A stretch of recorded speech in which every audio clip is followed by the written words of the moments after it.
Salute, salute, salute. Welcome to Switching Lanes with Miss Parker. I hope everybody's having a blessed Wednesday. And if you're going to work, I hope you have a blessed night at work. If you're not feeling well, prayers to you. Hope you get well soon. I see you, my sis Jamie. I see you. Um, Please don't forget to hit that like button as you come in. Turn on your notification bell so you won't miss a live. And please share the live out. Please help me reach my goal by purchasing a super sticker or a super chat, $2.99 or more. It's an incentive on YouTube, so feel free to help me reach my goal. Please say hello to your neighbor as you come in. Make everybody feel comfortable and at home if you don't mind. Copyright disclaimer under Section 107 of the Copyright Act 1976. Allowance is made for fair use, such as purposes such as criticism, comment, news reporting, scholarship, and research.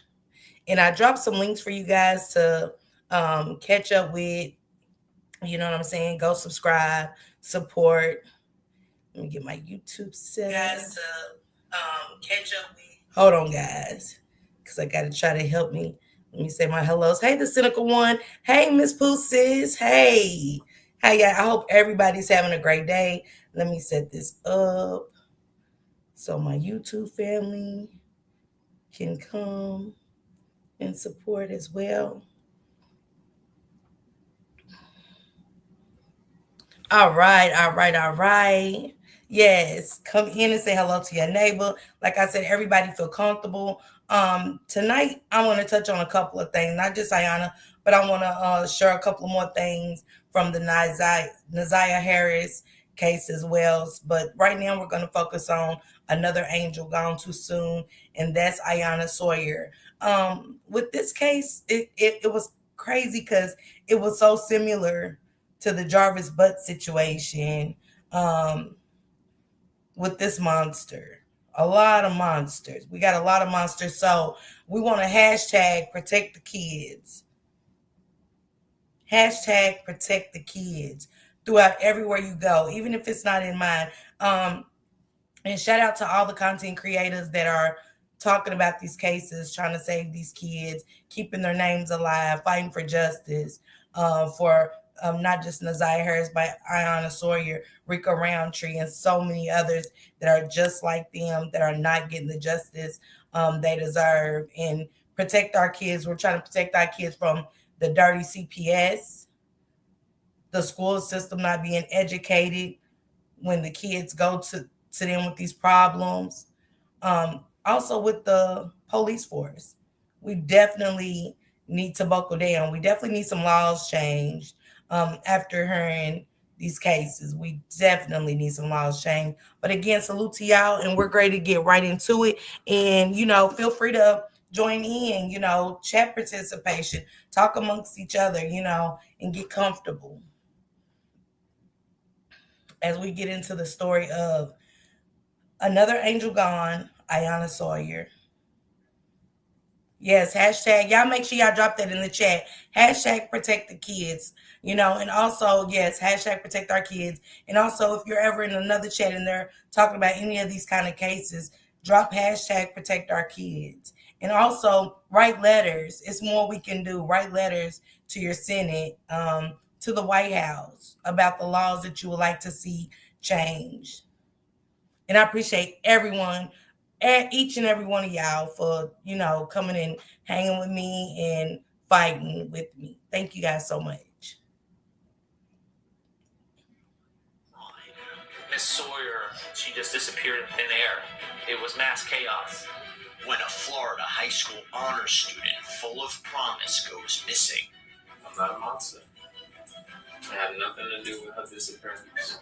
A trail of love and betrayal threatens to tear a tight-knit family apart. Do I think my husband is capable of any of this? No, I don't.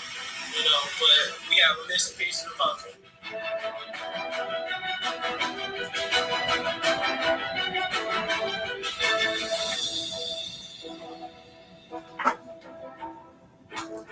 Hey there, everybody, I'm Jesse Weber, and welcome to Prime Crime.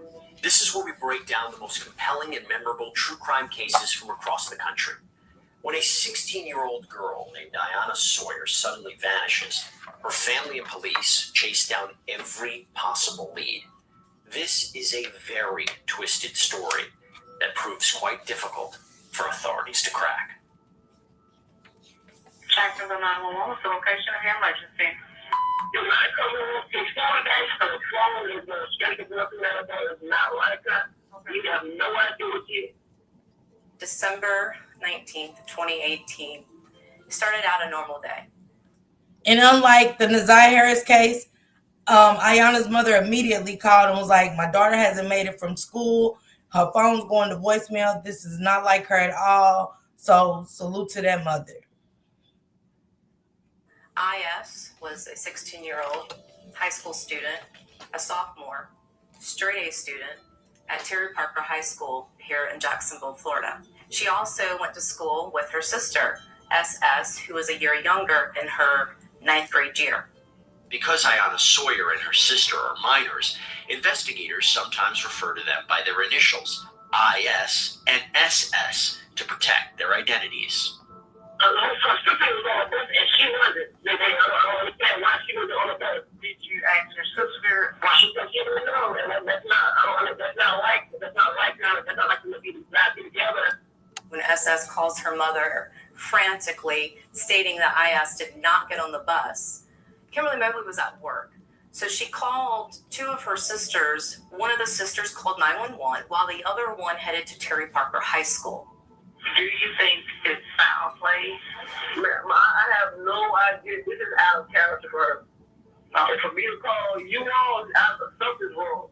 Her family went crazy. They called 911. They called everyone. It was mass chaos because she just disappeared in thin air. So IS, she was the firstborn. She was extremely close to her mom. She was extremely loyal. She loved being with her family. She wanted to be either a doctor or a lawyer. She was into her scholastics, being a straight A student. However, sadly, at the age of 16, she was carrying a big secret. And that secret was she was pregnant. Iyana is 5 months pregnant.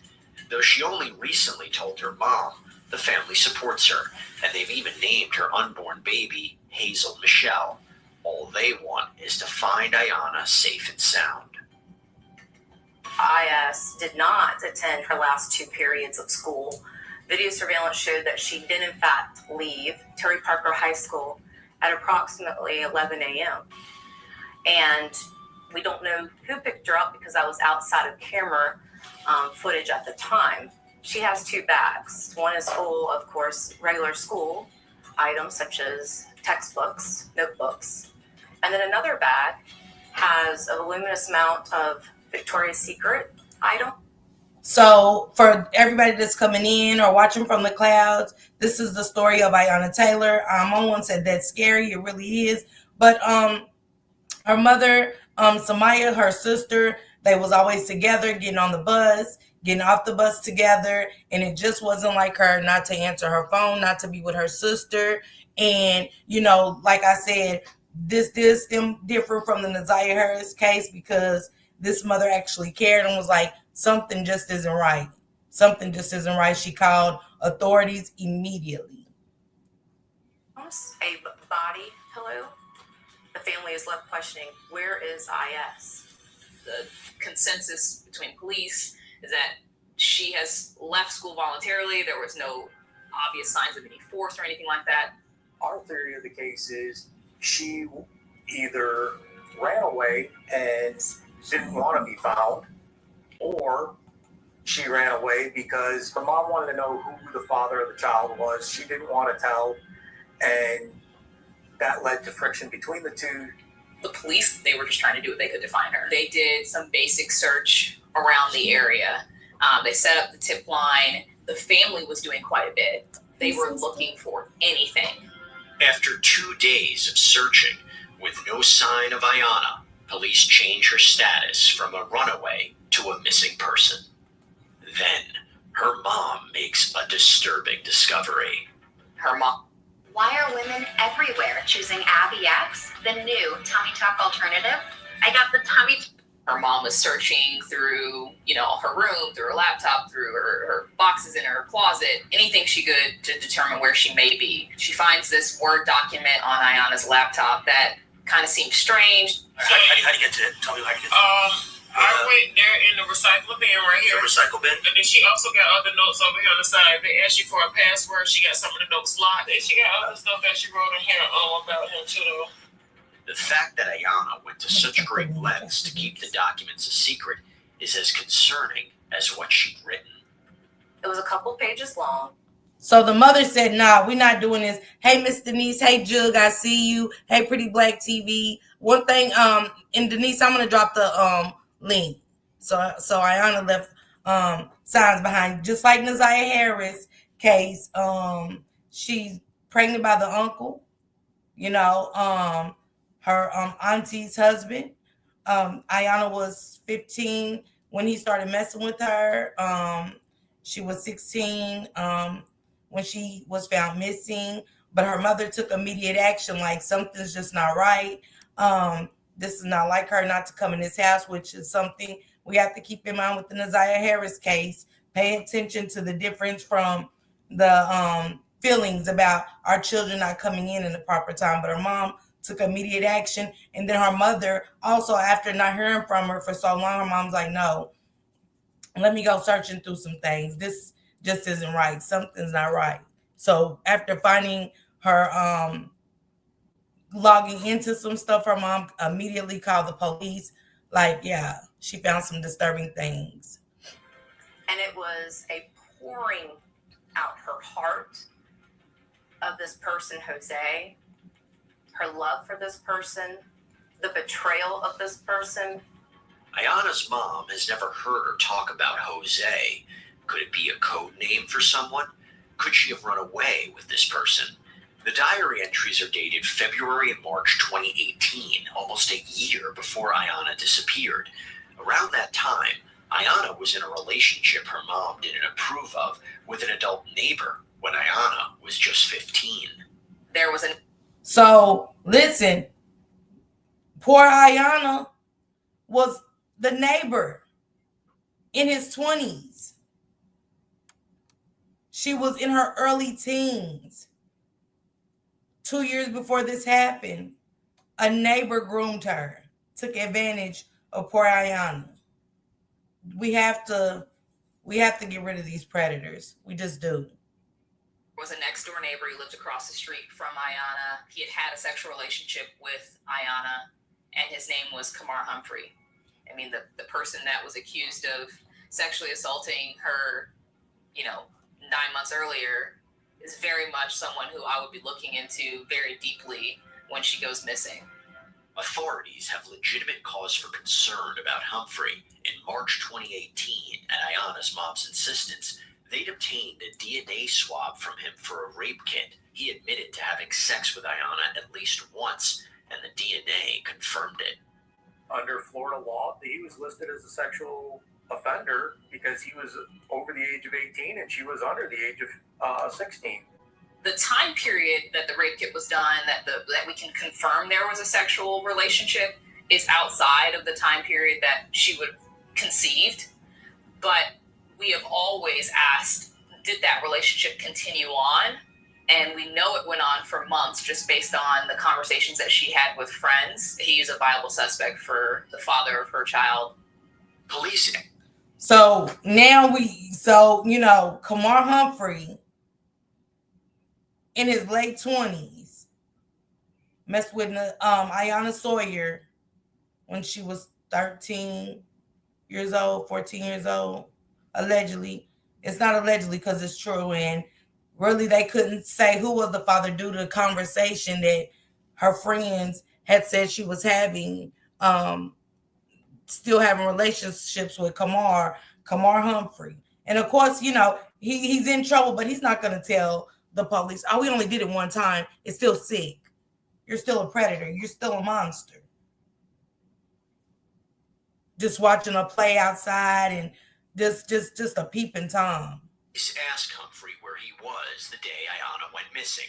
When he shows proof he was out of town, investigators have to rule him out. But if he's not Jose, who is? That's when a new name comes into the mix. Jonathan Quilles.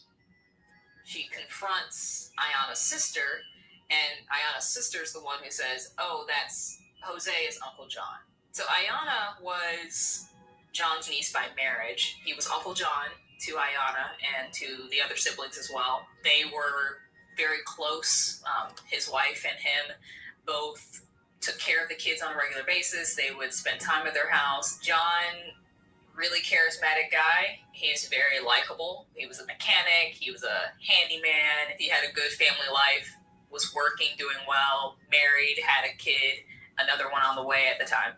Ayana's mom knows the two are very close, but if Uncle John, aka Jonathan Quilles, is the Jose in Ayana's diary, did things go too far? Her mom is determined to get to the bottom of whatever is going on. She calls police, and they head over to his house. Hey John, what's going on? This is crazy. All this just got dropped. Like Both of us. I was just trying to get Just a got damn dropped. guy to sign a lease over there, and I'm coming back. I see patrol cars in my dang house. He arrived while they were there.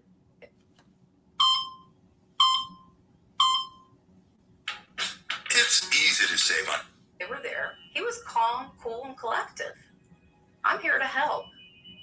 We literally had their kids, her kids, for summers. You know, a summer at a time, and then, It's like, yeah, I mean, all weekends. four. Like, yeah, all of them. If we knew where she was at, we would have been the first ones to grab her out. Stuff on our Bring her over. Yeah, exactly. It's just, Stuff on our it's just Facebook don't, trying to find her the same way they are. Do y'all hear him? Do y'all hear Jonathan Quilles? That's even sicker.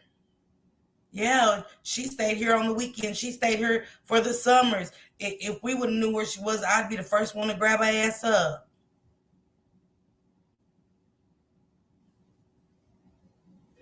He did not know anything. He didn't have any involvement. Even his wife, was defending him and that he would never do anything to harm IS. So I'm gonna tell you, with regards to this here, do I think my husband is capable of any of this? No, I don't. But I don't. We have a missing piece of the puzzle. Police tell the couple they So that was the auntie Naomi saying, "Do I think my husband capable of something like this? No, but it is a missing piece to the puzzle." have a warrant to search the house. You got free reign. I'll hang out out here. They're going in the, Okay. and then we'll go from there. So you guys take that for? Yeah, it's not right.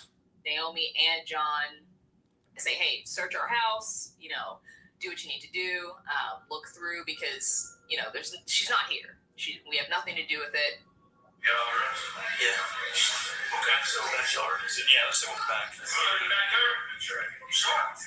Even one of the officers found it kind of funny because Jonathan's sitting there. He's like, "Hey, come on in. Whatever you guys need. You want something to eat? You want something to drink? And he's inviting him in like he's one of the family." But Quilles and his wife do admit that Ayana's mom voiced her concerns about Quilles' contact with her daughter since she found the document on her laptop. Once that all happened, we got blocked completely from having any communication. But then the girl said, "Well, we can't speak with you now because we blocked. Mama said to block you, so we gotta wait until this passes over." So the same, but it's not uncommon. Yeah, this happened before, and then they come and they'll stay, we got weekends over here at the house. It seems like the relationship was a little more complicated than anyone initially thought. Then, the couple makes another statement that seems to catch officers by surprise. So while talking about, do you know any items that are missing of IS's? Well, the wife had stated when she left, she took a lot of her Victoria's Secret undergarments. Jonathan Quilles is even more specific. Oh yeah, her 38 pair, indicating that she had taken 38 pairs of Victoria's Secret undergarments with her. How someone in a family relationship would know that is obviously very odd. As cooperative as Quilles has been, officers sense something is off. She said that she don't know who the father was, but she is saying. Oh, she didn't know? Yeah, she knows who the father of the child was. So but then you can't really take anything that she's saying serious because now. This the uncle giving up details. Well, she had 38 pair of Victoria's Secrets. How did you know? And then he's telling the police, well, you know, you can't believe nothing she's saying. This girl's missing. What are you talking about? It's the narcissist and the sickness of them all. Hey, Real Bob, I see you. Hey, Montrese, I see you coming in. She said, go watch In This House on Tubi. Top Flight said it reminds you of the ZiyahHarris case, so everybody go check out In This House.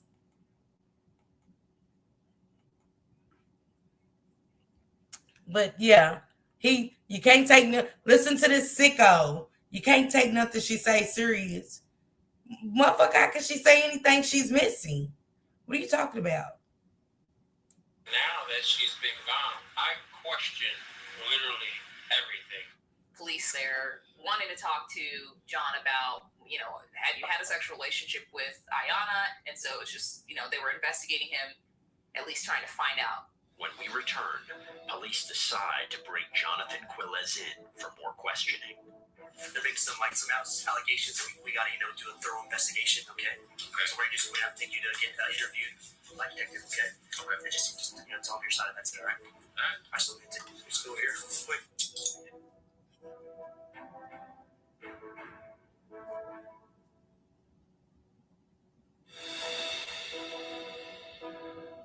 When Quilles was brought in for questioning, he acted like you would expect. He denied everything, said he didn't know anything, and he lamented the fact that his niece was missing. December 27th, 2018, about a week after 16-year-old Iyana Sawyer, or IS, disappeared. It's especially concerning because she's pregnant. Police have brought in her uncle, Jonathan Quilles, for an interview. They press him about the diary his niece wrote that indicates the two had sexual relations. He denies any inappropriate contact and has even provided his DNA to police. You guys took my DNA from the house, so I don't have nothing to hide. Attention serious investors and business owners. We will build, manage, and scale your Amazon business for you. Hi, you are looking at the wrong person. I have nothing to do with that girl disappearing whatsoever.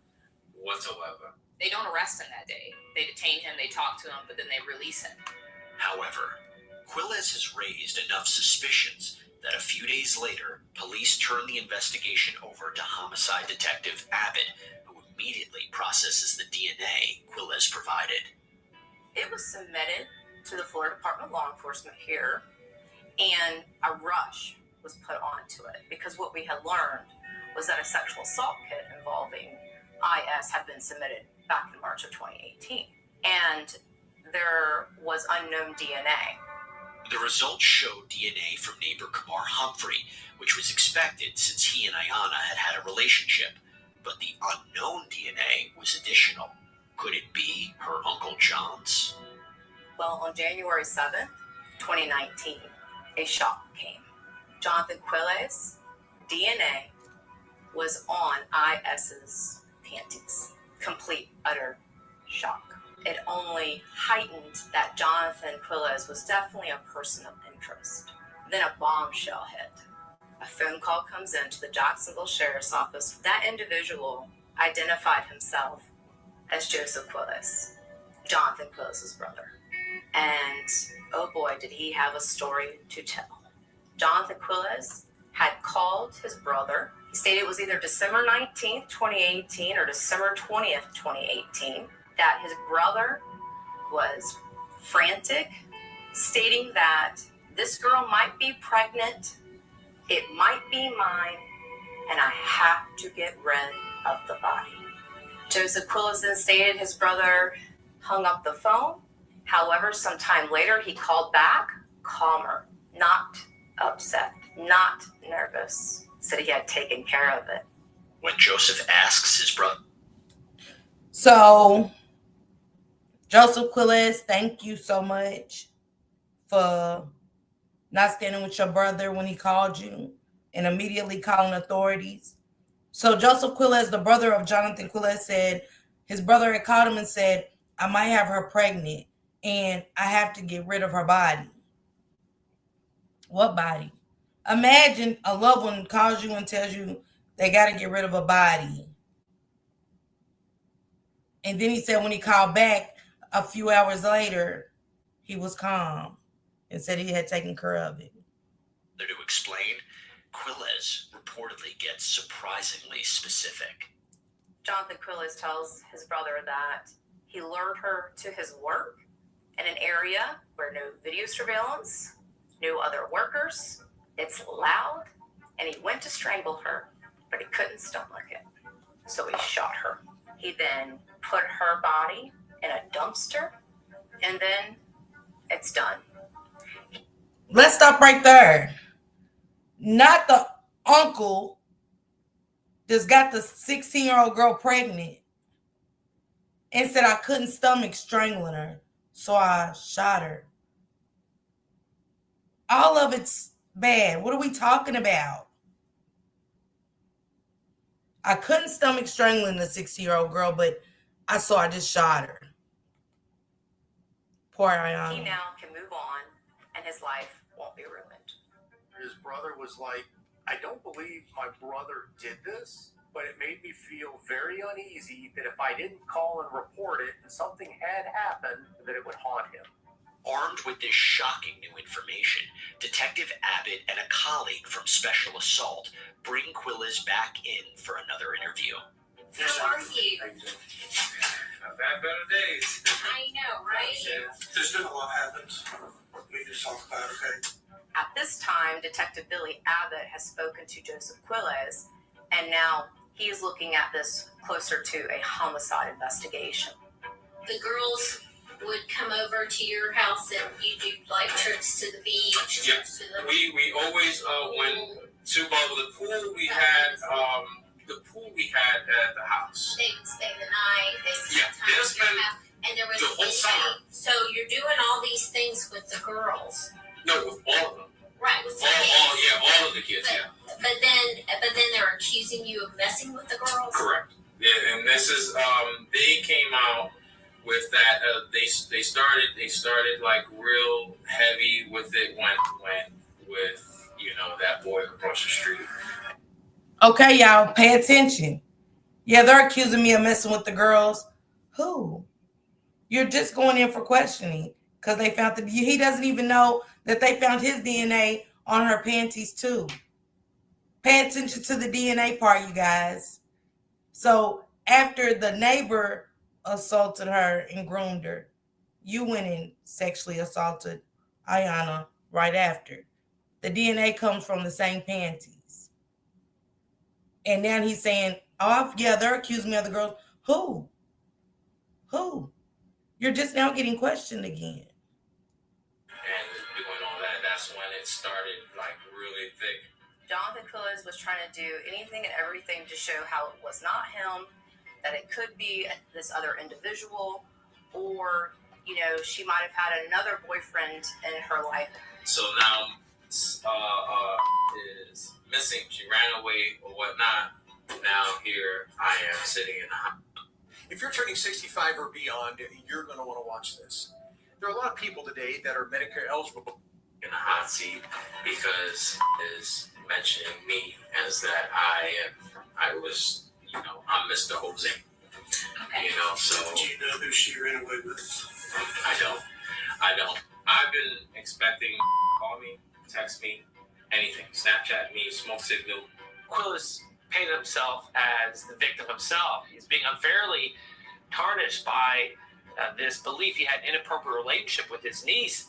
So if I were to tell you that I found some underwear that had your DNA in it, how would you explain that? I would say that is not. There's no way in shape in any form. Yeah, there's no way.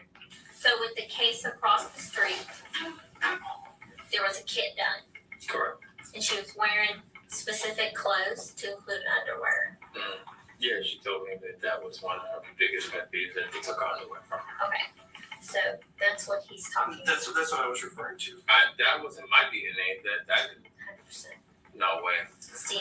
I'm not saying you're a monster. I don't think you're a monster at all. Okay? I think maybe they came on to you and things went a little too far. It happens all the time. What exactly are they accusing me of? What exactly are they saying I did?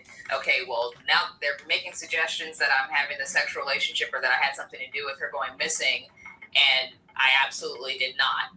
Look at her face. I can look at her face. They need closure. I'm not a monster. I had nothing to do with her disappearance. I had nothing to do with her disappearance at all. So the whole family's off. Is a liar. Your brother who loves you is just crazy. Right? Everyone's just circling Jonathan. The last I spoke with my brother, he was all bent out of shape. And I'm like, hold on, bro. You got this all twisted. I didn't do nothing. I had no idea what the hell happened. He said his brother called him all upset, and he had to tell his brother, you got it all twisted, but you're just now being questioned. Remember, his brother called and said, this is what my brother told me, that he had somebody pregnant and he had to get rid of the body. And then he called back and said, oh, it's all good. It's taken care of.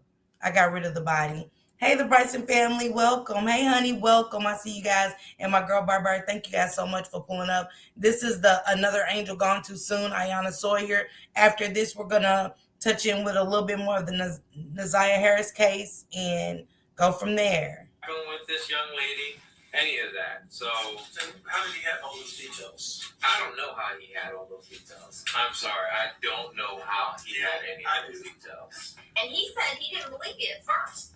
He thought you were kidding. But it was so detailed. No. I'm sorry. Nope. He really is just kind of like, you know what? There's nothing I can do at this point. You've already made up your minds. You haven't looked anywhere else. I'm not the person, but you're convinced that I am. So, Jonathan, is there anything else you'd like to say? There's nothing else I would like to say. Okay. Then at this point, I'm going to place you under arrest for sexual battery. It's a first-degree felony. You stand up and turn around and face the wall, place your hands behind your back.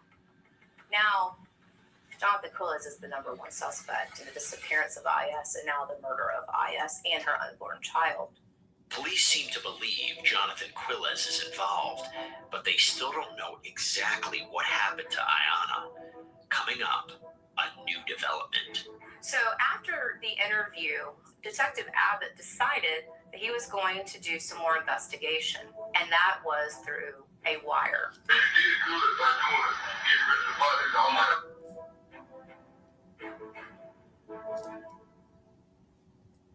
Hey everybody, we're going to get you right back to the Quilles case in just a minute, but before we do, what do a lot of the stories we cover here on Prime Crime make clear?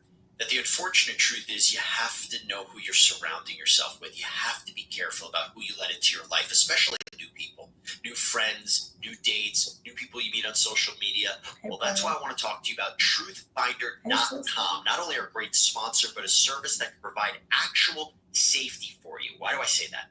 I say that because Truthfinder is one of the largest public records search services in the entire world. Their whole goal is to help people like you learn what is going on with the people in their lives. Here's how it works. You go on their website, truthfinder.com, and you type in a name. I'll be the guinea pig. Make it easy. Type in my name, Jesse Weber. When you do that, within minutes, you get access to reports that include information like phone numbers, addresses, associates, previous arrests, criminal convictions. No, I don't have any of those, but you get the idea. Also, you know what's really useful? Is if you type in an address, it tells you the registered sex offenders that may live in that area too. That's the point. Unless you use Truthfinder, you may never know the reality about the people around you. Now, aside from all this nefarious stuff, Truthfinder is also a great tool to use when just trying to reconnect with people. Long-lost friends, family members you haven't spoken to in a while. Truthfinder can help track down these people's information for you. Well, right now, you can get 50% off of confidential background reports. 50% at truthfinder.com/LCPrimeCrime. Hope you check it out.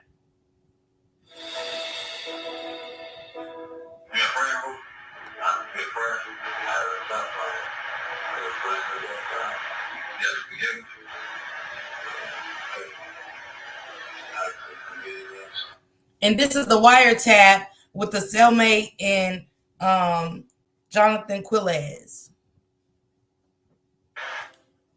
Jonathan Quilles is being held at the Duval County Jail on charges of sexual battery in connection with the disappearance of his niece, Iyana Sawyer, or IS.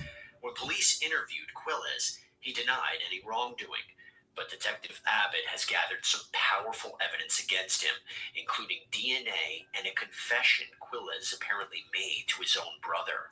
Now, Abbott decides to see what else he can gather, this time from inside the jail. Detective Abbott, through his partners and his homicide team, they were able to get into contact with some other inmates. One of the inmates then was wired up, and through the instructions that Detective Abbott and his homicide team had given this inmate was, see what Jonathan Quilles will tell you. Just 2 days later, the detective's plan seems to pay off.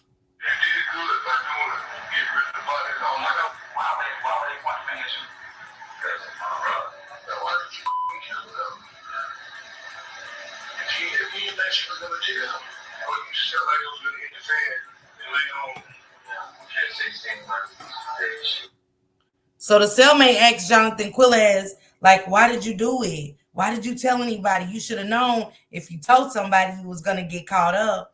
He was like, yeah, I didn't know. I didn't think my brother would tell. So he's just in there just running it as if he ain't just took the life of this 16-year-old girl, which is his niece, that he has impregnated and unalived.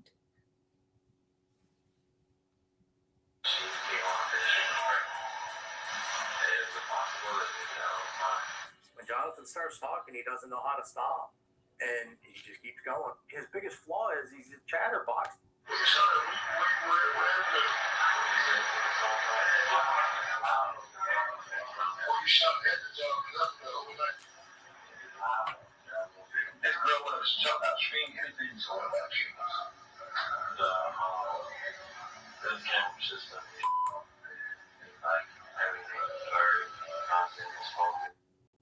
So he said, how did you shoot her where you was? He said it was loud.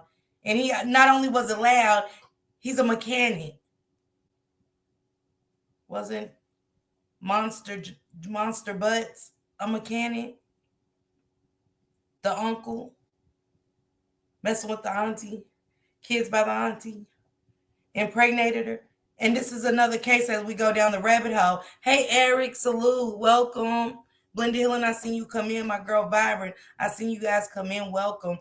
Another case, and this is another one where, remember last night for the ZiyahHarris case, we heard that the auntie and her was pregnant at the same time. It was the same with Zanaya and her auntie. That was both pregnant by Jonathan Quilles at the same time.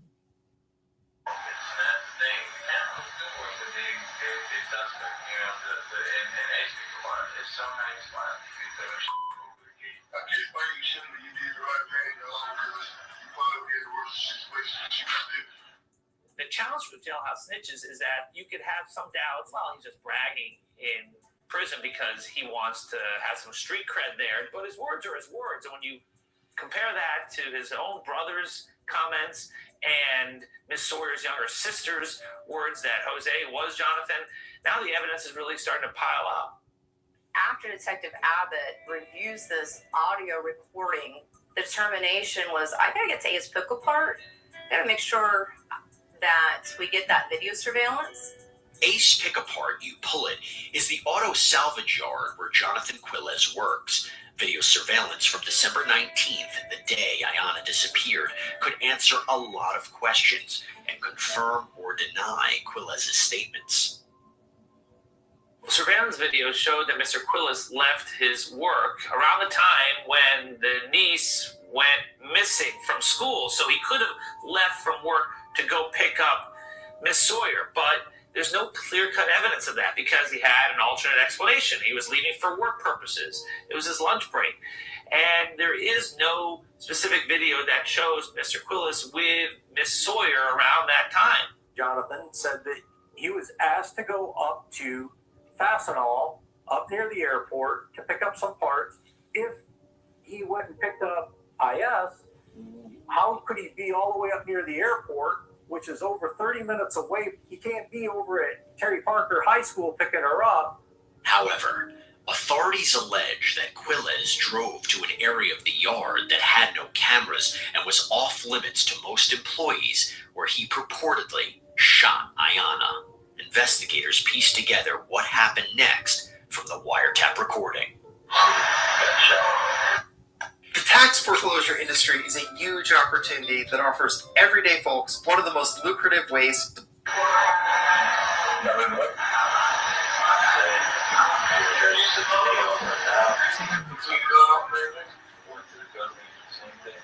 Police end up finding his signature on the sign-in sheet at the range and the gun in his closet. He went to the gun range and shot the gun. The only thing I can think of about that statement is maybe he thought some forensic evidence could show that the gun had been recently shot. If that was Quilles' plan, it seems like it worked. There's no blood evidence, there's no DNA, there's nothing on your gun. And it's alleged that he shot her at close range, like in the heart even. The physical evidence didn't line up with what we were expecting to see. Investigators check every vehicle in the yard and find no trace of Iyana. So what police had was a theory that he shot Miss Sawyer and then dumped her body in a dumpster that was quickly removed. But there was a lack of physical evidence here. Based on what Quilles has said, Detective Abbott follows up on the dumpster. Detective Abbott learns on December 20th, 2018, All American Garbage picks up the container. It went to Otis Road landfill. So Detective Abbott then makes contact with the Otis Road landfill.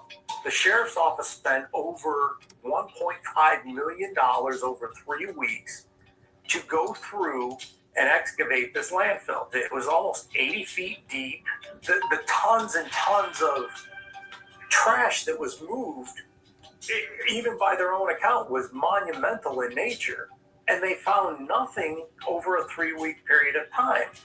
They couldn't find anything that directly tied Mr. Quilles to Miss Sawyer's disappearance. They found some articles of clothing that they thought were Miss Sawyer's, but the sizes were a little different. It was some Victoria's Secret clothing, and it could have been her clothing, especially as she was carrying a baby. But it's not 100% clear to law enforcement that they've got the goods. With no physical evidence, the question is whether the evidence investigators do have is enough to indict Jonathan Quilles in the murder of his niece and her unborn child. You have Miss Sawyer's younger sister saying that Mr. Quilles was Jose. You also have Mr. Quilles' own brother saying that Quilles confessed to him. And you also have wiretaps now.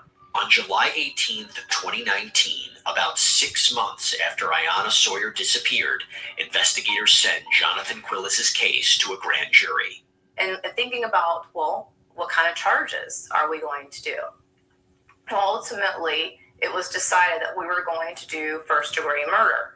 And the reasons why we were going to do those particular charges, and also in the state of Florida, we can do that for an unborn child. So we knew there was going to be 2 counts for that.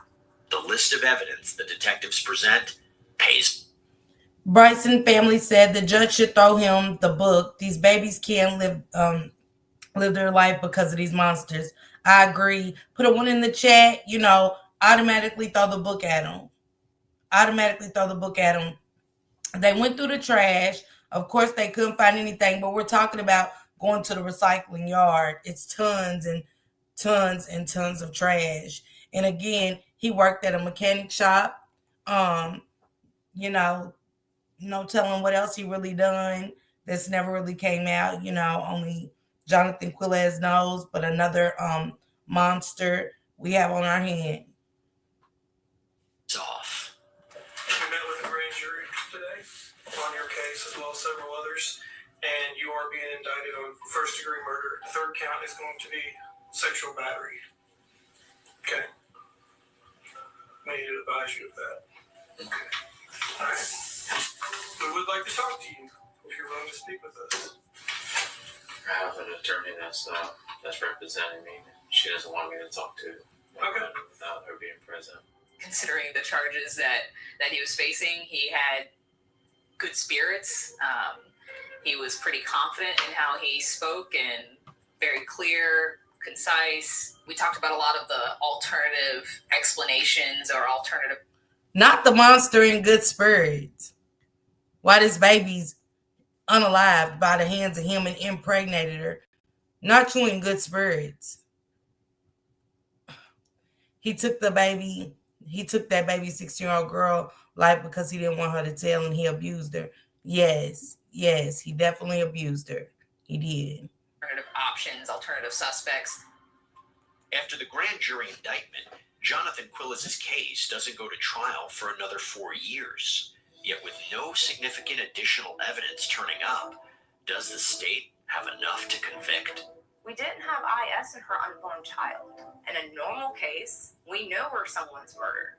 There's blood, there's fingerprints, there's a bullet, there's a spent shell casing, and it's readily identifiable. This is where the person was killed. There was going to potentially be some doubt.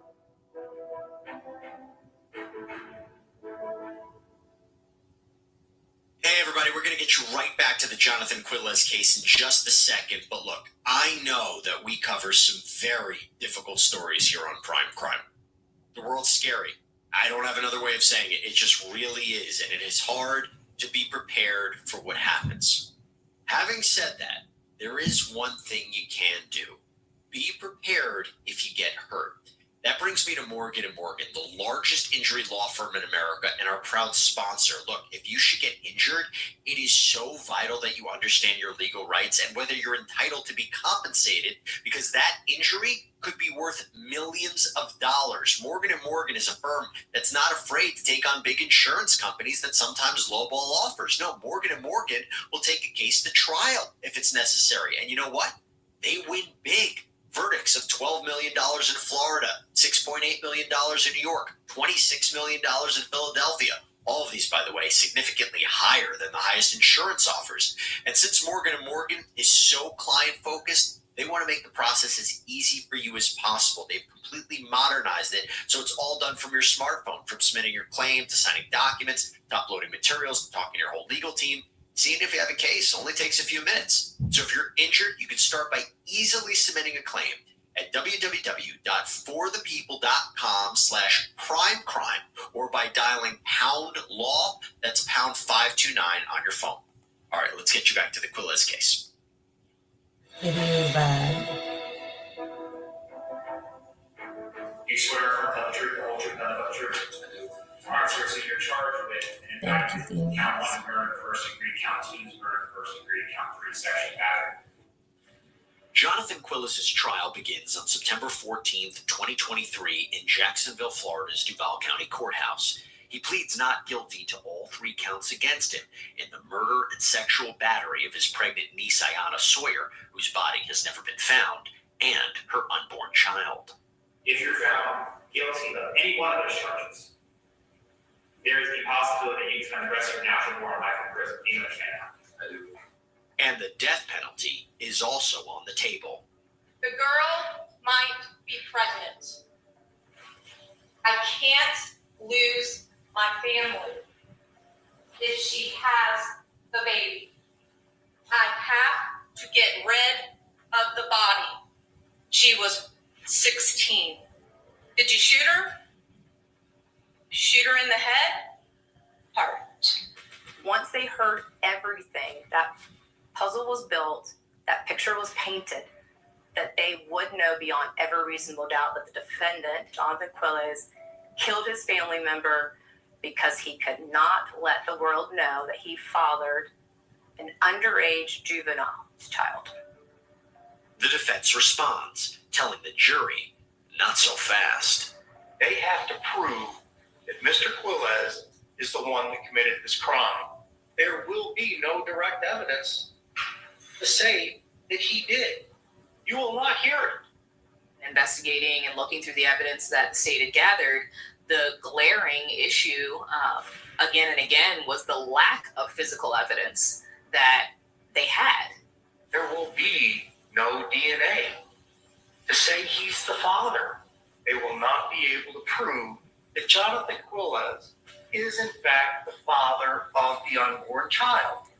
Let me pause that right there, y'all. This monster really thought he got away. He thought because there was nobody and he took her so far away, and not that he strangled her, but he couldn't stomach it. You can stomach impregnating an underage child who is your niece by marriage. You can stomach that, but you couldn't stomach strangling her. So you shot her. They don't know where he shot her, but he shot her.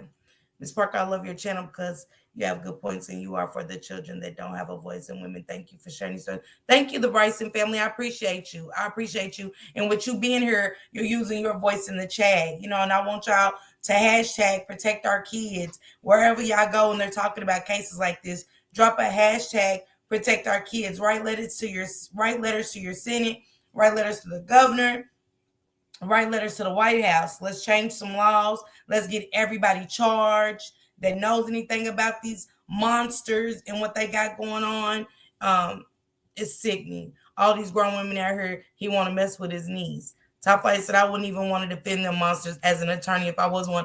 I thought that, Top Vibe. I thought the same thing. And if you're over there watching on my Facebook channel, please hit that like button for me. And also feel free to drop down in the chat, leave a comment. And also you can come to my YouTube channel, Miss Parker. But to everybody that tuned in over there that's hitting that like button for me, thank you. Top Flight said kids' lives matter. Yes. They don't have a body. Therefore, we believe they cannot meet their burden of premeditated murder. And therefore, we believe there will be reasonable doubt.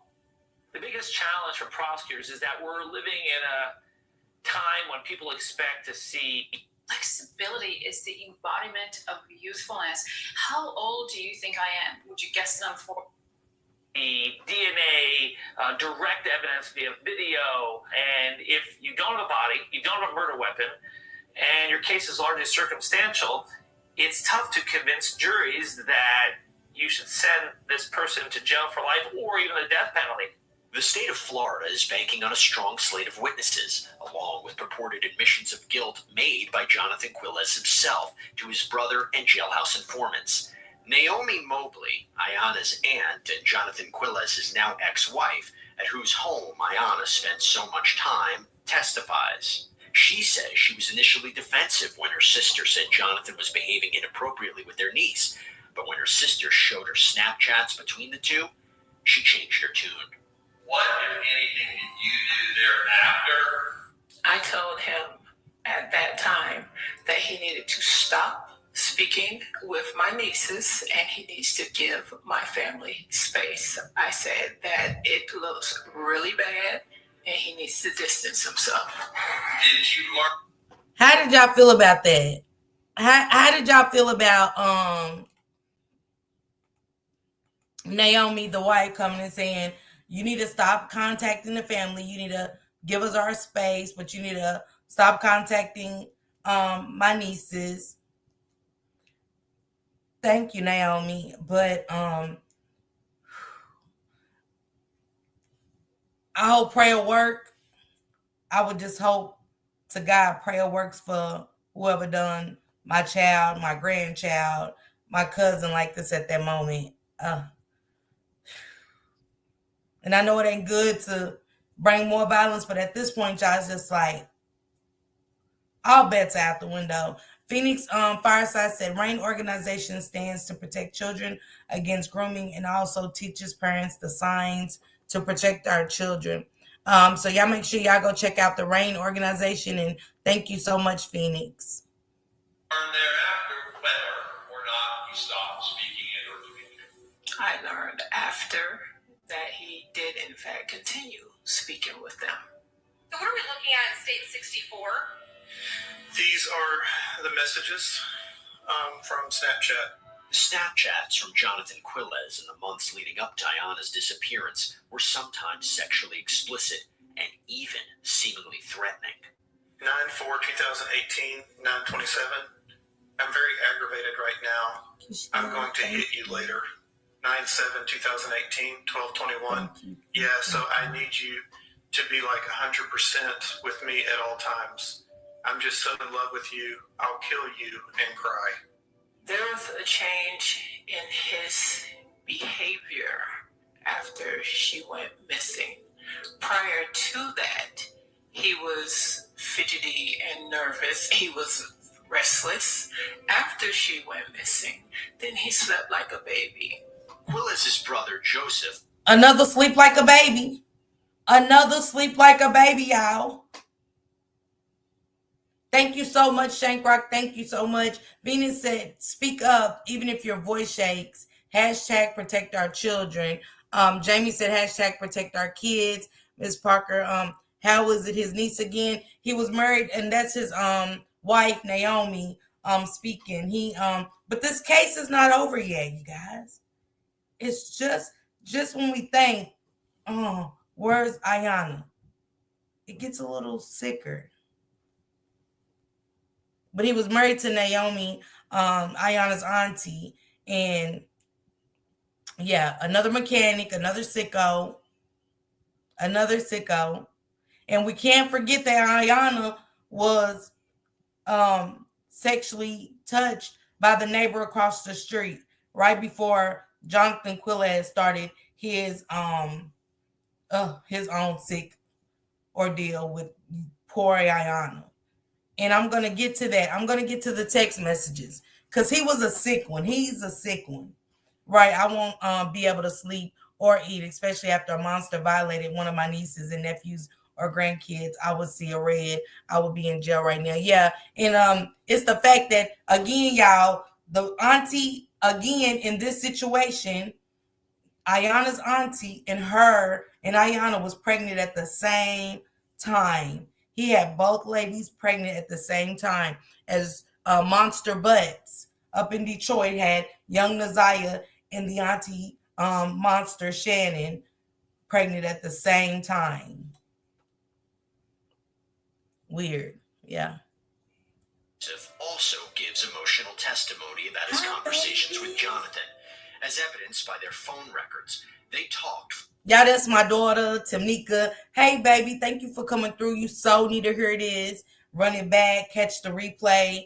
But I send everything to your phone, so you know all the information is in there about the stories I've been covering. But definitely, because she has my 3-year-old grandbaby, almost 3-year-old grandbaby, and I would die behind mine. But yeah, definitely watch the story. And she said, wow, that's sickening. Yes.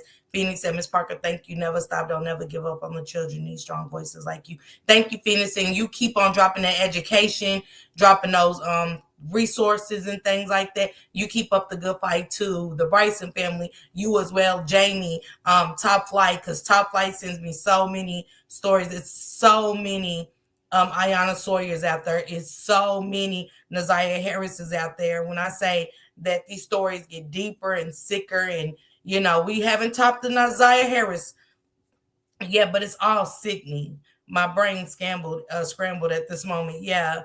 She said, hi, mama. Yeah, I'm in a rabbit hole about these cases because the families had to know. Yeah, the auntie said she told them, and this is the crazy part, Naomi, I get it, baby. I do. I know it hurt. I know it all hit you at once, but for you to be like, to just stop contacting them and give us some space. No, it ain't give us a space. It's we need you in jail. We don't need space. The space is the jail.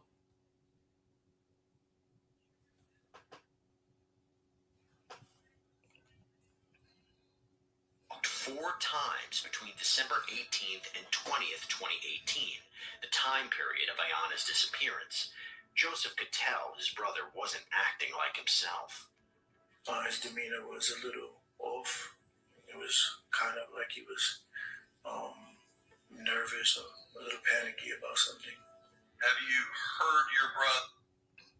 And this is his brother Joseph testifying against him. Phoenix said, I have my own story. I just didn't die.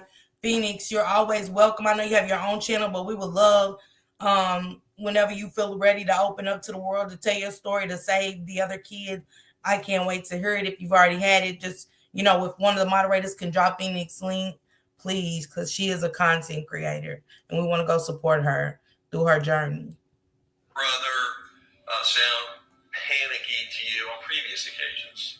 No, he was more concerned about what is he going to do with the young lady in question.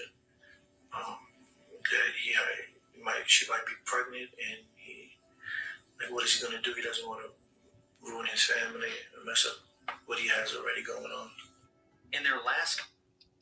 Yes, Real Bob said, so she didn't tell anyone else about the text.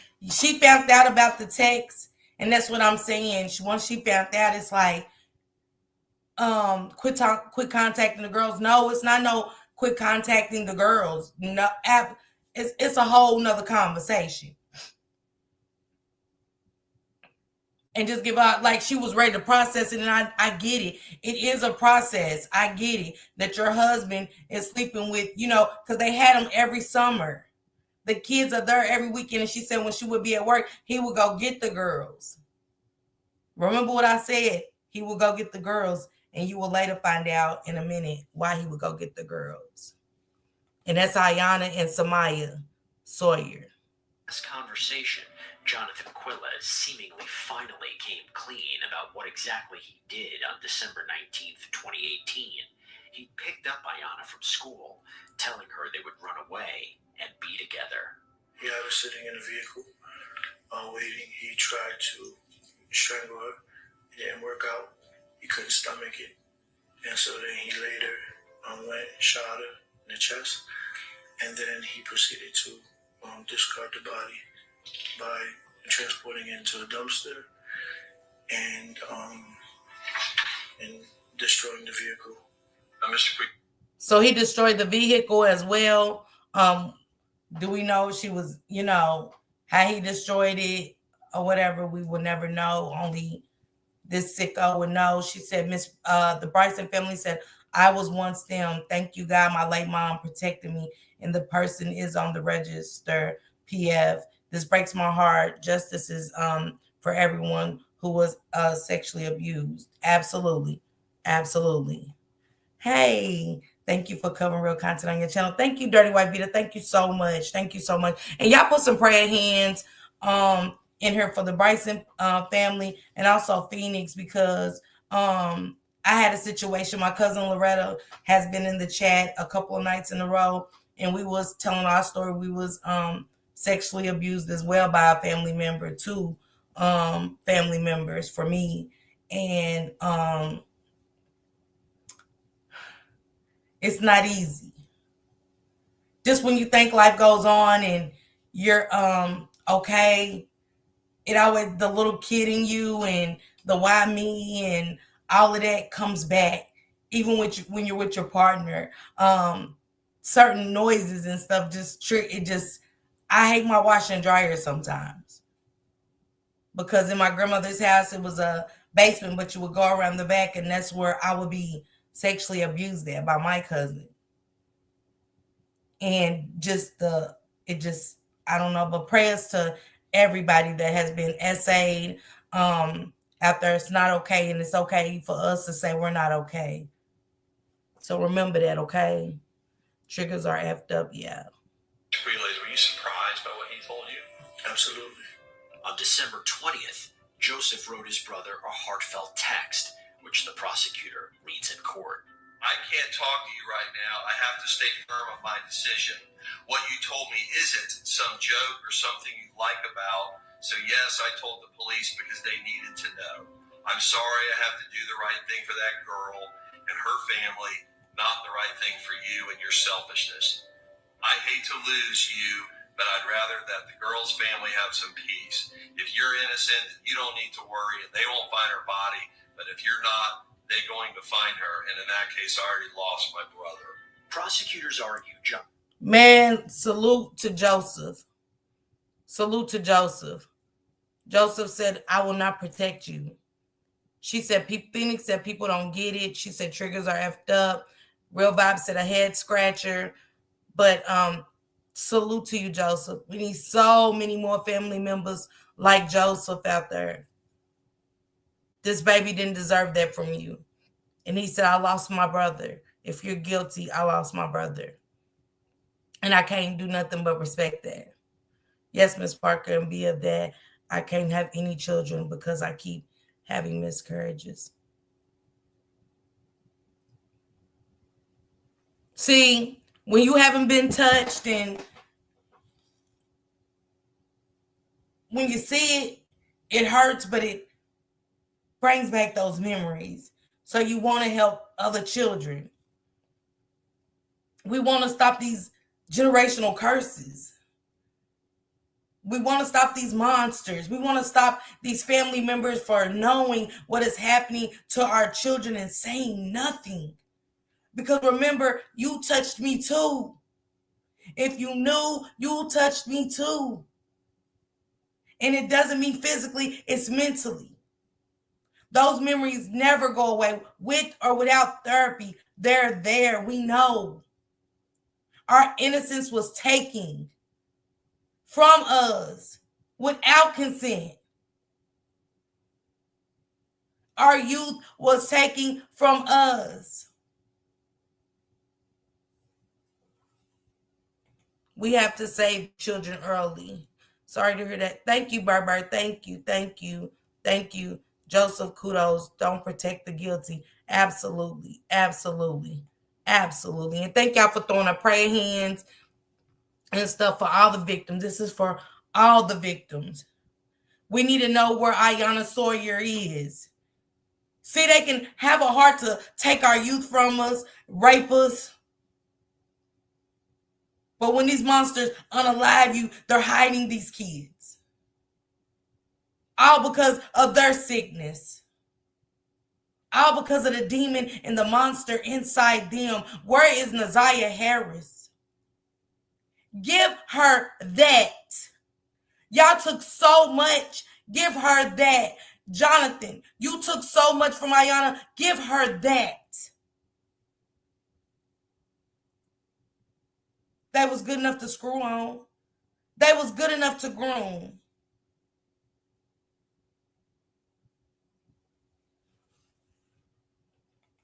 Bryson family can't have kids either. So much damage. 3 years old till 21. Jesus. Yes, I do. That's why I stand 10 toes for my cousins and nieces and nephews and God's children. Yeah. Yeah, where is she? Where is she? Jonathan Quilles had also told his story to jailhouse informants, including I tried everything, then this oral flush routine fixed my bad breath.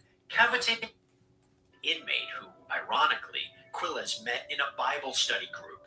Tell this jury what he said to you. So, he put his gun out and shot him. What, if anything, did he tell you with what he did with her once he shot her? Once he shot her, he threw her body in the dumpster. You shot her, right? You don't mind me asking, I'm just blunt. Yeah, I know you don't really want to talk about it. It's up to me to get rid of the body. See, I dumped garbage over at the landfill. It'll be buried under like 3 feet of garbage. When the inmate had testified and we played that wire, we no longer had to say, this is what Jonathan Quilles said. Believe the state of Florida. It was listen to him himself. You could watch the jurors' reaction of Jonathan on that wire and what he said and how he said it. You could literally watch the jurors change the entire demeanor of how they felt about the case. 8 out of the 12 jurors, almost in unison, turned their heads, looked right at us, and you could just read the look on their faces like, you're done. The jury found the defendant guilty of first-degree murder as charged in the indictment. Verdict count 2. The jury found the defendant guilty of first-degree murder as charged in the indictment. Verdict count 3. The jury found the defendant guilty of engaging in an act that constitutes sexual battery. If he hadn't started talking, if he hadn't done that, there was more than enough reasonable doubt if his own words hadn't walked them through it for the state. After almost 5 years of living and breathing IS's case, getting to know IS, Seeing IS's picture every day in my office, the best words ever were heard: guilty. As the case reaches the penalty phase, the question the jury will deliberate next is whether Jonathan Quilles should be sentenced to life in prison or death. Jonathan Quilles is now a 2-time convicted murderer. Each of you know the horrendous facts that occurred in this case. Each of you did justice when you convicted the defendant beyond a reasonable doubt of premeditated murder of IS and the premeditated murder of IS's unborn child. And we'll ask you all to render a vote of death. State of Florida did hope that they would come back and recommend death. That's why we sought it to begin with, given the totality of the evidence in this case. The defense had hoped for a different outcome. We're asking you to save his life. Does he deserve it? You probably don't think so. But is there something there worth saving? Is there something there that would make you all come back and say life without the possibility of parole is appropriate? We were able to put on witnesses, his family, a psychologist that evaluated him, to humanize him, really, at the end of the day, to make it so that you can understand that this is a life worth saving. The jury is decisive once again. We, the jury, find Jonathan Quilles should be sentenced to life in prison without the possibility of parole. It was disappointing. However, we respect the process of our system, and ultimately we were just beyond ecstatic that they had found guilty verdicts. When they came back for life, I just, that was the biggest sigh of relief. I really felt like at that point, that was... This is the defense. That was the biggest sigh of relief.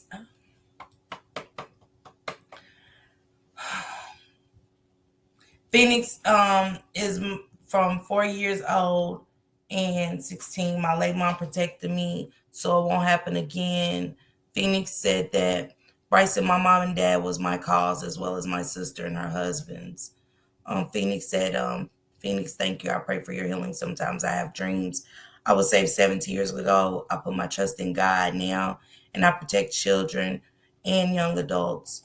Thank you, guys. How do you save his life after he took a life? Yes. Amen.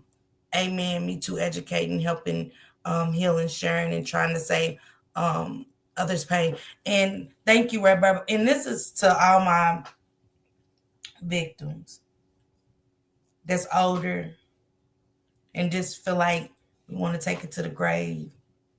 It's okay. Let that little girl out. It's okay. Because there's somebody out there that understands, like me, like the Bryson family, like Loretta, like the Phoenix. And it's okay for us to talk about it now. A lot of guilt came on my end. I still feel guilty. Even when Shankrock and my mom and my dad was telling me it's not my fault, I felt like I let my other siblings down, my cousins down. I could have saved you. Even though they never said anything, Loretta's really just coming out with it. We talked about it because me and her was so close growing up. We had our kids together, 15 pregnant, so we understand. And we talked about this. And I remember my cousin Titi would always say, she was like, are you going to be all right? Because he would be down there, like he lived down there with his wife and my cousins. And she was like, he's a monster. He murdered somebody too, by the way. He murdered them over a jar of nickels. Yeah. So he's been sick. My cousin that sexually assaulted me murdered somebody over a jar of nickels. To see him free.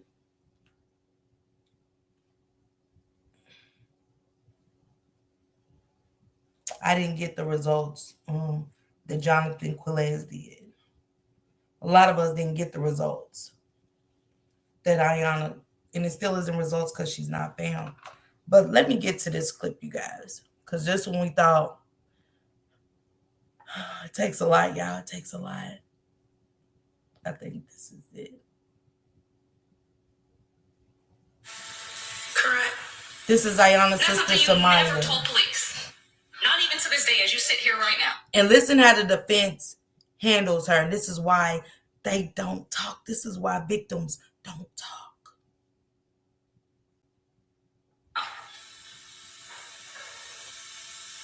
Thank you, sister. Correct? I guess.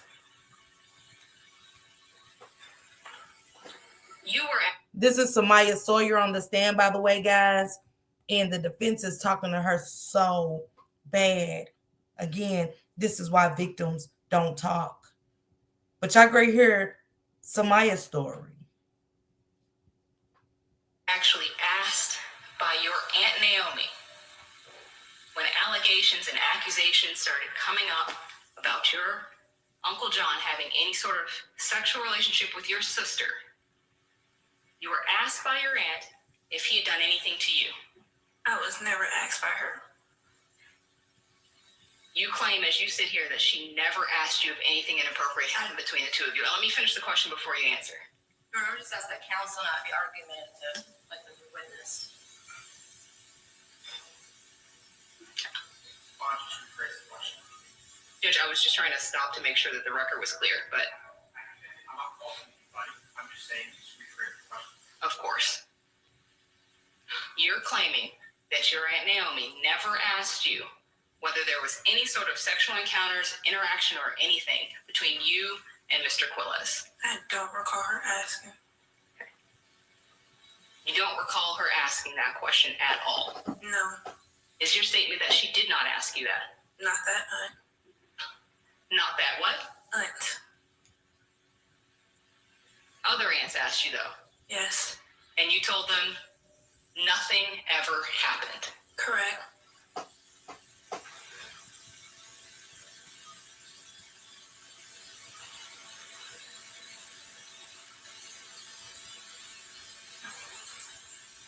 All right, let me talk about the first encounter that you described. You stated you're at the beach, that you believe it was yourself, your sister, IS, and Mr. Quilles and his daughter, NQ, correct? Correct. But in fact, your brothers were there as well, KM and SG, correct? No.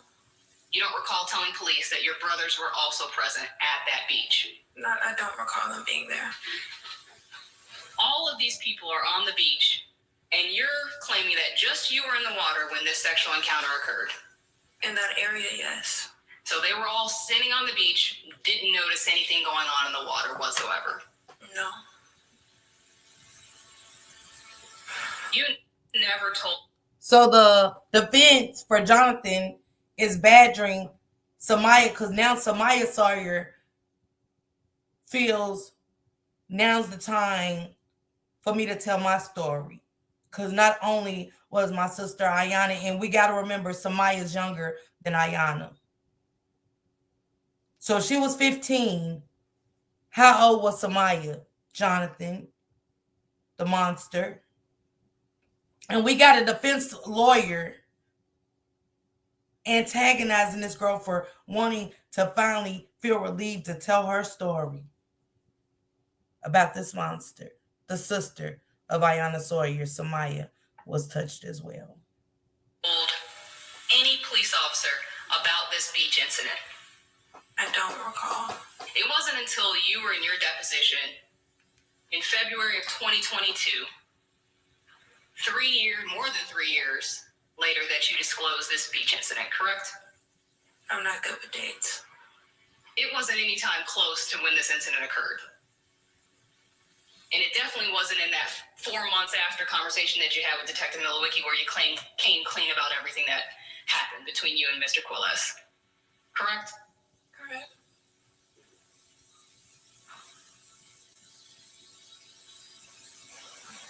As far as the incident that you described that happened in the van,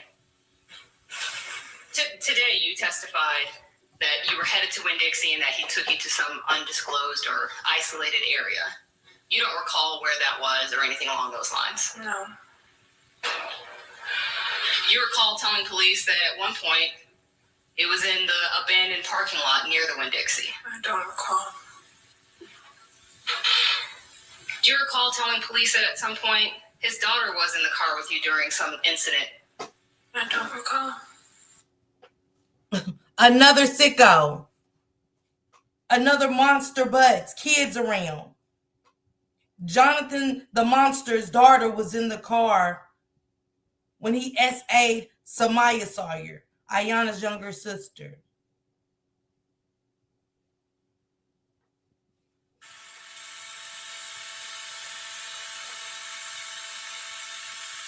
Does Mr. Quilles have any, since you have testified that you all have had these sexual encounters, does Mr. Quilles have any distinct markings on his genitalia?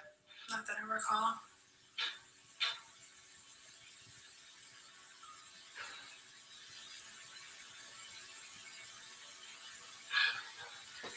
You've stated this throughout your testimony on direct, but I'm going to ask it to you again.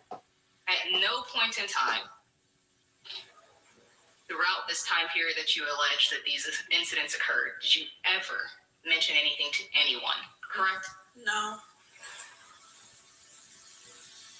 Even in this incident that you allege where your Aunt Naomi was awake and within talking distance, you never said anything to her? No. You never yelled out, you never did anything along those lines? No. Even after your sister went missing, there were allegations of sexual abuse of your sister. You still, even then when you were asked, did not tell the truth about what you now claim happened. Correct? Correct. That's a serious situation going on if your sister's not being found, correct? You think? And you still didn't think that, hey, maybe I should disclose this information so that they know, hey, Mr. Quilles, he's been sexually abusing me and my sister. But you didn't think to do that, did you? No.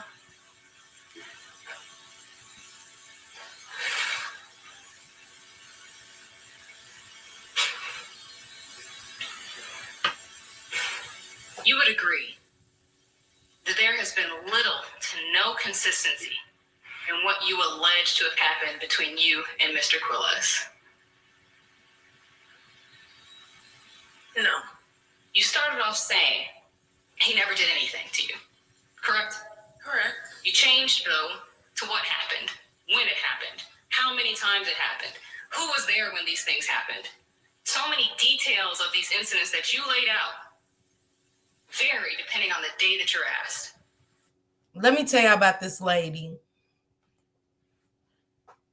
Because one thing about when we're victims and you're young, you hide it in the back of the brain.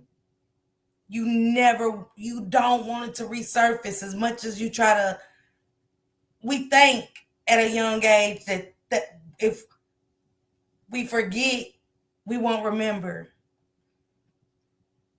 And we try to hide that trauma. Some things you will forget. I got a scar on the back of my leg. RIP to my mother, but she always thought I burnt my leg getting too close to the heater because we had a heater in the wall. And it was from when my cousin raised my legs and I burnt it. And it was always threats. And it was always, if you say anything, nobody's going to believe you. So I'm going to say today, to get it off my chest, Christopher and my family members are in here, I forgive you.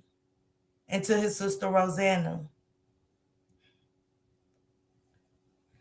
I forgive you. But we'll never forget the trauma because it stays there. It's forever there.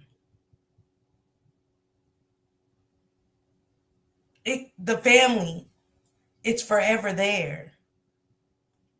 I'm saying their names for the first time on this live.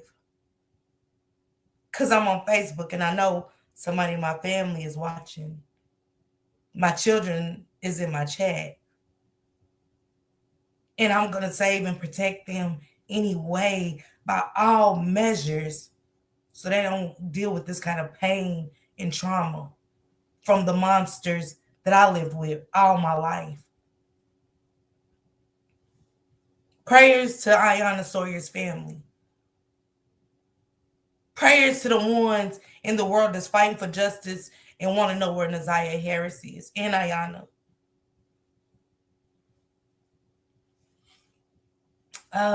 This is a different one. All this is hard. Y'all try talking about it. It gets hard. It gets draining because I have to relive that. When I log off, I have to relive that trauma myself. But I ask God to give me the strength to get on here for y'all and talk about these cases. Because I was them. Phoenix and the Bryson family was them. We just made it out alive. Because trust me, Phoenix and Bryson, God had different purposes for us. He had a purpose for Naziah too. And Iyana. And her sister Samaya. That's why she's here on that stand to tell her story. And I want you to know, Samaya, it's okay. I don't care. Don't never let anybody make you think that your story is not okay if you don't remember every detail. Tell your story. Tell your sister's story. Keep her name alive forever and always. Regardless of who believes y'all that's listening, regardless who we think's gonna believe us, it's okay to talk.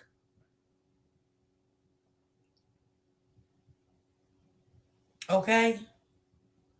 And I'm crying for y'all. I'm crying for Naziah. I'm crying for myself. Because it's the first time I've ever had the strength to call their names out.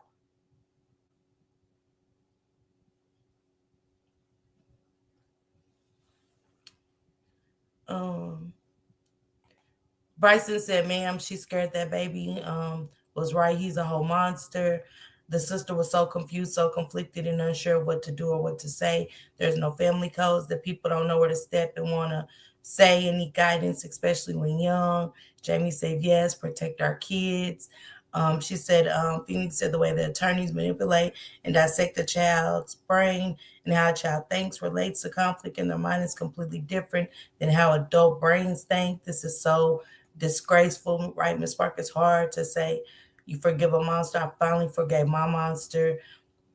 I didn't have a lot of memories resurface until I was faced with my mother's death, and those secrets could come back, and I was able to realize the secret keeper died. Anyways, this isn't about me. I apologize. I'm trying to say you can hide trauma up until you're 50 years old. Absolutely. Speak your mind, baby. It's okay. Thank you, sis. People don't like me in their chats because I talk too much. I need to be quiet. Phoenix, it's okay to talk. And, you know, if they feel like that, then that's not where you need to be, okay? I don't care who you are, where you go. Sometimes it's okay. It's vent.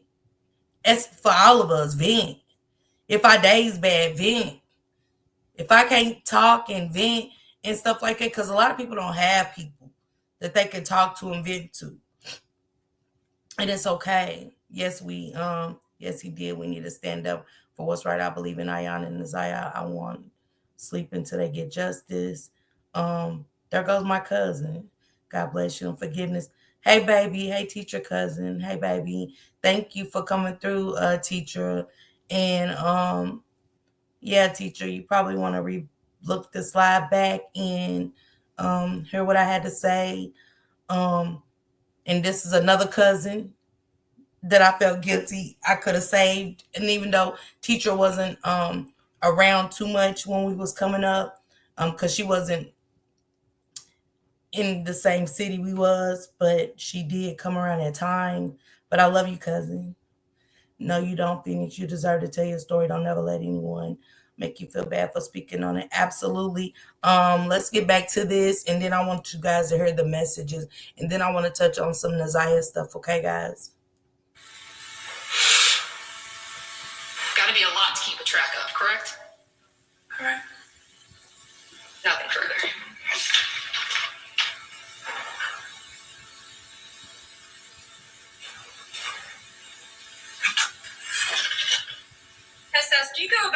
life wanting to think about the defendant sexually abusing you? No. Is it in fact something that you don't even want to think about? Correct. Do you want to forget about it? Yes. And did you ever tell anyone what the defendant did to you? No. Did you ever go to your mom and tell her? No. Were you in fact the one that got confronted about it? Yes. And was that because your mom had found something? Yes. And based upon that, did your mom then confront you? Yes. Had your mom not found something and had not confronted you, would you have told? No. Were you afraid to tell anything? Yes. So she tells her, your mom found something. So you're badgering this girl after her mother found something.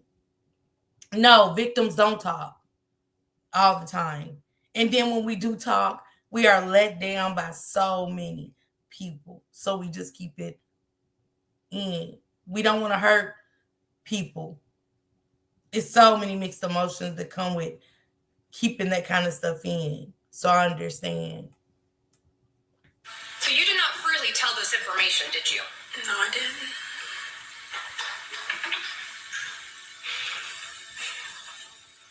Were you also protecting your sister? Yes. And why? I thought she was going with my grandma, and Can you? I know it's hard. Take a moment and breathe. I just want to make sure we all hear you, okay?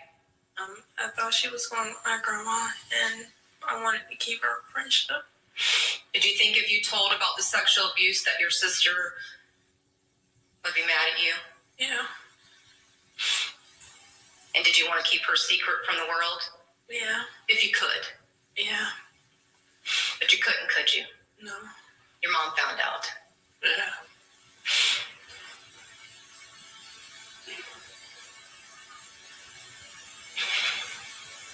Did your mom ask you any details about the sexual abuse when this first came out, when your mom found out? Yes. Did you want to tell her much? No. And did your mom respect that? Yes. And this was your mom finding out about the defendant sexually abusing you. That happened while your sister is missing. Is that fair to say? Yes.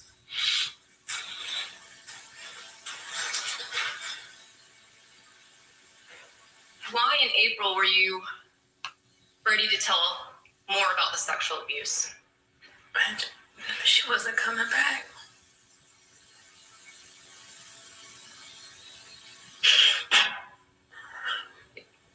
Do you need a moment? Okay. I'm almost done, I promise. Is that when you knew you could break the promise to your sister? Yeah.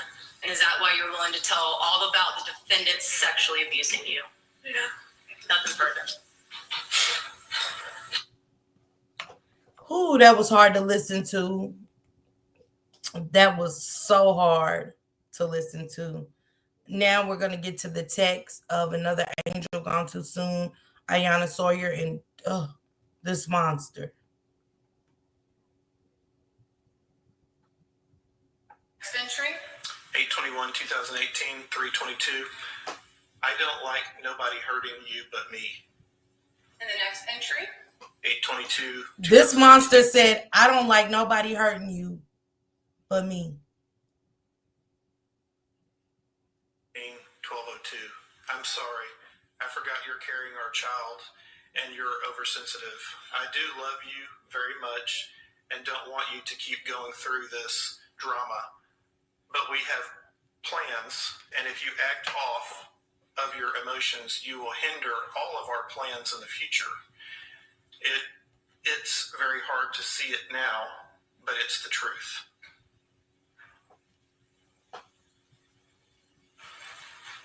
And the next entry.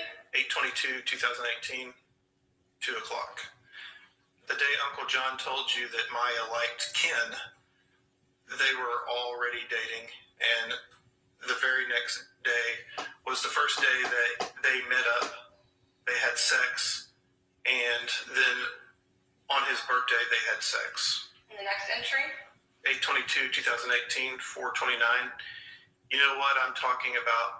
but you want to play dumb. It's cool. Our whole relationship, all that you lied about to me, all of it, because I know all of the stuff you think I don't. Let's try this again.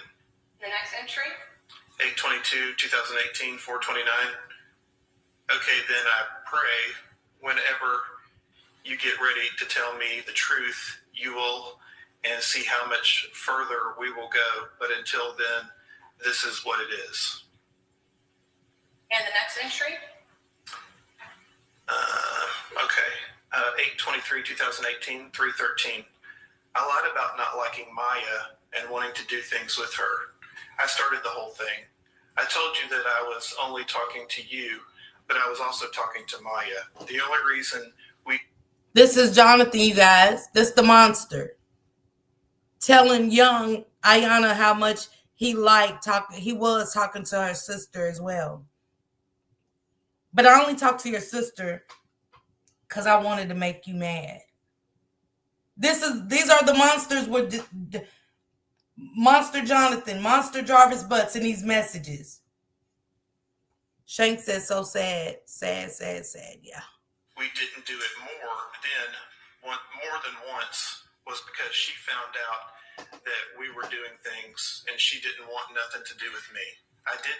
Samaya found out, the younger sister found out I was doing things with you, so she didn't want to do it anymore. Shankrock said this issue's crazy. Kiss her down there once only. That was the same day we did it.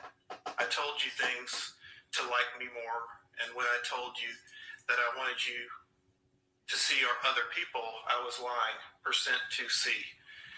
I talked to Mai about you and our problems all of the time. %2C. At first, I told you I was going to give you a baby to keep. I wasn't being serious, but once I seen how happy you were, I decided to give you 2 once you get older. After I found out about you and the boy, I was going to sex your sister to hurt you like you hurt me, but she didn't want to, so it never happened. I told you I had cameras up in the house. It's not true. I know the truth from something else, which I'm not going to say. I get info from your mom and aunts about you and tell them things so you won't be with nobody else. %2C. I said I'm not bothered by your actions anymore, but that's far from the truth. I hate when you are looking at other people. %2C. I hate when you talk to other people. %2C. I have your friends. %2C. Neighbors. I hate that you still talk to that boy. I hate that you talk to other people on your social network, Instagram, Snapchat, and some other things you have. %2C. I act like I have hacked your phone and I don't know what's going. And the next entry? 8/23, 2018, 3/18. I stopped wanting Maya after she turned me down the last time I got it. He stopped wanting the younger sister because she didn't want him. After he tasted the sister, the younger sister down below, she no longer wanted him. Hey, salute the Bryson. Hi, salute to you and your channel. Thank you. How are you? I'm good. I understand that you have forgave your monster, your abuser. It's hard to forgive people that took advantage of us, and I'm barely forgiving them. I've been saved for 17 years, and after I got saved, um, we had this special service that put everything on this card and let this pastor pray over what we wanted to get out of us, and that was one of it, is for me to forgive people who hurt me because God got them at the last minute. Yeah. And Shank Rock said, "No disrespect, but I'm not forgiving anybody." And it freed up my soul a little bit to say their names. It freed up my soul just now in front of y'all to say I forgive them. So for something that might not be understandable to some, I understand it. And I'm always and forever gonna carry that trauma. The Bryson family's always gonna forever carry her trauma in Phoenix, but that's just where I am. After hearing these stories, how do you feel the Bryson family? How I feel, it just that I feel disgusted all over again because children got took advantage of and people turned a blind eye like they didn't know what was happening. Like, come on. You say you love your nieces, your nephews, your kids. I don't care who they are, your cousins, your neighbors. And you can I just say this? I don't know if you remember this, but when I was growing up, remember when neighbors you could trust them and they will watch you while your parent is out for a long time and stuff, and then when your parent get back, you already ate. All you have to do is have your bath because your neighbor have fed you. You can't trust nobody no more. You can't even trust anyone. You can't even trust your spouse, and that's sad. That we can't trust nobody. But I do know who we can trust, and his name God. We can trust him. I ain't trying to make this spiritually, but he looks high, he look low. And I just pray that those babies' bodies get found so that we can get the real justice. Not only the justice putting them away, but the justice finding their bodies so they can have their resting space. That's all. And I agree with you 100%. Hey, Shauna Marie, we was doing the Another Angel Gone Too Soon, the Iyana Sawyer story. 16 years old, pregnant by her auntie's husband. Her auntie and Ayana was pregnant at the same time. Um, through messages through a wiretap. He said he unalived her. He was strangling her, but he just couldn't stomach it, so he shot her, and he took her and threw her in the dumpster. And he knew she would be in a minefield. He destroyed the evidence, and yeah, so it's just so much like the ZiyahHarris story. The kids are going around husbands of the aunties, and then on the stand, Samaya Sawyer, the younger sister, let everybody know that he had sexually assaulted her as well. And then in the text messages that we're listening to, he's telling younger night Ayana that he would talk to the younger sister about the relationship, and that how he tasted the younger sister. He went and ate her out, and then she didn't like it, so he went in there and started touching on Ayana. And these text messages get sicker and sicker, the monsters that they are, the sickness. And Samaya Sawyer also said that he had raped her sexually assaulted her in front of his young child while the young child was in the car watching. So this story, it just symbolizes so much with the ZiyahHarris story. So we got to think the baby's going to have trauma too from seeing that assault happen. So it's just a lot, and we need to make awareness of this. I said that for everybody to drop hashtag protect our kids, not only in my chat, but whatever chat y'all go to, and they're talking about cases and stories like this, hashtag protect our kids. We need to get the schools more educated. We need to get these dirty CPS workers out of there.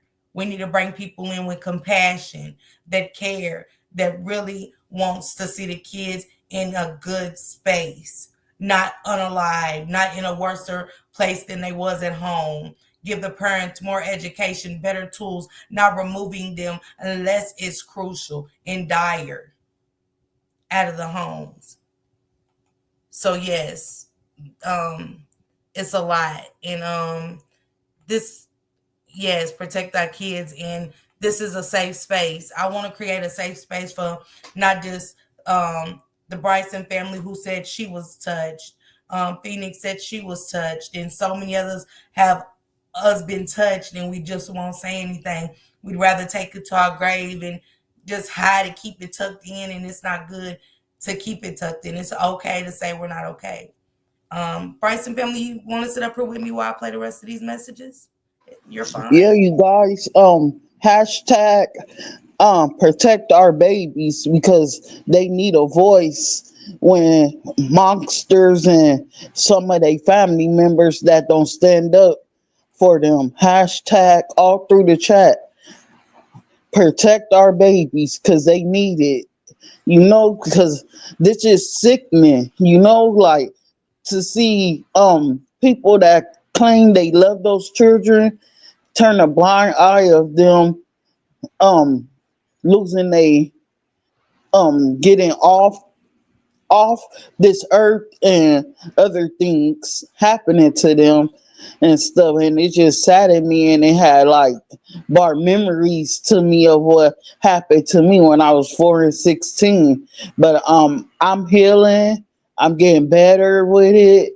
I do have a therapist, and it's okay to speak to a therapist when you hurting and you feel that people don't believe you. Your therapist does, and God believes you, and I do. Okay, uh, I do.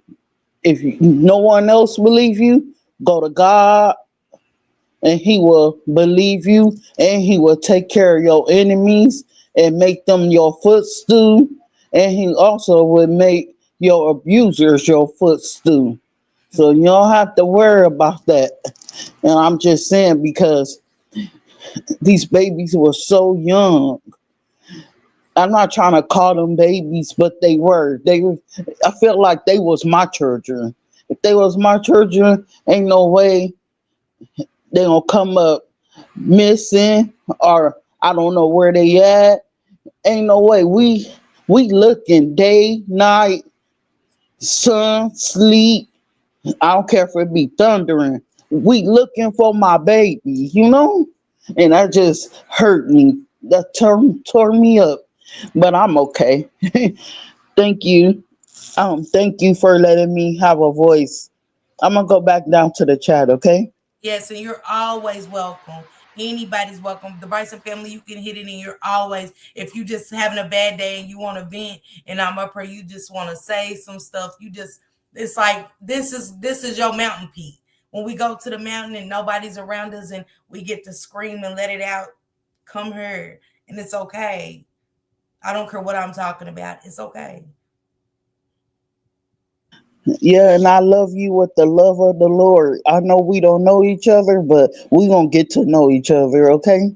All right, the Bryson family. Thank you so much for just coming over and expressing and being transparent with strangers. You know what I'm saying? It's already hard to speak about regular things without being judged and, people pointing the finger at you and just torturing you. You know what I'm saying? Not even knowing your story and knowing what you've been through in life. And that's what I'm not trying to create over here for y'all. I want y'all to be okay. I'm not okay, but I will be. So y'all put some prayer hands up for Phoenix. And Phoenix, it's okay to say you're not okay. I'm praying for you. I'm praying for better days and stuff like that. And you stay prayed up and just keep the faith. Just keep your faith, okay? Let's finish getting to these text messages. It's in my head that it's not going to happen. She said, just lay there, say no, and she was much looser than you.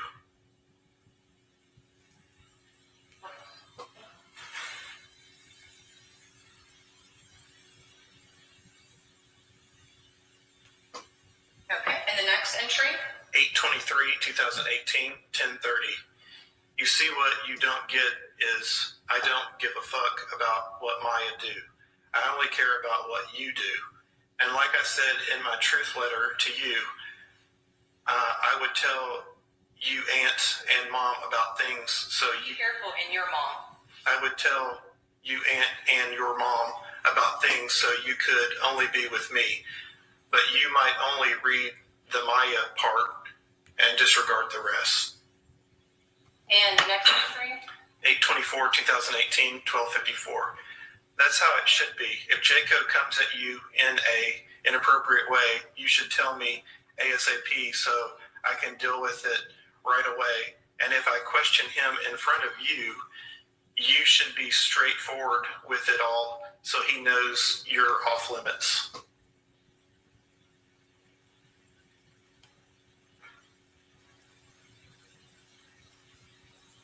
Next entry? The monster told the sister that he told Anaya, I like sleeping with you more. Samaya's much looser than you down there. 8/25/2018, 7/11, and it appears to be another picture. And can you describe what we're looking at? It is another screenshot of a text message from Uncle John. And could you just read the bubbles, please? So, yes. Yeah, text your aunt too, love. What's wrong, baby? Snap me. Yeah. Talk to me. Why are you crying? Hello. And real quick, y'all make sure y'all go follow the 504 girl in the CCC podcast. I posted it tonight. They was talking about the fentanyl crisis. It's very important, very, very important because it is such a bad crisis right now. We're losing our youth to that. We're losing our loved ones to the fentanyl crisis and stuff. I just had my best friend is in the hospital on life support right now. I got a call while we was in Shankrock's chat the other night, and she lost memory. She cannot talk. She couldn't remember if she had kids, and so y'all make sure y'all go check out 504 Girl and the CCC podcast, please. And I dropped the links in the chat, so make sure y'all go subscribe. I dropped Misunderstood's link and everybody else's, so y'all make sure y'all go subscribe to these channels, okay? Support. Hello. WTF, Yaya. What happened from when we was talking to now? Are you serious right now? Okay then, GN, I love you. And then at the bottom you can make out that it says, I knocked out. And the next entry? 8/26/2018, 11/19. LOL, you will be my best friend. Went, you're pregnant. I'll cook for you until you can't eat no more. And the next entry? 8/27/2018, 101. Because I want to take care of you.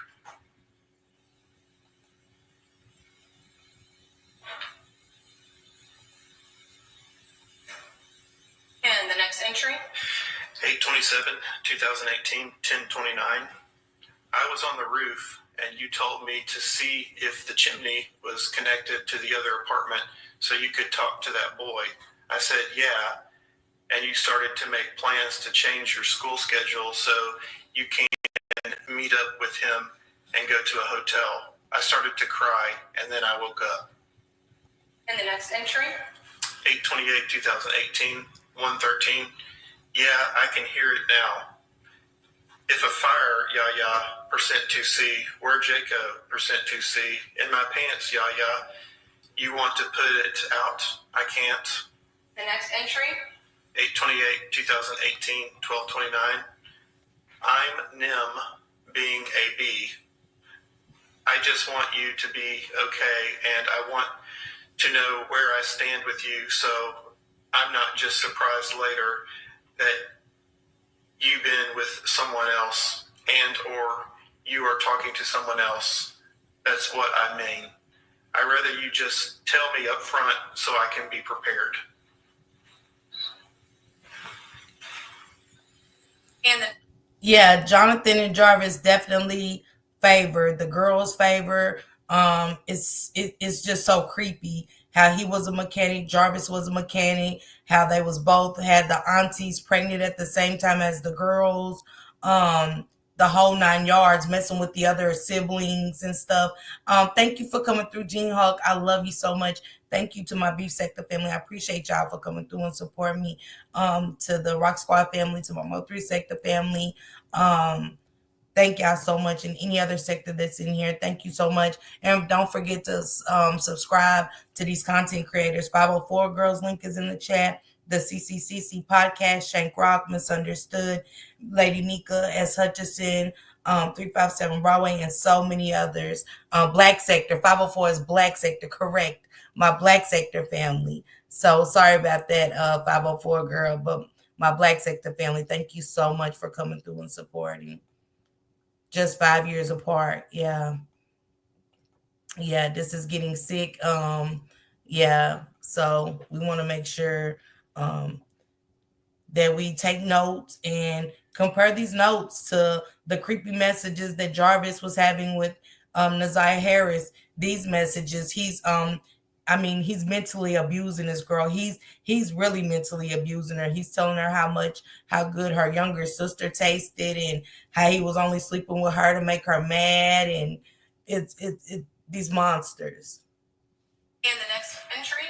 8/29/2018, 12:10.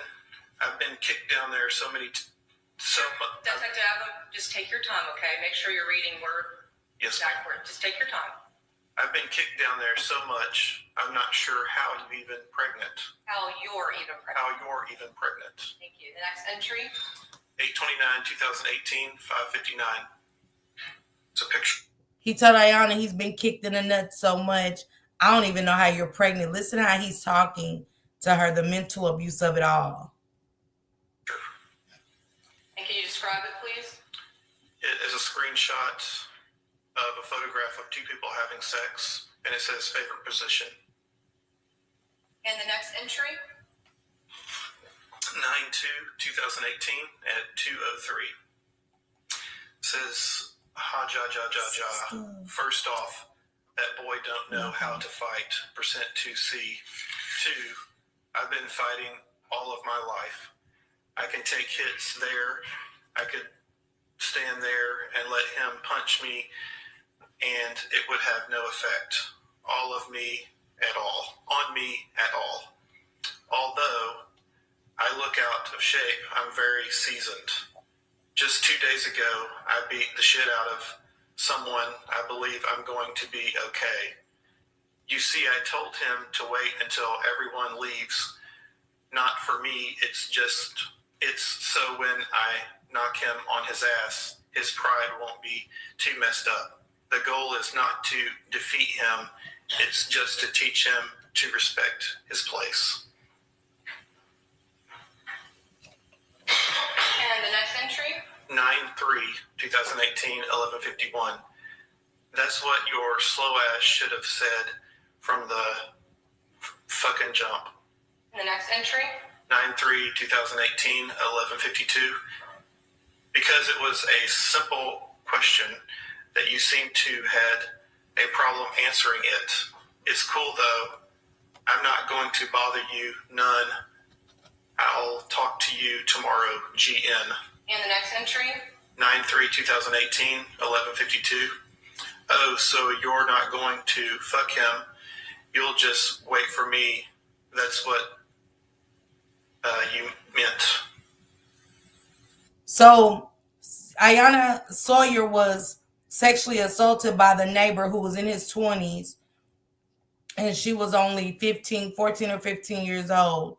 And he's insulting Iyana by saying, so you're going to go fuck him again, talking about the 20-something-year-old. Listen to the dialogue that this monster is using with this baby, talking about how he was jealous that she got sexually assaulted by the neighbor before he got to touch her, and so much more. These are so sickening.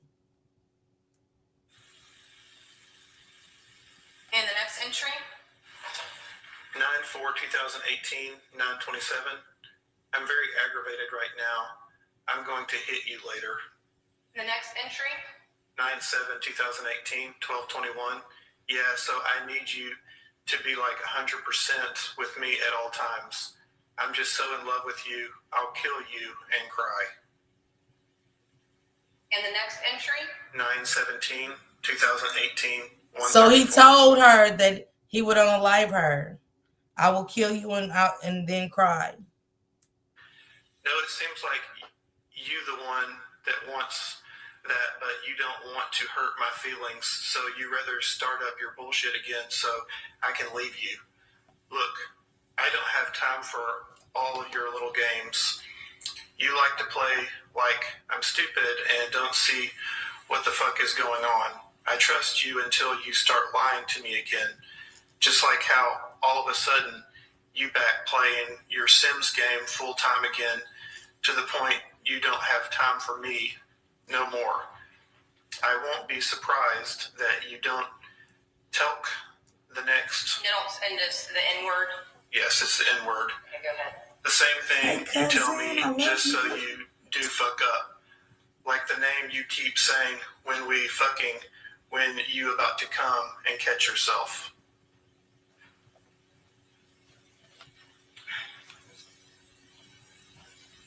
And the next message?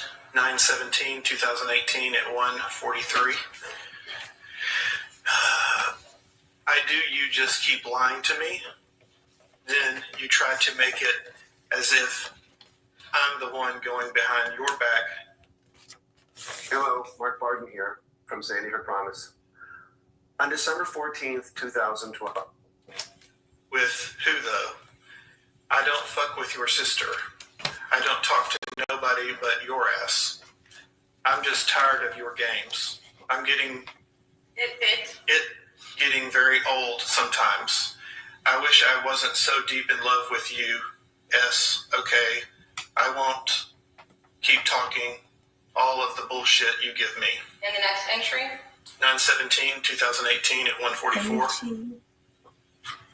I expect you to like other people, but you can't even admit that.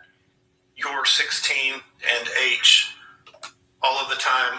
Why wouldn't you? But the fact that you just can't be real about it is sickening to me.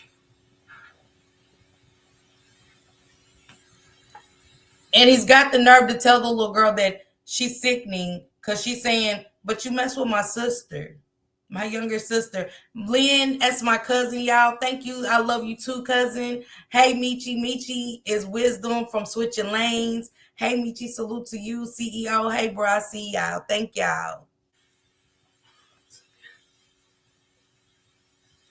And the next entry? 9/17/2018 at 1:49. Why would she lie about deleting me on Snapchat? That's so stupid, right? You don't be even making sense, %2C. I believe when you said you went to your counselor's office to change your classes, but then you started with all the other bullshit that makes me question your story. But you have it all planned out, so I'm going to let you be. If there was a boy I was up into this point, I was trusting that you'll tell me, but I see you back to your old ways again. I hope whoever it is makes you happy, because obviously I can't. While you want to make it seem I'm doing things behind your back, really funny, Iyana, for lying to me, enjoy the rest of your day.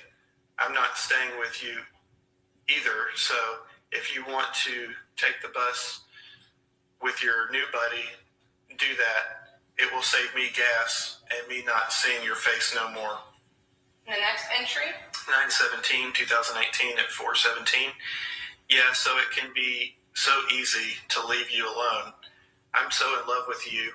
I push all my instincts to the side and look like the dumbass at the end. Well, you started your lying again.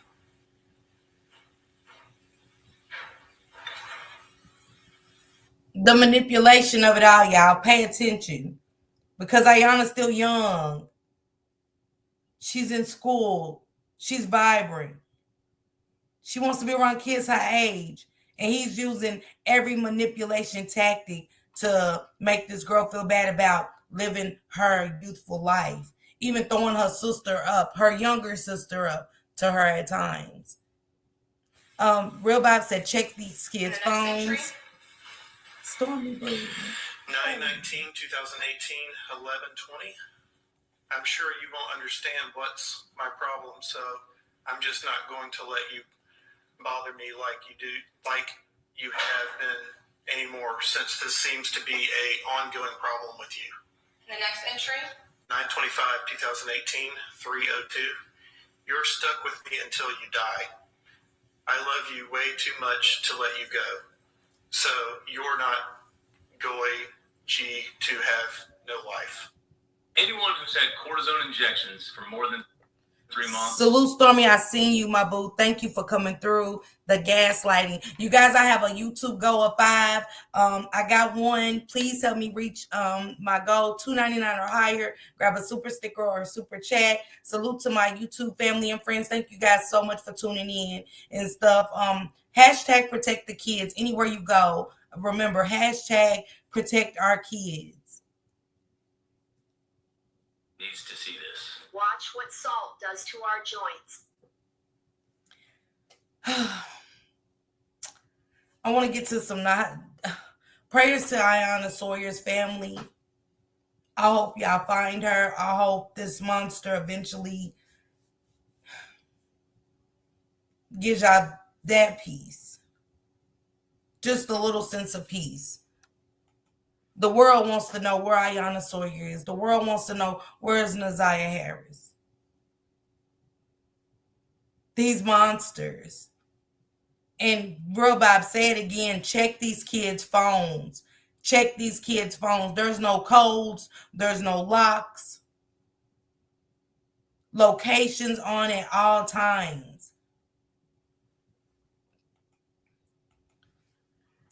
Now, we was talking about the ZiyahHarris case, and thank you guys so much for tuning in. Prayers to Iyana Sawyer's family with her being pregnant. My baby. I love you too. That's my baby girl. My kids is coming up through. This is my baby girl out of my 5 kids. Mommy loves you so much. She begged me to talk about ZiyahHarris as much as I stayed away from it. She was like, Mom, talk about it. Let me know so I can let you know when I'm off work. And I'm so proud of my babies. I love my kids. I don't keep secrets from them because I want to make sure they don't go down the path that I went through. Addiction, abandoning their kids, neglecting their kids. And it wasn't easy having those conversations, but it was what was needed for especially her being the youngest, me missing so many detrimental parts of her life. And as a mother, I didn't want to hurt them. I didn't mean for that part of my life to go bad, but that's called being a mother. When you show compassion, sympathy, empathy, these monsters that we're dealing with, it's crazy. She said, baby, I'm real crazy behind mine. The grown ones and the 6 grands. I'm going to do it all the time. You heard me. They be saying I be over dramatic, y'all, but I'll be like, nah, no, nah.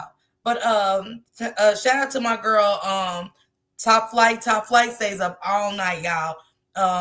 Touching on these stories. She should be a content creator herself, but touching on these stories, getting into the depths of the stories and hitting me up and sending them to me. I want to play this one for you guys. It says confronting Shannon Hurst, the aftermath with Mark D. So you guys make sure y'all go follow Mark D. He's been around the family. He's the one who was in the house with Shannon and the twins. So I was contacted by a homeowner in the city of Detroit that says that he has a woman who's living in his house who's acting very strange. And he wants her out.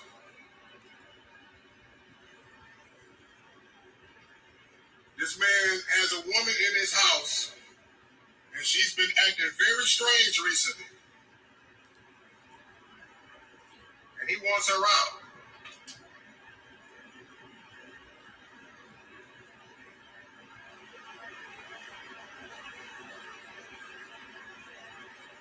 They said a gun was pulled, the police was called, everyone went to jail, including the landlord, except for Shannon and Marquita. That's crazy. Y'all tell me about it, but that's crazy. And I want y'all to hear this clip right here. These clips are so interesting, and this is the voice of the people. And as people, we're all going to have a difference of opinion, but at the same time, we all got a voice to voice our opinion based off of what we've heard coming out of the family's mouth on the stand and so much more. This is some posts, you guys. I'll be at your church, Annette, to tell them how you threatened all the girls not to say a word to anyone. For the book, I've never ever talked or said anything about anyone else in this family being gay. That one is dead. And somebody else said, I got more, so type some more stuff to me. Him offering me money that was confirmed today. I talked to that little girl. So it's text messages being posted on Facebook like crazy. The family is going bananas. And when I say bananas, they're saying some unruly things. Emotions are coming out. And I want to play this clip where they finally put Roxy back against the wall. A lot of stuff, the side effects of grooming and sexual abuse and all this abuse is the long lasting damage and cover we try to do to hide those scars in our mind through any means. Miss Parker, I don't the super sticker I just sent, check to see if you received it, and please, thank you. I didn't see a super sticker or a super chat come through, Stormy, but YouTube be delayed, but thank you so much. Thank you so much to everybody that's donating to the channel. And donating even means where y'all come in, y'all conversate and sit here and listen to these stories with me. And y'all use y'all voice to fight for these kids and so many others around the world. That's supporting financially as well, and hitting that like button and sharing, okay? The landlord was Shannon's twin boyfriend. Oh, I didn't know that. I'm not trying to talk about nobody's hygiene, but it looks like Shannon and her sister didn't bathe. Yeah. Hey, Love Bug. Hey, thank you for coming through, Nika. Thank you so much. That's who the landlord is. Remember, he said it on the interview saying that she shouldn't have kids. But let's hear them put Roxy against the wall. Roxy is the cousin that came and, everybody's giving her flowers for coming and waking and shaking up the case by hitting panels and going worldwide, talking about it, doing blogs, talking about it, selling shirts and everything else. They feel like she deserves the flowers for this. But we're gonna hear what these ladies had to say. Ain't no way in the world this girl is saying all this shit in his text message to this grown ass man, and nobody is knowing that this girl is out of her character as being a 12-year-old. Some text messages if I wasn't living here. Explain that to me. Well, no. You said that a million times that you wasn't living here. Right. You said that a million times. Know about what messages is in her phone. When you said that a million times that you wasn't, and we asking you these questions and you coming up against the wall. I'm ready to go back.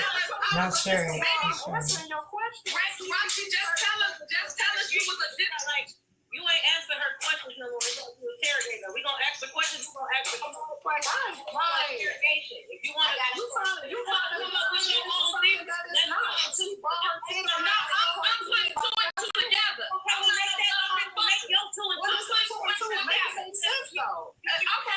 Okay, fine. I'm going to mute my shit because I ain't no stupid motherfucker. That's right. I got a question. Ask her to come up here and then y'all ambushing her. Ask her questions and then move the fuck on. Make up your own theories on your own. We're not the investigators. Ask the woman what you want to ask her and then let somebody else ask a fucking question. I mean, she basically like, you know, because you saw the baby and like, girl, what? Well, ask y'all questions then, because if y'all ain't asking no questions, I got a million of them. Go ahead and ask this question. I got a million of them. I got a million of them. Go ahead and ask the question.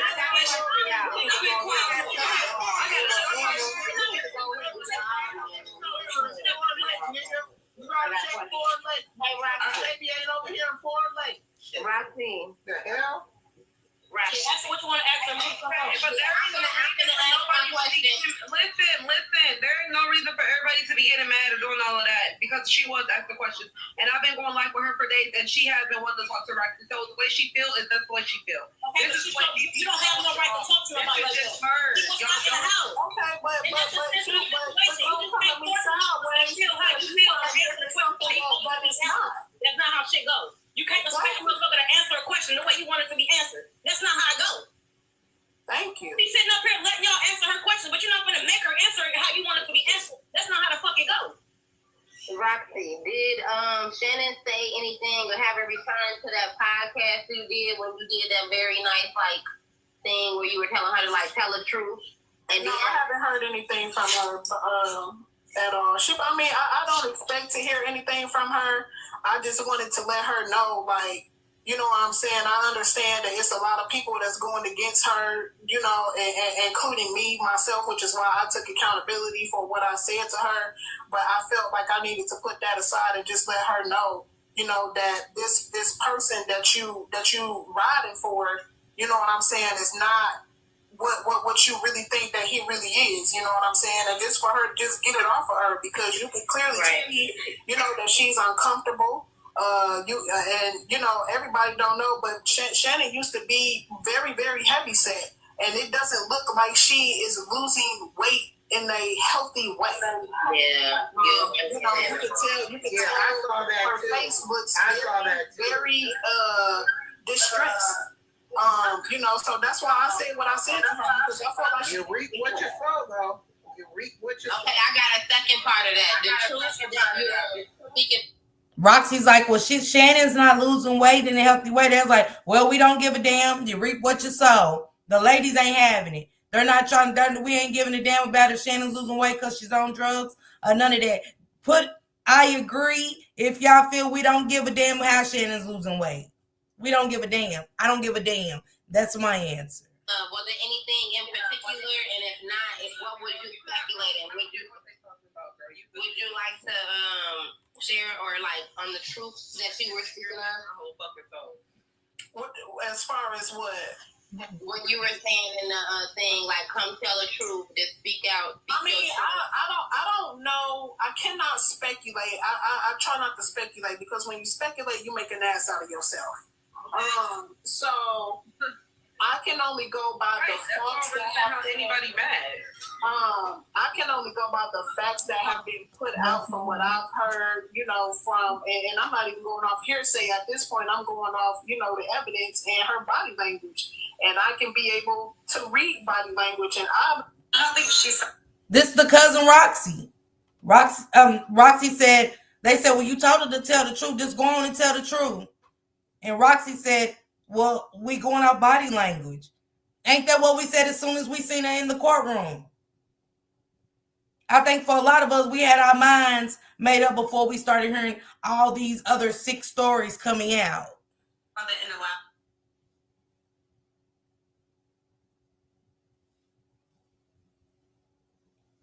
So that was, they're showing Shannon's profile and stuff like that. But I want to go back to one even better. I want to do a recap for those that wasn't here, that got to hear the boyfriend speak. And also I want to run back one more time Marquita's baby father speaking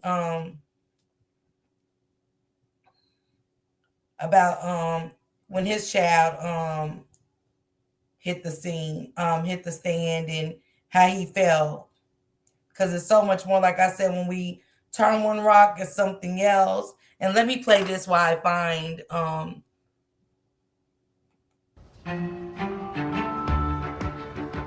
Right now, Jarvis Butts is awaiting trial for the murder and sexual abuse of ZiyahHarris. After listening to days of testimony last month, a judge called Butts a monster and said that opportunities to protect the 13-year-old girl were missed. Tonight, the 7 investigators are revealing years of warnings that preceded Butts' alleged crimes. Warnings that family members say were made to Children's Protective Services that could have saved Naziyah's life. Here's what 7 investigator Ross Jones has uncovered. You look at that face, and you do not see the horrors that she had gone through in her short life. The exploitation, the molestations, the sexual abuse, and the pregnancy that she was concealing. Years before Jarvis Butts would be charged by Wayne County's prosecutor, accused of killing and sexually abusing 13-year-old ZiyahHarris, Harris's own relatives say they saw the warning signs and told anyone who would listen. So that at that point, I said, this is too much. I'm calling CPS. I tried not just once, but multiple times for them to take me serious in what I was saying. Iyana Morton and her cousin Jernell are both relatives of ZiyahHarris. In February of 2022, Jernell says she learned of allegations of improper touching involving Butts and other small children. She says she was told about the claims while talking to her niece, Jarvis Butts' girlfriend, and that the alleged victims were ZiyahHarris and 2 other children. I was just like, oh my God, I was not crazy. This needs to be looked into. She says she took the claim seriously in part because Butts was on the sex offender registry, having spent more than 8 years in prison for third-degree criminal sexual conduct. She didn't alert authorities at first because she believed her niece would notify police. But weeks later, Jernell did notify Child Protective Services. Her complaint came in on April 13, 2022. There was an incident at a birthday party, the complaint reads. One of the children that attended the party accused Jarvis of sexual abuse. Ziya, and name withheld, reported that Jarvis touched both of them inappropriately as well. Jarvis touched, name withheld, in her private area, and it hurt. Jernell made the complaint over the phone. They basically told me if they needed me for anything else, they would reach out. The next day, Jernell would receive a text from her niece, Butts' girlfriend, confirming that CPS had contacted her. CPS called me, the text reads. They called about the well-being of my kids. Then they called back to get Jarvis info. A CPS spokeswoman would not tell 7 News Detroit if investigators ever questioned ZiyahHarris after receiving the complaint. But we do know it wasn't the only complaint filed with CPS, naming Jarvis Butts. And it wasn't easy for me to call Protective Services just because of the horror stories that you hear. Iyana Morton said she heard about the same allegations against Butts from a conversation with his girlfriend. 2 months after her cousins called to CPS, she would file her own complaint. I told them that there's a problem and they need to be aware of it.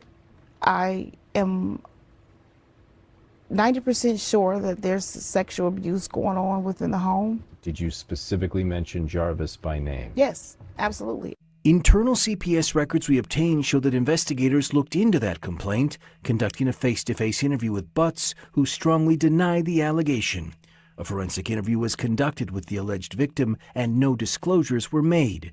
CPS said the home was clean and free of observed safety concerns. The allegation was denied, assigned a low-risk level. These are 2 complaints of at least 5 filed with CPS since 2015, naming Jarvis Butts. They allege concerns about possible molestation, physical abuse, or living conditions. Some of the complaints are generic, and none would ultimately substantiate that Butts was improperly touching children. Just over a year after the last complaint on record, Butts would be charged with sexually assaulting and murdering ZiyahHarris. I'm brokenhearted because this could have been prevented. All of it could have been prevented. Attorneys for Jarvis Butts declined. I want to play the boyfriend's interview, and then I'm going to get to Kari and her interview with 7 Mal. I want you guys to listen to that. It was all of this gut-wrenching, stomach-turning. She said Shannon didn't protect none of them babies and didn't get her lazy tail up to look for her niece. Absolutely. The truth is the truth. My baby girl said she definitely agreed. Top Flight agreed. Jean said shaking my head. Absolutely. Top Flight said Bryson family she didn't because they saying she the one that unalived her. Then her and her sister put the body in their mama car and took her back to Jarvis, already unalived, allegedly. Top Flight, wow, the family is sick. Let's go back and kind of listen to what the Marquita's boyfriend, and this is the twin of Shannon. Let's kind of listen to give a recap to those. 504 girl, I will be posting these on my wall and stuff like that. It's very cringing. It's just mind blowing. Let's get to it.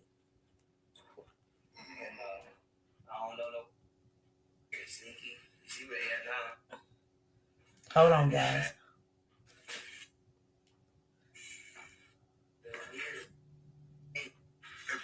Trying to take it back to the beginning. It's hard getting these videos to the beginning. Jesus. Let me go to another one first and then we'll get to this one.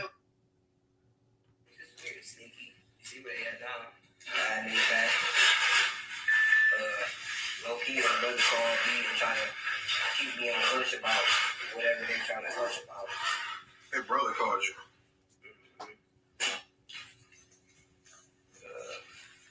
Yeah, stuff just ain't been right. Man, it's weird. I can't even explain it.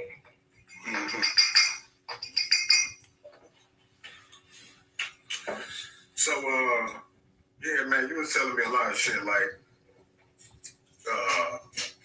I guess the auntie was telling me about what's going on with she told you about how the CPS investigation wouldn't be, Yeah, that was a little weird. So she was over here.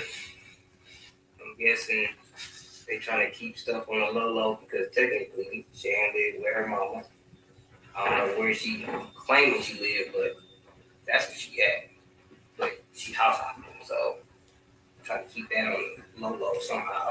But ever since this thing got serious, she was over here. Of course, I ain't want to hear it, but she was over here. And one day, CPS, I guess, came to her grandma's house. So it was late. She busted in the door talking about CPS at grandma's house, or mama's house. Put that dog in the room. Can't hear you over the door. She like, they already can't hear you. Oh, so she like, CPS at my mama's house. So, I get up being nosy. They're like, I think they about to take the kids or whatever. So, they didn't take the kids because from what I heard, from what they were saying, was Fortino was there. And being that he has nothing to do with the case, they didn't really go forward with what they were supposed to do, I guess. So, after all that, we at the table. Her mama called Shan. They on speakerphone. And she basically schooling her on like, say this and say that. Use this address when CPS call you because they already let her know that we about to get in touch with Shannon right the next day or whenever. So she got time to call her, tell her this and that. And it just, even if it wasn't something sneaky, it looks sneaky. And I don't know nobody that got to call somebody else to school them on shit, especially in that situation. If y'all doing shit the right way, whatever you said, it's the same thing Shane gonna say. You shouldn't have to call her and be like, hey, say this. So it's like they just basically covering something up, you know what I'm saying? Telling each other what to say to get away with some shit, sound like. They always whispering. I pretty much stay to myself because I ain't got shit to do with this shit and I ain't trying to really be in it, but at the same time. Like, so why are you in it? Because she lived here with you. Said you want her out of your house. Here, and then I got a heart. I care about this situation. And y'all doing shit in my face that's making me feel like what people saying that don't even know y'all is right. So now I feel like I gotta say something because I'm starting to really feel like y'all did some shit. Y'all too secretive coming in this house. Y'all sneaking, like, say shit. If Shannon ain't here, that girl getting up early as hell in the morning, they talking on the phone. She ain't up here, I'm asleep. When I get up, conversation ends. It's like, I'm really not hearing too much of this and that. It's too sneaky. And then it's other shit that I've literally heard that just don't really make sense. Like, there's been moments where we already got to the point where Nazaya is gone. You didn't got a call. I want to say it was from the police officer brother. Got a call from him saying, you might get some money together for a funeral, memorial, whatever you're trying to get money together for. That girl got the flipping on the phone talking about that. Nazaya ain't even dead. What the hell? What we need to do all that for? She ain't dead. But you saying it like you comfortable. like, no, we all at the point where she might be dead. Ain't no way. Hey, this girl just disappeared off the cameras this long. Let me read some of these comments. Top Flight said sometimes CPS reach out to so people know they coming so they clean up. Absolutely. Nika said this is very disturbing. This is happening to our kids too often. She said that's probably when Roxy called on them. My daughter said the whole situation makes her stomach turn. And I dropped my Instagram down there, Stormy. It's right there. Shannon and her twin telling each other what to say, not knowing that they're guilty. Yeah, this. Then I played it again because it's just interesting. Right. You know, so it's just certain stuff that she said. Then you got Marquita posting stuff on her Facebook that ain't true. More fishy shit. It's like, no, I'm not fucking with that. Then your daughter told you before she told the father. You know, this man did this. Nah, that ain't your dad. You shouldn't have got in the car or shit like that. Then you don't even let your baby daddy know about the situation it takes for her to go to him and then tell him for all this shit to come out like that. And you the first. That shit, that's terrible. You want to be with somebody like that. Yeah, you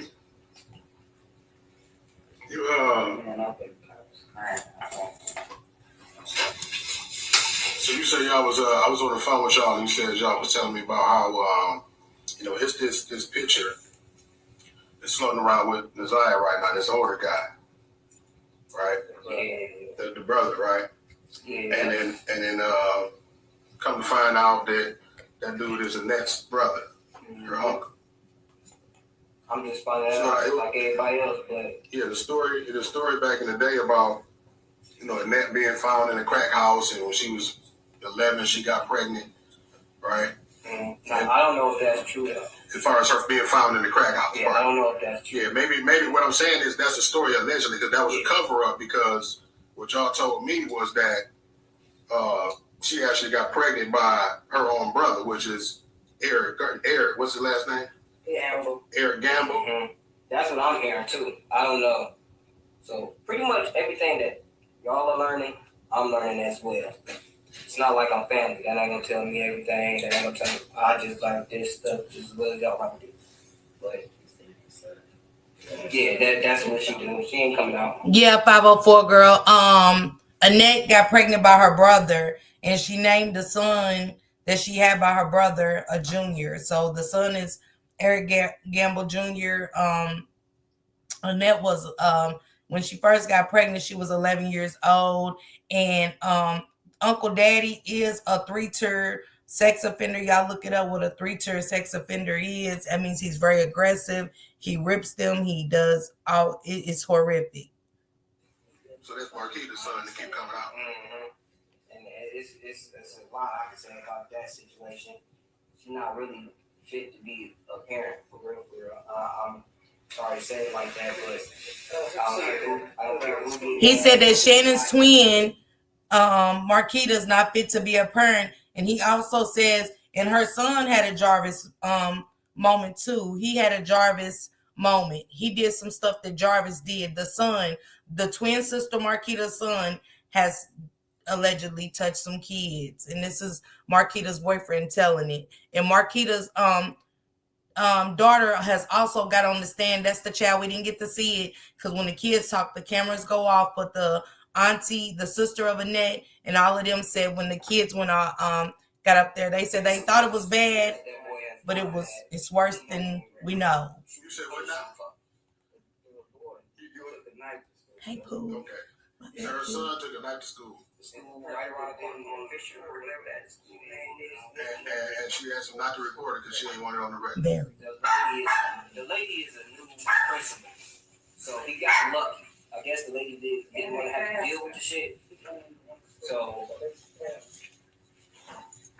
he came home, wanted to call Bari, the brother of the girl that's missing. He came home, wanted to talk to her. Then he called him to handle some kids at his school. But, as parents, you know, let that happen. But he still didn't explain himself on what was going on.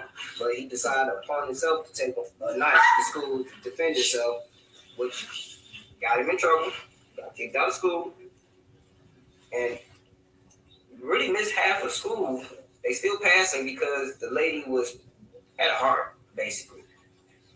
And he just took that and just still been getting in trouble. I feel like it's so much other stuff going on. It's very, very serious.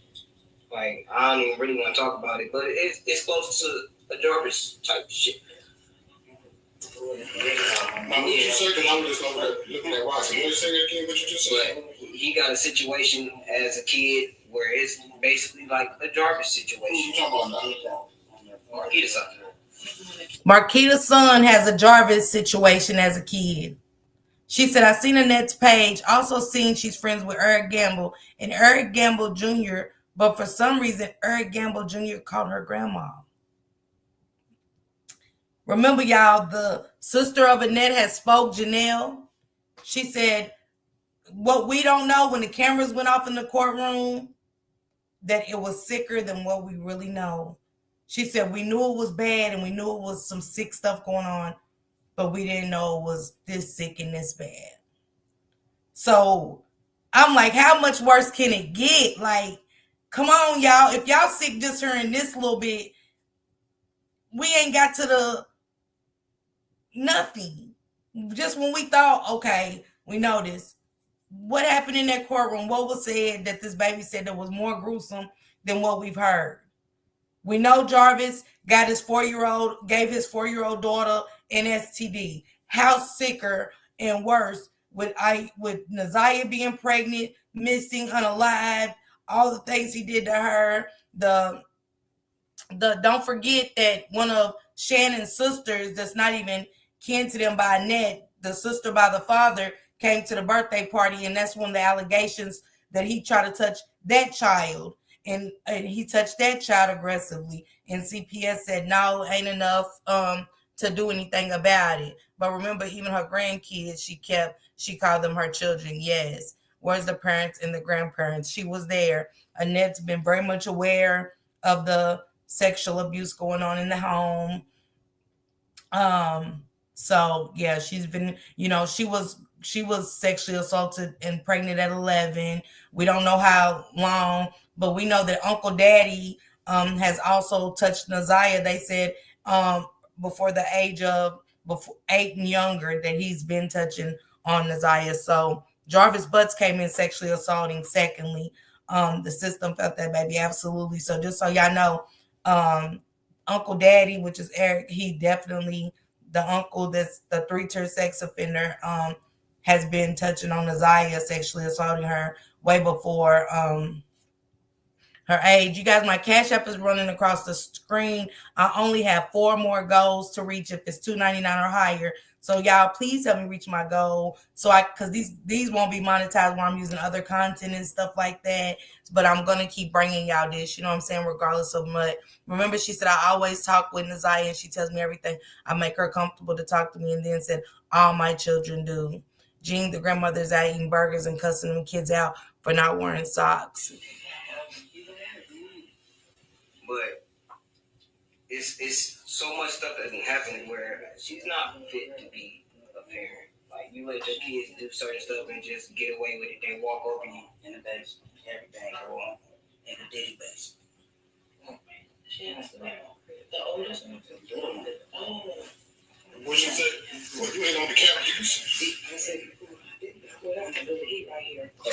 and it is alleged that Jarvis Butts is Marquita, the son that's touching other kids, Marquita's son, and this is Shannon's twin sister. The ones that's touching kids, he is allegedly supposed to be Jarvis Butts' son. And that came from the boyfriend as well. Y'all know that Jarvis did mess with Shannon and Marquita, and so is the man that's speaking right now, messed with both sisters. That's what they call it? No, that's what I'm calling it. But basically they was in that basement, the same basement that it's sexual shit going on. It seemed like it.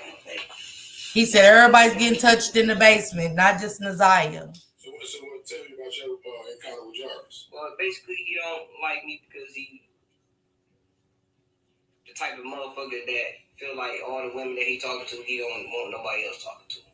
But even though I'm talking to the twin, he feel like, right, because of the situation he been in, you can fuck with both twins, it's fucking with your mind. You see another nigga that's close to the other twin as well as he close to that twin. So it's fucking with him. So I already got a vibe of something wrong with you. And then I already know we gonna get into it. I feel that you don't like me. But I'm the type of nigga that I'm gonna pop up because you don't like me. So he messed with both. Have you messed with them both too? Yeah. You have? That's part of it. What's going on, bro? When I didn't beg for it or ask for it, it just happened that way because obviously they just nasty like that.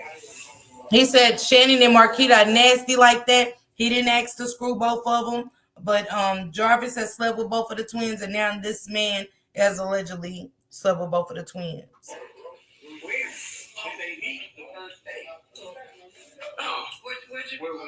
When I met Marquita, when we first went to meet up, it was at the same hotel that Jarvis and Listen, remember that hotel? He said it's at the same hotel. Remember that Jarvis and him. What you call it? Yeah, and I met her on Facebook. And the first date was at that hotel. And the first date was at the hotel, the trafficking in? Mm-hmm. The trafficking in. Off the website. Mm-hmm. Facebook date now when they first made it. On Facebook. See, I never did no dating app, obviously. There wasn't no back page mogo space shit. No. Okay, I never even tried none of that shit out. It was just because I already had Facebook and they put that shit on there. So, tried it out, but ran into her. Y'all linked up and went to the hotel to try the one on Harper and Cotton. Yeah. Terrible. I don't think they're here, but they cool. They straight. Trust me, it's been way more noise in this motherfucker besides what's going on right now. He called it the trafficking in. He said the same hotel that Jarvis took. No, they said he said, yeah. Why is this hotel so prominent to the twins, to Shannon, to Jarvis, to Marquita? And remember, Roxy said they seen her go in and never seen her come out. Everybody keeps saying the lake. I'm saying the hotel. If you see me go in and don't see me come out, check that motherfucking place. Check there. Okay? While I go get this Instagram request, you guys, let me play this for you. State your name for the record, ma'am. Valerie Louise Smith. And Ms. Smith, I want to call your attention back to March 7th of 2024. At that time, in what area did you live? That's where I live currently. I'm 7 Mile Evergreen area. Okay, and is that near Evergreen and St. Martin's? Yes. Okay, is that in the city of Detroit, Wayne County? Yes, sir. Okay. And on March 7th, 2024, did you come into contact with the police? Yes. Okay, and what was the reason you came into contact with the Detroit Police Department? I found a young lady's ID. And where did you find that ID? Directly across the street from my house. And was it like a driver's license, school ID, or something else? School ID, it looked like.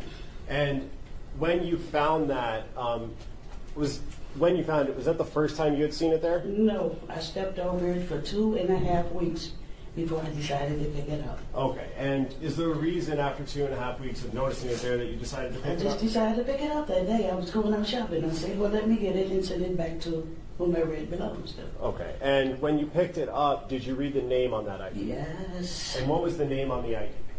ZiyahHarris. And did that raise any concerns in your mind? It sure did. And what's the reason it raised concerns? I just heard it on the news before it came out. You heard her name? Her name, yes. Oh. And when you picked it up, did you have gloves on or anything like that? No. And you used your bare hand then? I took my thumb and flipped it. And when I saw the name, I just put my hands on the outside of it. And what was the reason you just put your hands on the outside? I didn't want any disturb any of the prints that were on there. And when you picked it up, did you place it in anything? Once I got to the next stop, I was on the bus line. I took it in the gas station and I put it in a lid. Okay, so let's back up for a second. You picked it up and then got onto the bus? Yeah, but I still had it like this. And I never put my fingerprints or any more prints on it. And for the record, the witness indicated by holding her hands about Yes. 3 inches apart. Yes. Her fingers. And when you got to the gas station, did you go into the gas station? Yes. And did you tell the people in the gas station about what you found? Yes, sir. I also told the bus driver what I had found. And then after you told the gas station people, what happened next? I asked them to call the police for me. And did they? Yes. And then did the police come to your location? Yes. And after the police got there, what happened next? They took me back to my house so I could show them exactly where I found the ID at. And did you show them that? Yes. And did you give them the ID as well? Yes. Okay. I gave it to them when they initially pulled up. And may I approach, Judge? Yes. I'm approaching with People's Proposed Exhibit 40. Ms. Smith, do you recognize that? Yes, sir. And is that the ID that you found? Yes, sir. I move to admit People's Proposed 40. No objection. It'll be admitted. And permission to publish on the screen. Yes. Testimony from another child today alleging sexual abuse by the same man accused of killing 13-year-old ZiyahHarris. And we're learning of new DNA analysis that could determine whether Jarvis Butts goes on trial for murder. Sean Lay following today's hearing for us. And Sean, this chilling case, it just keeps getting worse and worse as we learn more. Chilling is a good way of putting it. Stomach turning also. Every witness, every hour here at the court. Here's what's new about this today. This is the first time we're hearing the voice of Jarvis Butts. He is 41 years old. He is accused of the sexual abuse and murder of a 13-year-old girl named ZiyahHarris. She was related to one of Butts' many girlfriends, and he called Ziya his niece. The teen was last seen with Butts after school last January 9th. Then ZiyahHarris went missing.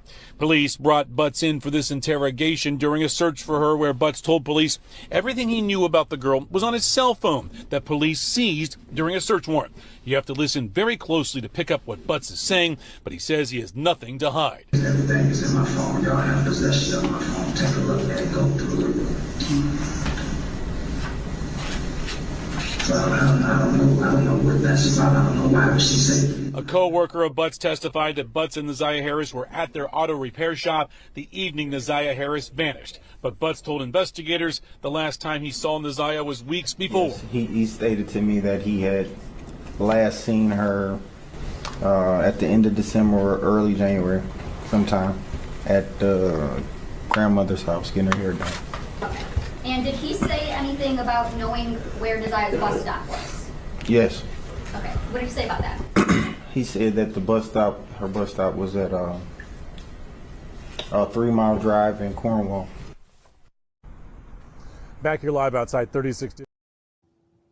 No, Humbly, you didn't say anything wrong. Salute to that Cash App from the full name. Thank you so much for the Cash App. No, you said nothing wrong. Yeah, this is getting more cringy. Okay.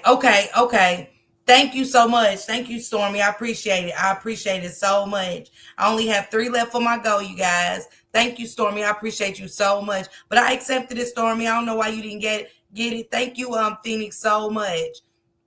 She did the right thing. Thank you, ma'am. Yeah, YouTube owns my highway robbery. Yep, sometimes they show we will never give up. Thank you, Ms. Parker, for giving us a voice to those who cannot speak for themselves. Always. I just thought about it. The day she found it was found y'all. She was 30 days after he turned himself in. Yeah, that's why Shank Rock even said he was wondering why she waited so long to pick it up. She said she walked over for 2 weeks. Black and white coat, same one she had on that bus. Yes, I'm still sitting here like the brother. Yes, some of the kids, they're alleging 504 girl. We won't know until court, but they saying some of the kids have had kids by the brothers, their brothers. You know, Annette's kids have had kids by their brother, and stuff as well. So she said I tried to see some, but it's not working for me. I don't know. That's what That's what Stormy just said, that she's having a problem to Bryson family. You can keep trying her, it's okay. And the Cash App is going across the screen, but YouTube does that sometimes. Something going on with YouTube. I can't see comments till I go out and come back in. Yeah, it does that. But this is 7 Mal. Y'all make sure y'all go follow 7 Mal. I will share this video, but this is going to be Kari, 504 girl, to catch you up. I haven't heard this yet. I'm hearing it for the first time with you guys. Kari is Shannon's cousin, Annette's niece, and Shannon touched her. Shannon touched her girl cousin from the time she was 6 years old up until she's 12. So we're going to get to it. Thank you, Stormy. Thank you so much. Hold on, guys. I see you, Perp. Hey, Perp. Y'all make sure y'all go follow Perp as well. And again, yeah, thank you, Stormy. Thank you. Stormy definitely sent me the message. Thank you, Stormy. And for everybody that's supporting the channel. Let's get into this and see what Kari had to say. She said, what's wrong with this family? Jeannie gets worse. Thank you for sharing the testimony. You too, Phoenix. Thank you and the Bryson family for being transparent over here with us today. We appreciate that. And also, Jamie, I see 504 comment on top, but not in the chat. I don't know what's going on with YouTube, guys. I'm sorry that it's glitching and stuff. I know they never want us to put the truth out and stories out, so it could be that. We're getting into the ZiyahHarris story, part 11, and 7 Mal Radio is the one that went to the Shannon's house with Roxy, and my daughter said they're all sick, but this is the man that went to the house and got the boyfriend to talk just now. So he's got Kari over there with him. She said, Miss Jean, the entire family trauma is what goes on in the house, stays in the house. Yeah, she said, this family is sad. Yes, let's get into it, guys. It's our first time hearing it together. Y'all leave y'all thoughts and comments. Thank you, the Bryson family. Yeah, y'all leave y'all thoughts and comments, but we're getting into it. And prayers and salute to all y'all that keeping her name alive, okay?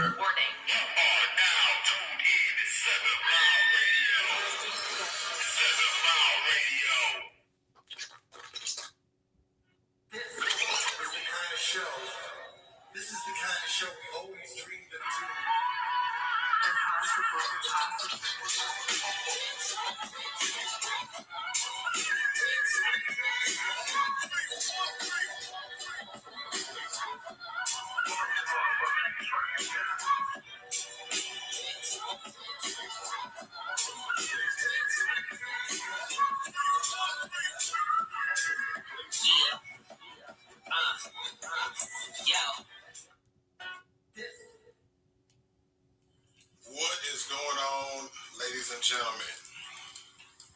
It is yet another episode, man, and of course, I did not plan on doing this. Right? None of us planned on being here for this. We hate that we're here for this situation, right? But as I expressed on my post that I made, I was out at my dispensary partner, West Coast Meds, and while I was recording some content there, somebody said, hey, Mark D, I love you, Mark D, I love what you. And 504 girl, he's touched other kids in the house besides Zanaya. He's touched his kids by Shannon and stuff like that. It's allegedly said that Shannon and Naziah has had a threesome, but that's alleged, but it's coming out in Mark D. You know, he's been around the family with Roxy, and these are coming out. From ZiyahHarris. And I turned around upstairs, I said, thank you. I'm like, who are you? She said, I'm one of ZiyahHarris' cousins. I said, wow. So she took a picture with me, and we had a conversation about her experiences on what she grew up with in that family. And I said, well, damn, like, with all the stuff that's coming out, like, why haven't you spoke out? You know, then I remembered, you know, my good old buddy Roxy was telling me about this situation when I first met her. All right, so well, yeah, Roxy told me about you. It's good to finally meet you. So after the last couple of weeks of me kicking it with this beautiful sister and just getting to know her, after the hearing come out, we got the developments of the hearing. Everybody see the gruesome details of the text messages and all of the things that's coming out with that. And then she witnessed a lot of people bashing her cousin, bashing Roxy and talking bad about her and talking about all of the things that they were saying. Ain't no point in reiterating all of that. So so I was talking to her. Yeah, Gene, we are going down the rabbit hole, and it's some more, y'all. I got so many videos I haven't got to show y'all, so I wanted to do a part 3, but I'll do a part 3 tomorrow with the other videos. And Mark D is really getting into it. They're bashing him now and stuff. And of course, when somebody gets close to our family secrets, they're no good. You know what I'm saying? So salute to Janelle, salute to Kiwana, and salute to Roxy, and salute to Mark D and all those other content creators that are putting it out there. You know what I'm saying? The world needs to know what Naziah and these other children have went through. Just today, just so I happened to talking to her today. I said, man, you really need to say something, And she was like, I've been thinking about it, and recently, because of stuff that's going on, I think I feel like I want to. I said, well, let me know when you want to do it. And, I'll give you the platform. So now here we are. Yet another episode of the tales that went on inside that house within that family. So, respectfully, I want y'all to give a warm welcome to our beautiful sister, Sierra, who came here today to share her testimony of what went on in the house and her experiences with the family. How you doing, baby? How you doing? First and foremost, I just want to give my respects to Roxy, my cousin, for being my voice. At the end of the day, I wouldn't even be able to sit here and talk about this if it wasn't for Roxy. We had very multiple personal talks, and she's more than family to me. That's my sister. She was my voice, and she's Naziah's voice. And at the end of the day, she encouraged me to let me know that it's okay. I got you. And that's what I was saying earlier, guys. It's okay for us not to be okay, and it's okay for us to use our voice and finally expose the monsters within. But this is Kari. For everybody to know, Kari, like Top Light said, Kari is Shannon's cousin. Shannon is Monster Butt's baby's mother, and Shannon was sexually assaulting Kari from the age 6 to 12. Through it all, I'm here. It shouldn't have took for my cousin to come back and be able to be the voice. But she was. And through that, I'm forever grateful. So, with that being said, any backlash that y'all have to say about Roxy, keep it.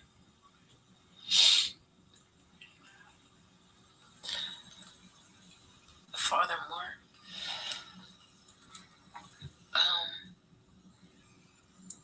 it is hard talking about this, but at the end of the day, like I said, I have backbones, and they're there for me. So I'm able to talk about it, and I do wish I would have talked about it sooner. My bad, y'all. Top Flight corrected me, Sierra. Her name's Sierra. This is Shannon's cousin. So Shannon has a past herself. This is why she never had an issue with what Jarvis was doing. Exactly, daughter. I did not know what was going on. Once again, close family members let me know that the things that I thought happened to me, and it took me a minute, a long time actually, to recall what happened to me. I thought I used to dream about it. I have a therapist that I talk to, but I teach my kids to speak up. And the worst fear for you as a mother who has been touched or molested is for your kids to go through it and to suffer in it. And Roxy told me, when you're able to talk about it, talk about it. And she encouraged me. So once again, I'm here, and it's not about me. It's to bring awareness on the situation. It's to bring awareness that Naziah case is real. It can happen with family and loved ones. It can happen with the ones that you trust the most. And talk about it. Speak on it. If you see something, say something. Because a lot could be prevented. And the ones who don't believe my testimony, I pray for you. I love you very much. I don't hate you. I pray you seek validation in your life. And I pray that I mean you well. Who I hate, and I don't have hate for no one.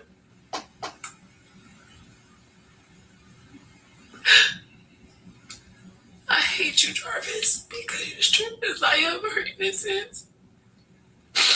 Something that was once done to me, and I know how it feels to seek validation in the ones who did it to you. Because once again, like I told y'all, I love my cousins. And I seek validation in them for asking them and for still knowing what they did to me and still trying to reach out and still wanting to be around them because it's family. Like you told me that, part of the reason, or the main reason why it was hard for you to speak about this for so long was because these are your family members and you love them. Yes. And you didn't want to hurt them. No. And that's the exact dynamic. That's the exact component that keeps so many kids silent about what's going on in the households because they don't want to hurt the people that's hurting them. And you said this is going on from age 6 to 12. Yes, and once again, both of my child fathers could even vouch, even close family members. A lot of people could. I went through a lot of things. It's not about me. At the end of the day, both of my child fathers know that I'm not lying because they even had to suffer from my trauma. And that's the truth be told because I have 2 children. I have an 8-year-old and a 3-year-old. And I promise you, the trauma lives on. I don't play about where my kids go. I don't trust certain family members. That was part of what you said to me that first day that I met you. You said, Mark, that's why I never let my kids go over there because my kids don't know half of my family and I hate that. So from ages 6 to 12, Shannon touched her cousin Sierra, and she said she doesn't go around, her kids will never go with her and stuff. And Roxy told her use her voice and, tell her story when she's ready. But at the same time, this will shed light to what Naziah was going through. And that it just didn't start with Jarvis. It started with the Nets kids too. That's why Nets kids were sleeping with each other. And she slept with her brother. Her uncle slept with her and so many other things. The story goes down the rabbit hole, guys. I love Roxy because I know it's a safe place. I know that there's no thing we're going on. I love my cousin Malik. I love Brianna. I love my auntie Kenya. I love my cousin Miguel.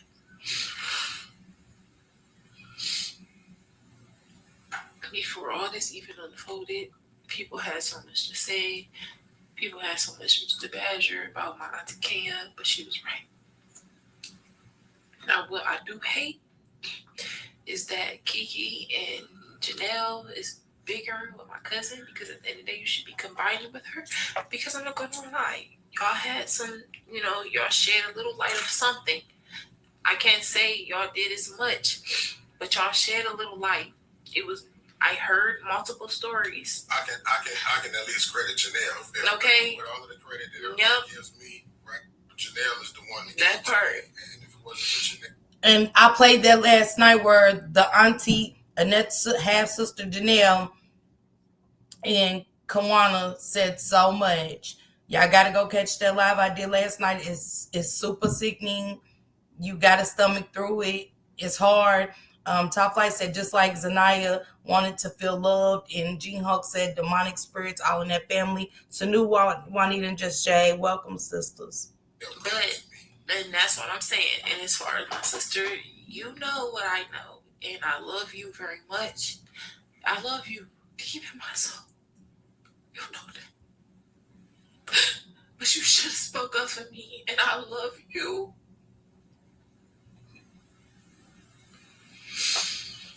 But here I am. Okay.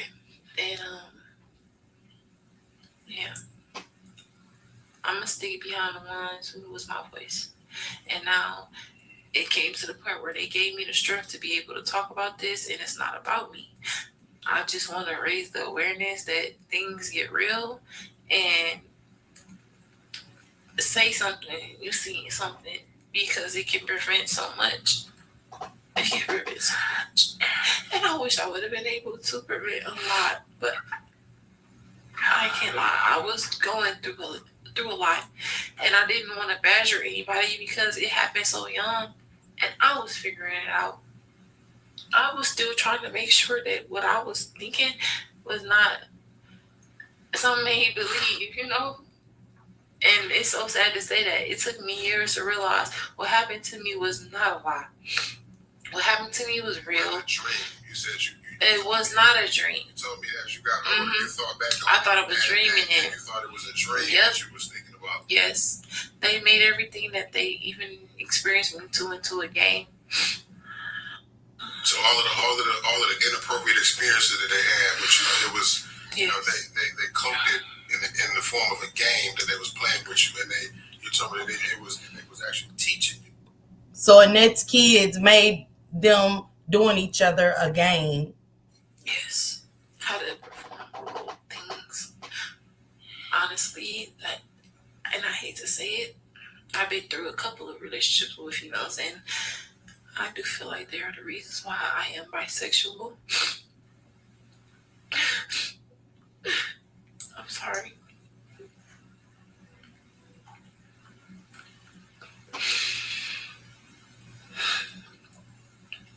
I teach my kids to say something. Tell mommy. So it did take a minute, and I did not know what was going on in that household until certain family members, close ones, was bringing it to my attention that it was going on. And that's when I felt the need to try to take some type of action. And Roxy was the main one who was encouraging me, wherever way you want to take it, cuz I'm there for you.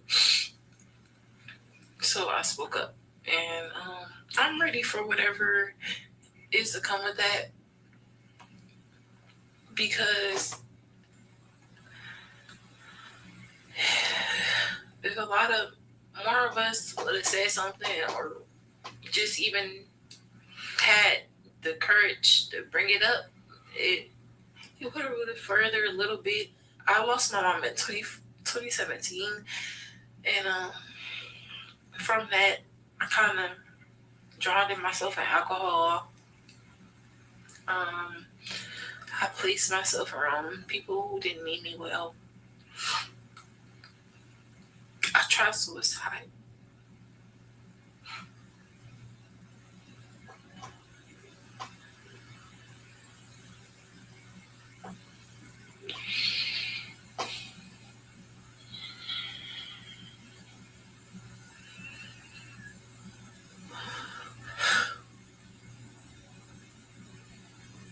I was going through a dark path, and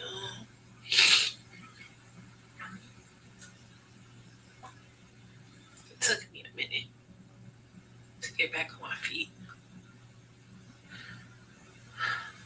there mentally for my daughter. And through that, I realized my kids is all I have. So if I didn't do nothing right, it was to do right by them because they didn't ask to be here. And I knew then I had to cut a lot of things out. So I just wish I would have been able to help more. That's what I'm saying. I wish I would have been able to be there. I wish I would have been able to take action. I wish I would have still been around. But I was fighting my own demons, and I stayed away from Shannon. I stayed away from Marquita. I stayed away from them because I knew they projected onto me, and I didn't want my kids to even experience that. You told me when we first talked that she apologized, right? You talked to her. I was talking to you earlier. Yeah. You said that it was a half-ass apology. Like what exactly could have been said to apologize after what kind of apology? You know, what did she say to you? I feel like Speak back up a little bit from. I feel like we had like half-ass, like it was around. I don't want to say 20. I might have the years wrong, but I know it was around Thanksgiving, and I don't know if it was around 2022 or 2023. Whatever year that my sister came back to visit, yeah, we went over her house. We went over her house, and it just was like a half-ass apology, basically. We talked about it a little bit in a way, and I was telling her how I was caught doing certain things. And it just was like, how are you, cuz, you know, I'm here for you. But it was never really an apology.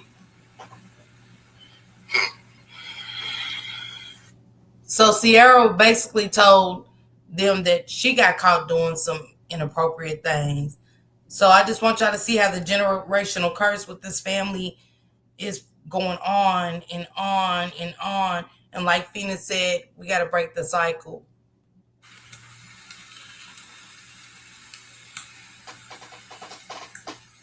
Roxy, what you got to say? You want to say something?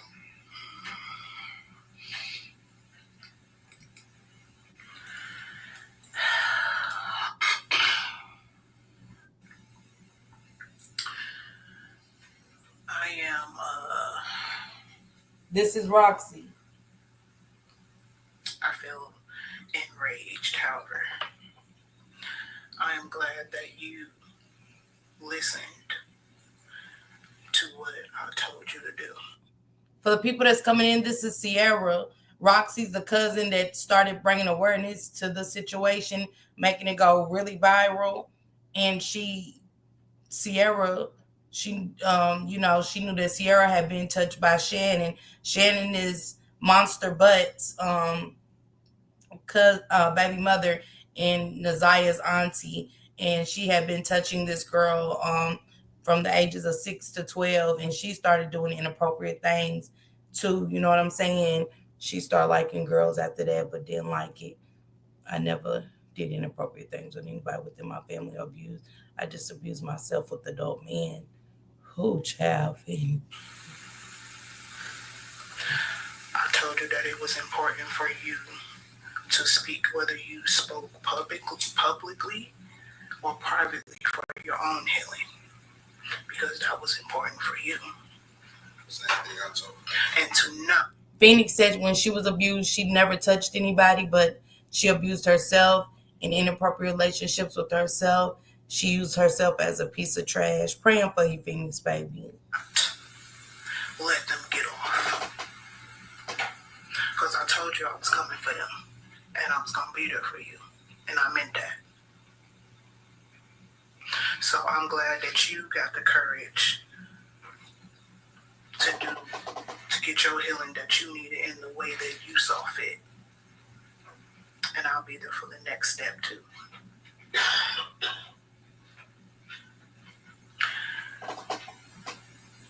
this is one of the reasons why I have been pushing for any women, not just family members, that if anybody has violated you in any way, to speak up. It's not easy, but when you don't, and you don't get it off of your chest, you don't get it off your heart, you do things that Sierra just described.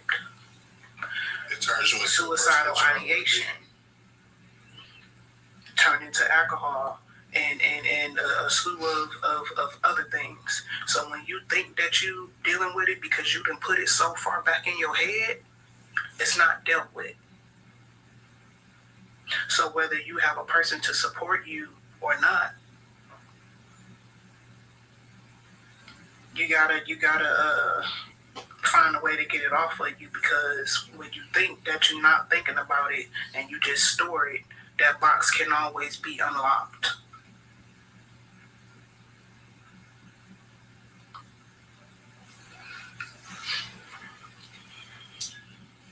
If you, because I know she's probably watching, right? Because Bebop and Rocksteady is, and Master Splinter is always watching my shit. Like, as a victim of hers, and if you could speak to Shannon on behalf of Naziah, what would you say to her? Because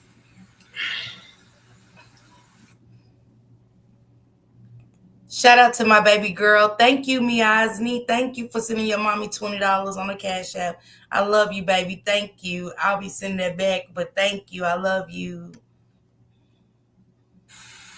just tell the truth. I know you was scared. Whatever happened, it happened. Just tell the truth.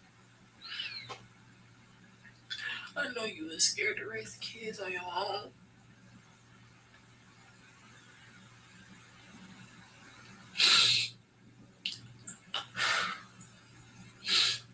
I know you was once a victim, but at this point, tell the truth. Tell the truth. I hate it got to this point. I wish you would have got help. I wish you would have got help. They failed you.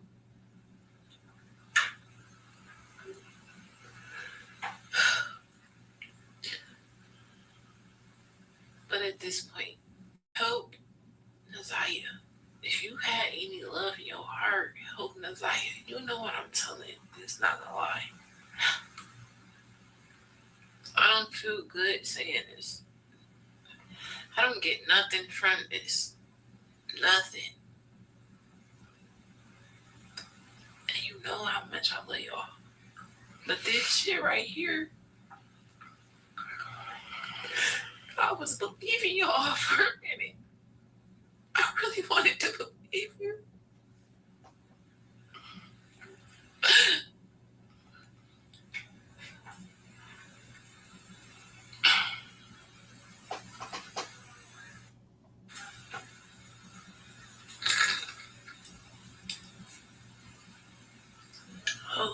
I don't know. But with that being said, just tell the truth. It's Shannon. We have personal talk as well, and I just wish a lot of things would have came to light sooner. I wish that you wasn't, or things didn't happen to you the way it did. But at the end of the day, you had multiple chances to protect someone that you love, and you failed. And for that, I can't forgive you because I loved you so much.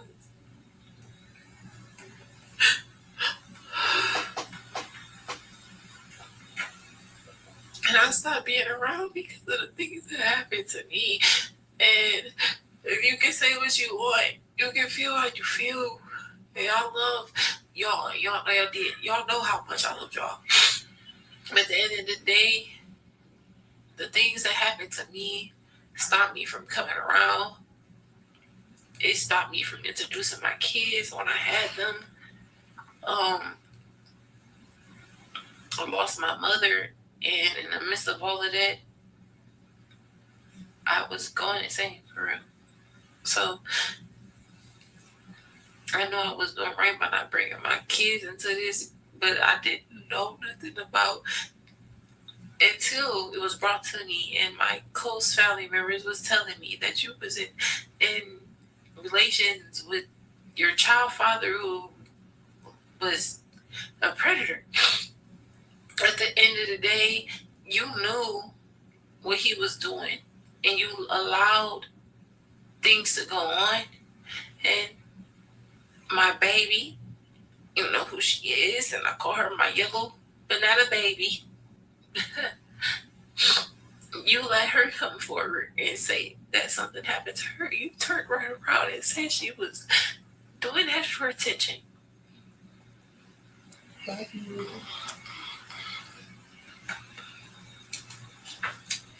A very close one to me stopped talking to you because of it.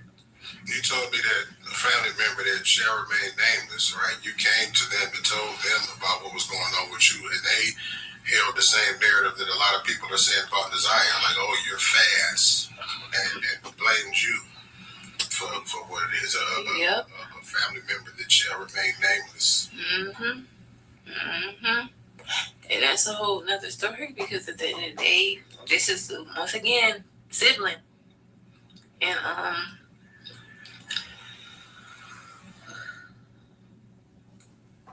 I gotta live with that.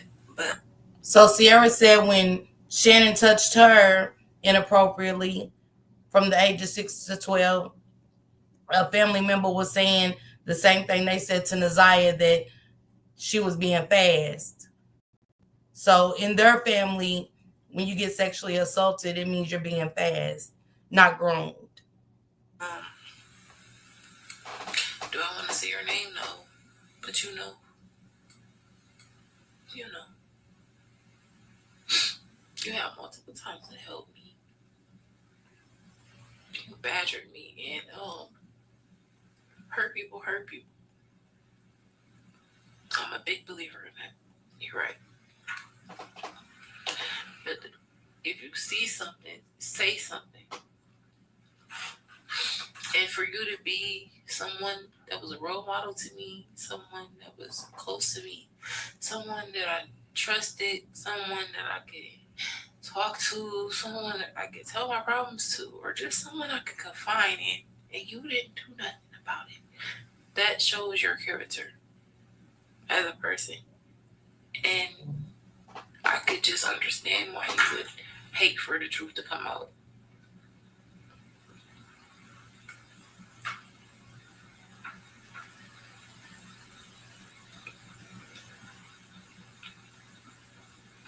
It's multiple times that I got caught doing something that was not appropriate, and I can't explain it, but I know that it was taught. So she said it was a couple of times that she did some inappropriate things as well. And she said, but she knows it was because she was touched. So Sierra's taking accountability that she did some inappropriate things as well. So if y'all just can't see this general, and y'all got to think, we not just talking about Naziah and Sierra. We're talking about it all. We're talking about it, all of the kids. Who else? Marquita's son touching somebody inappropriate. We got to get, they need extensive therapy. They need mental institutional therapy and some more. was taught. So, and these same people was around me. Family occasions, and like events, holidays.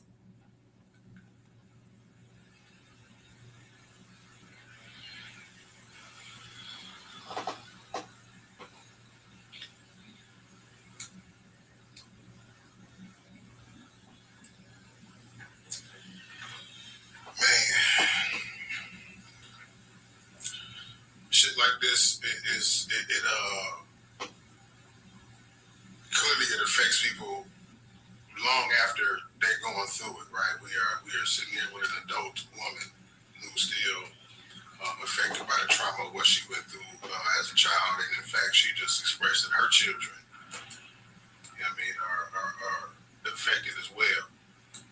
So that's why it's important, man, that family members,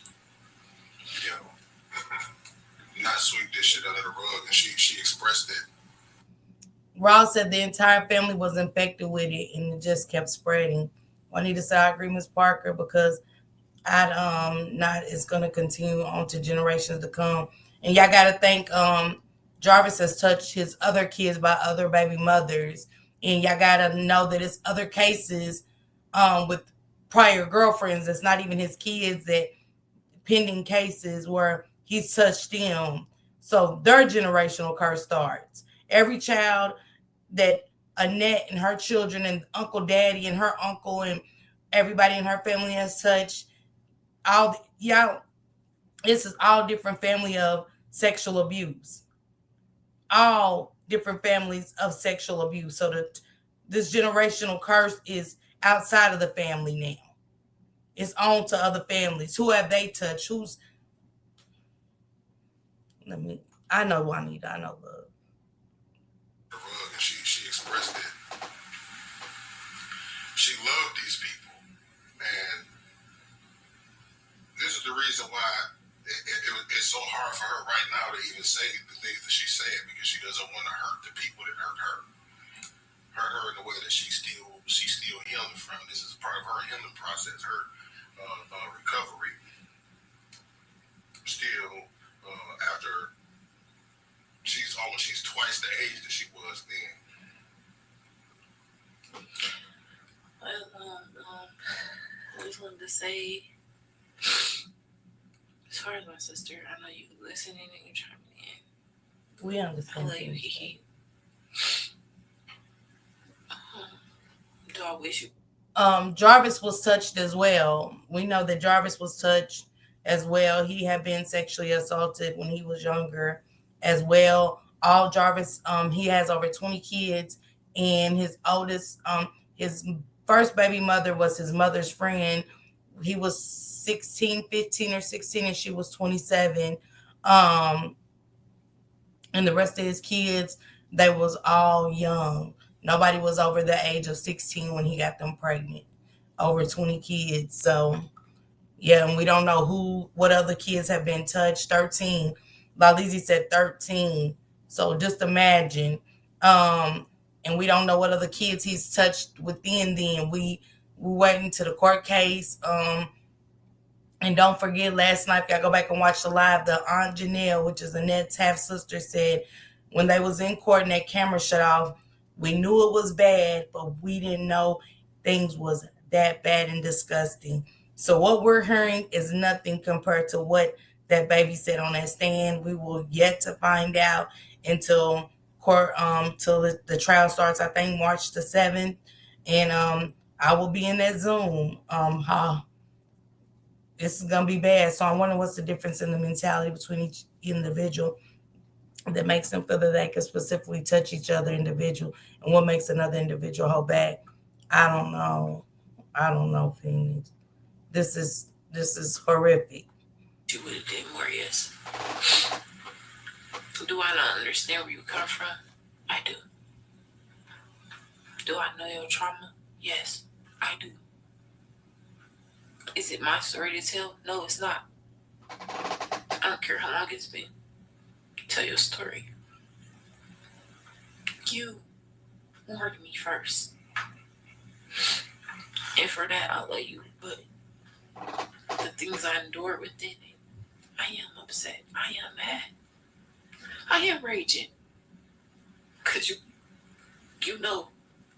But I'll let you. And what I want you to know is I'm in your corner, yet still we bicker, yet still we beef. Reach out to Roxy. Stop it. Y'all stronger together than divided. I love you. You know I done went to war and hell. And I still bump heads with people. You my blood, and I love you. You know I know what happened to you. You know I know your intentions is pure, but at times you can come off fucked up. Yeah.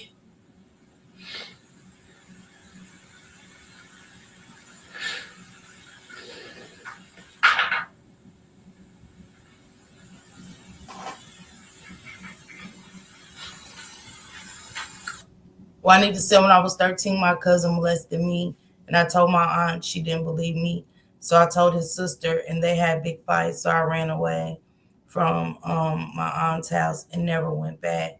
Um, Prayers to Juanita, prayers to Jamie, prayers to the Bryson family, and prayers to Phoenix. They came in here tonight and shared some stories and was very transparent, and it's not easy. I even cried, and I forgave tonight because I'm ready. I'm ready to move forward and help the ZiyahHarrises, the Iyana Sawyers, the Rika Roundtrees, and so many others. So if I'm mentally not right, I can't fight for them. And now is the time for me to get mentally right, use my voice, use my feet, use my fingers and everything to fight for these ladies, fight for Juanita, the child in her, the youth in us, to, you know what I'm saying, get us justice. And that's getting them justice. Jarvis being tampered, he didn't recognize it was wrong. He was a child with a grown woman. Yeah, Lalise, yeah. And Shannon has been touched. It wasn't just by Jarvis.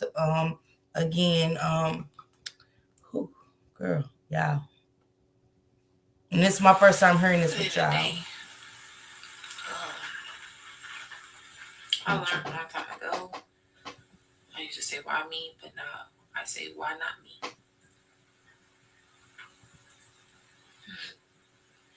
You know, and I feel like that's a perfect segue into a lot of people having an issue with, you know, the title that I named this episode, The Niece That Survived, right?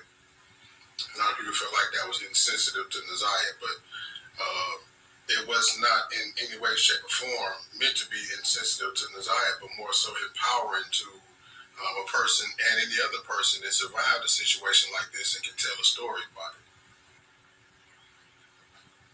Yes. Right. As we know that this whole situation, Naziah is the catalyst of this situation. But you know, dare I say it, the focus is not on her at this point, right? We still have other kids that are not only in that house, but are in other houses that's suffering from the same situations.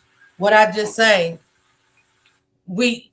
I know we looking for Naziah and we want to know where she is, but we can't overlook and sweep this under the rug that it is this this right here is one of the sickest cases in America by far that has hit the news scenes, and it's gonna get darker. So for those that can't stomach it, just tap in when you can. But for those that is ready to fight for these other kids, her siblings, her cousins, the other cousins, the other grown people that ain't talked about, Uncle Daddy, while he's over there taking pictures on Facebook, smiling and shit. How about good morning world? No, nigga. Lock his ass up with Jarvis, kissing on that baby, dancing and grinding out behind that baby in that video. And for them to post that shit, it shows you how sick and demonic and twisted this family really is.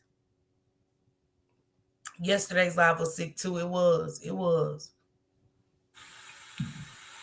Prayers to y'all. Prayers to us. So this is about the voice of a survivor. And like I said, once again, it's not about me at all. It's to bring awareness for the ones who felt like they had to go on and just keep it pushing. The ones who couldn't speak, the ones who still be around to the family members to this day, and you know who I'm talking about.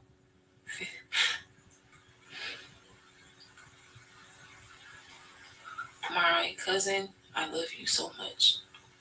because if it was not for you, I wouldn't have the strength I have now. I know that I have backbones that's gonna stand behind me. What you want to watch, Juanita? I did a live last night and I played the recording of the sister Janelle, the cousin Kiwana, and stuff like that. And I let y'all hear some clips of Marquita's boyfriend and stuff like that. So I went live last night. If you want to catch that replay, it was very interesting. It was tongue twisted. It was very gut wrenching. It was things that was said, and just so y'all know, I didn't even get to the end of that video. I was super drained.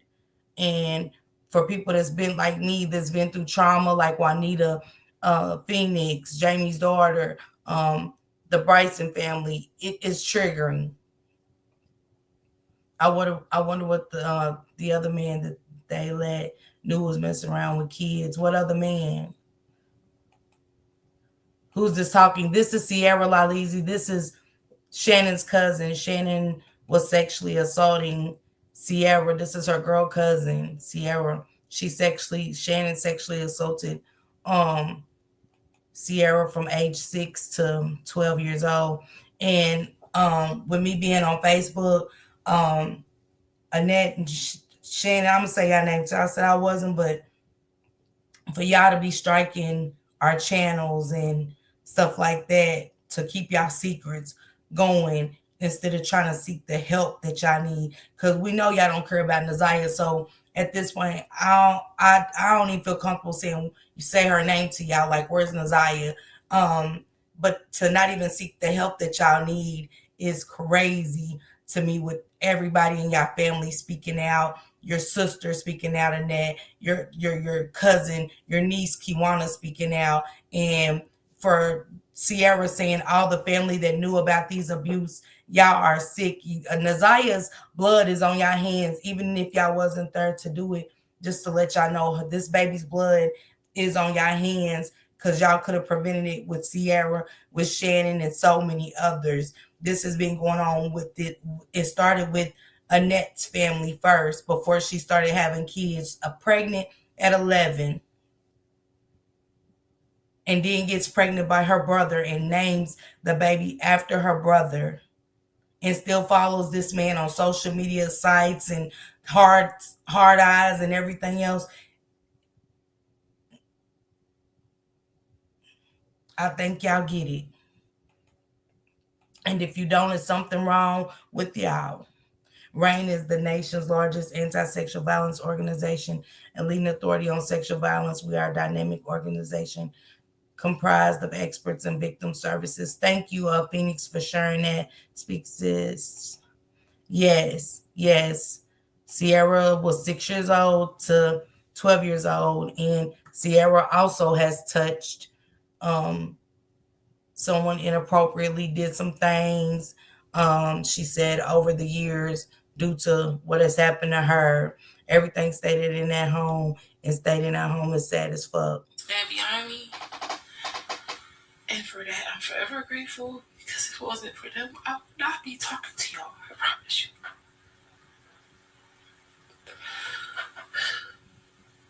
Forget the social media. Forget the podcast. Forget this is my family we're talking about. And that's what a lot of people forget to remember. This is my family. This is first blood. This is not second. This is not third. This is not fourth. This is my first kin.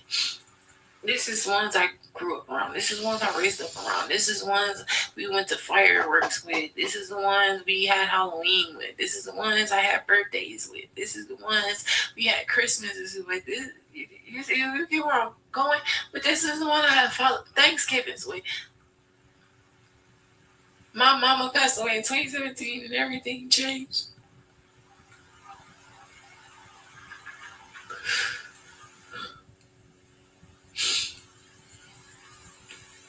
If my mom was alive to this day, best believe Annette and her would be fighting. My mother was the baby girl. In her house,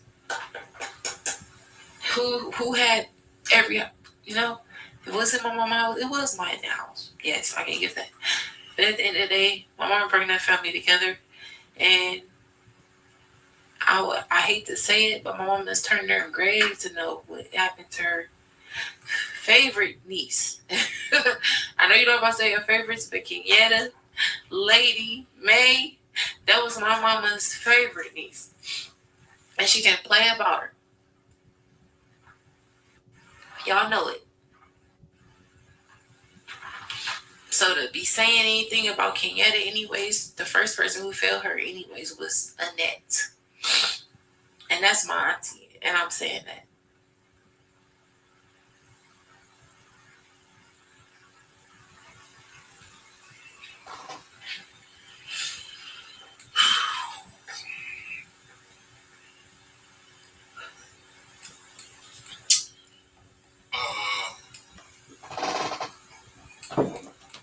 I don't even know if it's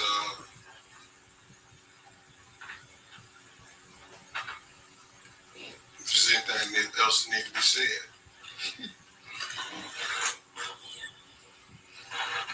I mean, if you want to say something to close it out, Rocks, if y'all want to got some final words, say y'all final thoughts about the situation before we get out of here. I just want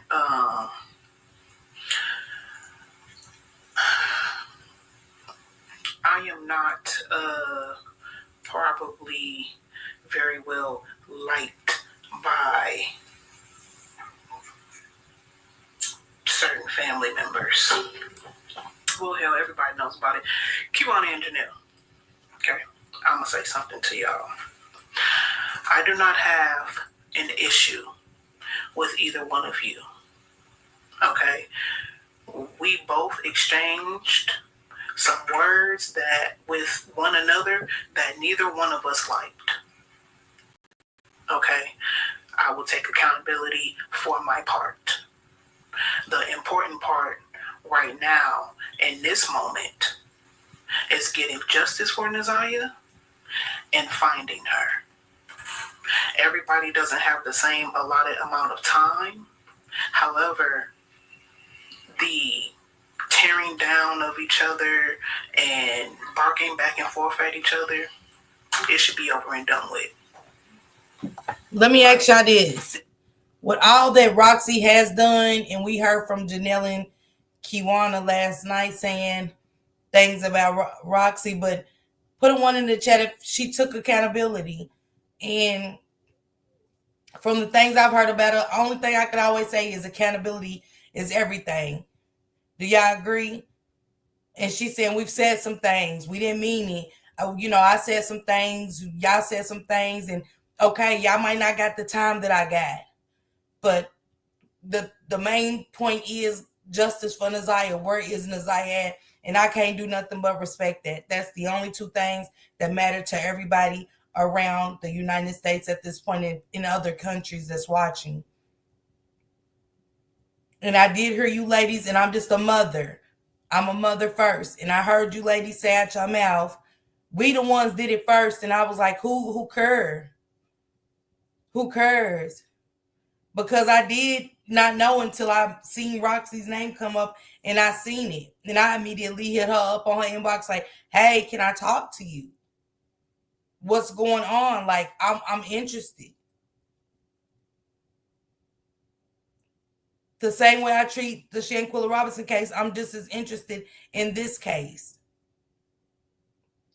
So accountability is everything. Did my math the past 8 years since her mom been gone, lady and her kids was attacked and abused by Annette and her kids, because it seemed like the little sister didn't play that. Yeah, this is so sad. I feel like no child should have to go through any kind of abuse because it affected them in their adult life. If they don't seek the help they need while still young. Yeah. But tell me how y'all feeling about Roxy before we get up out of here, guys. How y'all feeling? It should just be done. We don't have to be in each other's face. We don't got to call each other every day. We don't have to see each other every day. But at this point in time, while the family is separating, like a knives being thrown separately, we need to like sharpen just one knife You know what I'm saying? And just cut through one thing at a time. That's the fuck I'm talking about. So, It's saying to me that right, that's where we need to be at. So social media, not social media, you're hearing it from me so that there is no confusion. When y'all ready to band together and come together as a unit, I'm ready. You know where I'm at. That's just where I'm at with it. Yep. Shannon.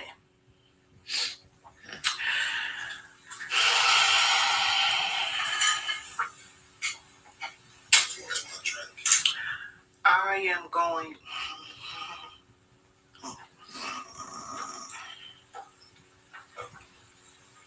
I'm not going to be your enemy right now. I'm going to be your family right now. Okay? Let's keep it real. I don't want you to feel like what everyone is saying, like this is your fault. Okay? Did you know some things? Absolutely. Could you have prevented some things? Absolutely. Did you see the signs? Let's keep it real. Absolutely. That's already out. You have let a man, and those are nice words, using man, coming to your life like a Tasmanian devil and rip it completely apart. How is it ripped apart? You are being affected by this. Your children is being affected by this. Your sister is being affected by this. Your niece, all of your nieces is being affected by this. Your mother is being affected by this. The entire family, whether you on the Harris side or not, is being ripped apart by a man who didn't give a damn about you. I don't care how many times he told you he loved you. I don't care how many times he's telling you he loves you and he by your side right now. I know what's going on. It's a lot of people that probably think that I don't. Okay? But I do know what's going on. I know everything that goes on with you without you even knowing. That is how much I know what's going on. Okay? I understand that you feel like this man is the father of your children. But no man deserves the title of a father with what he has done to his own children. That is not a father. It's not an uncle. You didn't have the right people in your life to tell you what was right and what was wrong. But I'm telling you as your family what's right and what's wrong. Do not continue to let this man manipulate you. What's done is done. What he did is what he did. What you did is what you did. The best thing that you can do for yourself right now is save yourself and tell the truth. We already know. Accept accountability. It is what it is. You're going to have to eat that. You're going to have to eat that.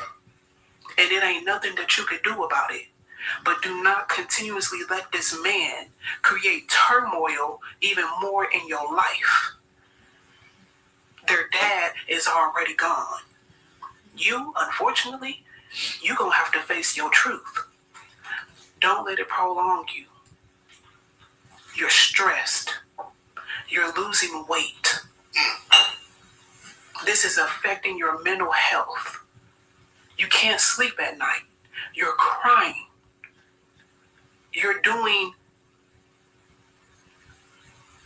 You're smoking excessively.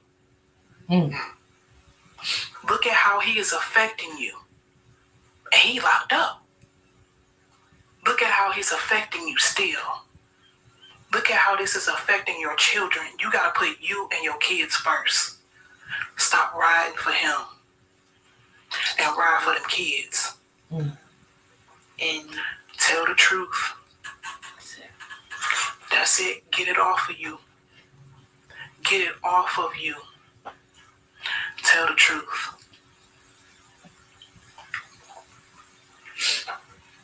I just wanted to say one thing I don't even want to put no clout on her name, because at the end of the day, I'm not even going to say your name because your name doesn't matter. But I'm going to say this ex-child friend who want to come forward and say all these things and say that I was lying and you knew me since 9 years old in the comments, whatever, you're the biggest fraud. Because you're the biggest one to know that if you see something, say something. And you were around my household. So you lived and knew my trauma. And I ran to you as a friend. I didn't share it with you, but you've seen bits and pieces of my trauma. You know I ran away. Yes, you are right. I ran away to your house because my mom was intoxicated and my dad and mom was arguing. Yes, I did. I then, at that age, was probably 14. A lot of people think they know my story or think they know because of the things that I went through and because of certain bits and pieces you have seen. But at the end of the day, there is always two sides to a story. And Ziya is living proof. Living proof then. And I hate that it had to come to this. To see that if you see something, say something. I don't care who you are. Friend, family, cousin, sister, say something. Because you can make a big difference in a lot of situations that go on. And if I would have been around the people that I trusted, for instance, ex-friend of mine, who I somewhat confided in, because you didn't know my whole story. Yes, you didn't. But I confided in you. And you say I'm lying. You are just amongst the ones who go unnoticed. So I still pray for you and I wish you well. But with that being said, tell us the truth, Shannon. We know now. And Jarvis, it's a wrap.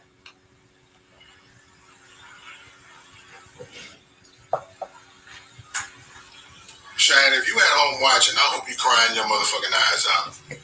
I know it's right, Mark D.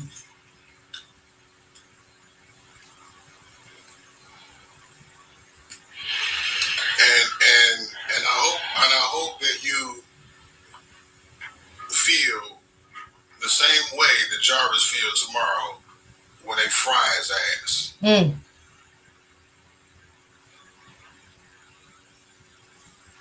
You better hope they don't come for you next. Let's go, Mark D. Word on the street, man.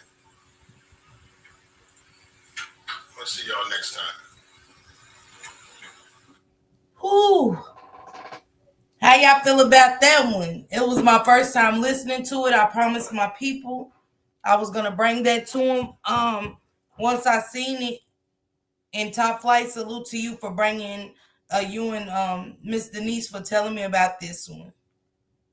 Mark D, salute to you. That is 7 Mile Radio.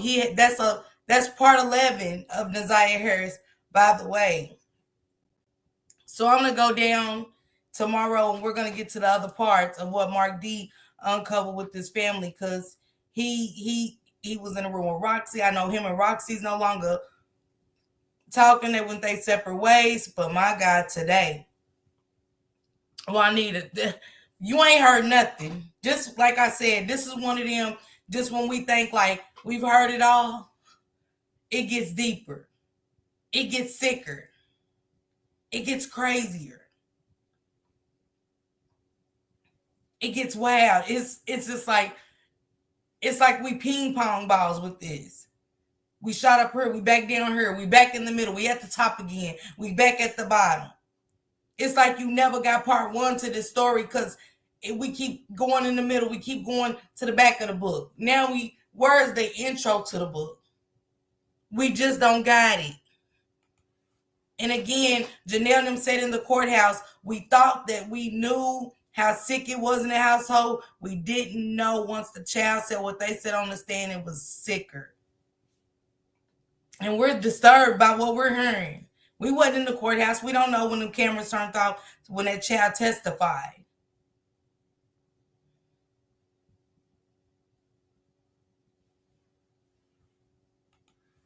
Right, I got so much info.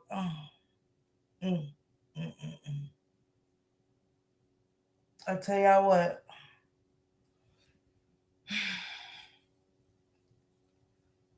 It ain't even bad words to say to these people. I'm drained from saying anything to these monsters. I'm drained. Tomorrow, we're going to do a part 3 with Mark D. He did get ZiyahHarris' brother a job. Salute to you, Mark D, if you're out there. Thank you for doing what you're doing. Roxy, thank you. Janelle, Kiwana, thank you. To those in the family, thank you, Sierra, for sharing your story, baby. Thank you for being strong and doing it. You opened up so many gaps to this sick-ass family and the sick-ass secrets and everything dark that happened in that home. And everything I've been saying when I go to a live, they say the same thing, like I wouldn't even want to live in that house. They could remodel it. I wouldn't want to live in that home. Too many demons. Thank y'all for the support. Thanks for the super stickers. Thanks for y'all. To my Facebook family, to my cousins, my daughters, my baby girl. My baby girl, I want them to hear this. They have my grandkids. They need to see the signs, the red flags. Oh, y'all. Thank you, Phoenix. Thank you, the Bryson family. Thank you, Juanita. Thank you, Jamie, for sharing our stories in here. This is a safe place for y'all. All of y'all. Not just y'all. All of y'all. All of us. She said, Top Flight said, go to Tubi and watch In This House.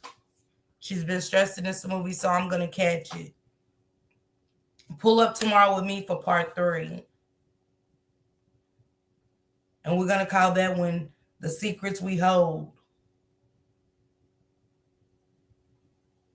And it's going to be the failed system versus the monsters versus the police brother versus Uncle Daddy versus Sierra versus Zanaya, and versus so many other kids that have been affected with this generational curse.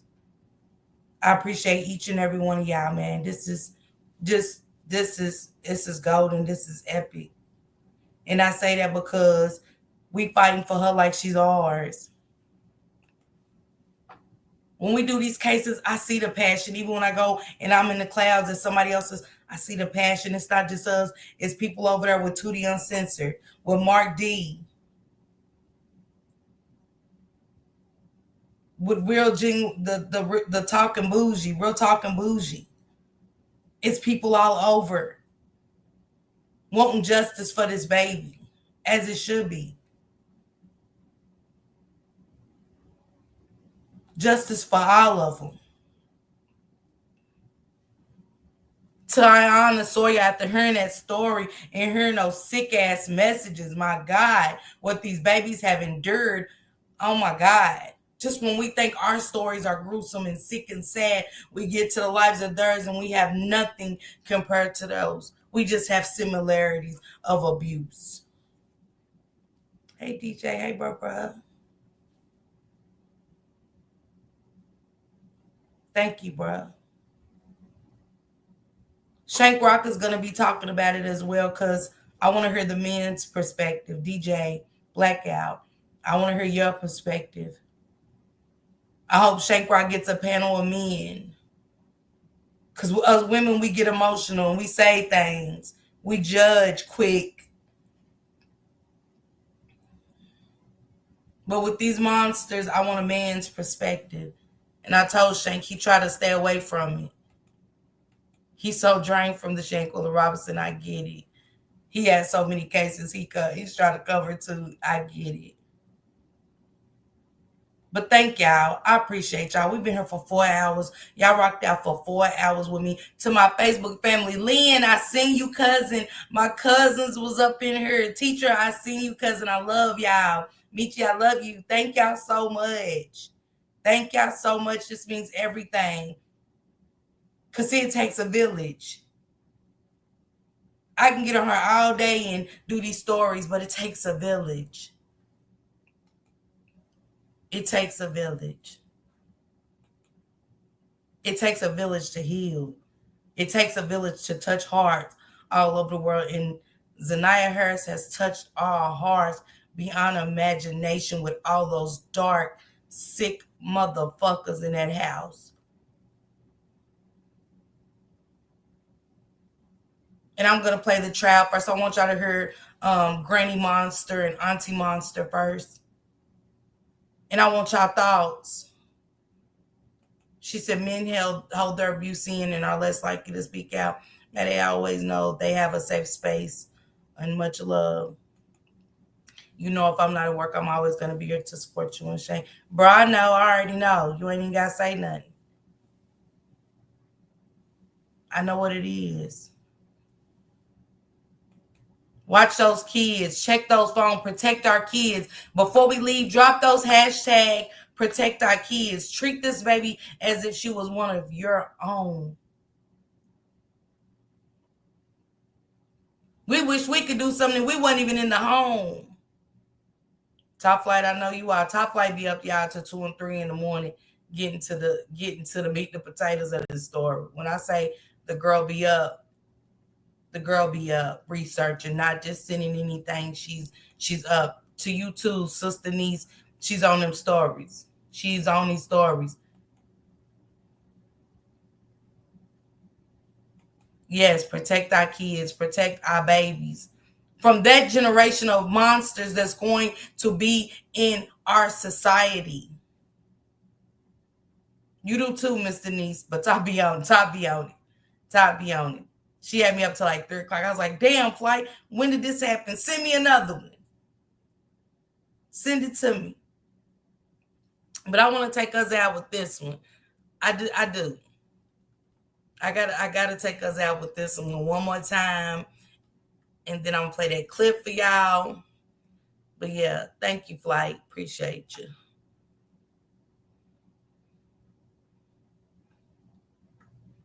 And y'all give me y'all thoughts on this. You know, they had my girl Roxy up against the, you know, they had her through there. They was like, nah, Roxy, we got some questions, baby. And you're going to answer them by any means necessary. Let me find it. Top Flight got about 30 million stories up in here for me to cover, baby. She got me, look, Top Flight got me set up, y'all, for about 3 years.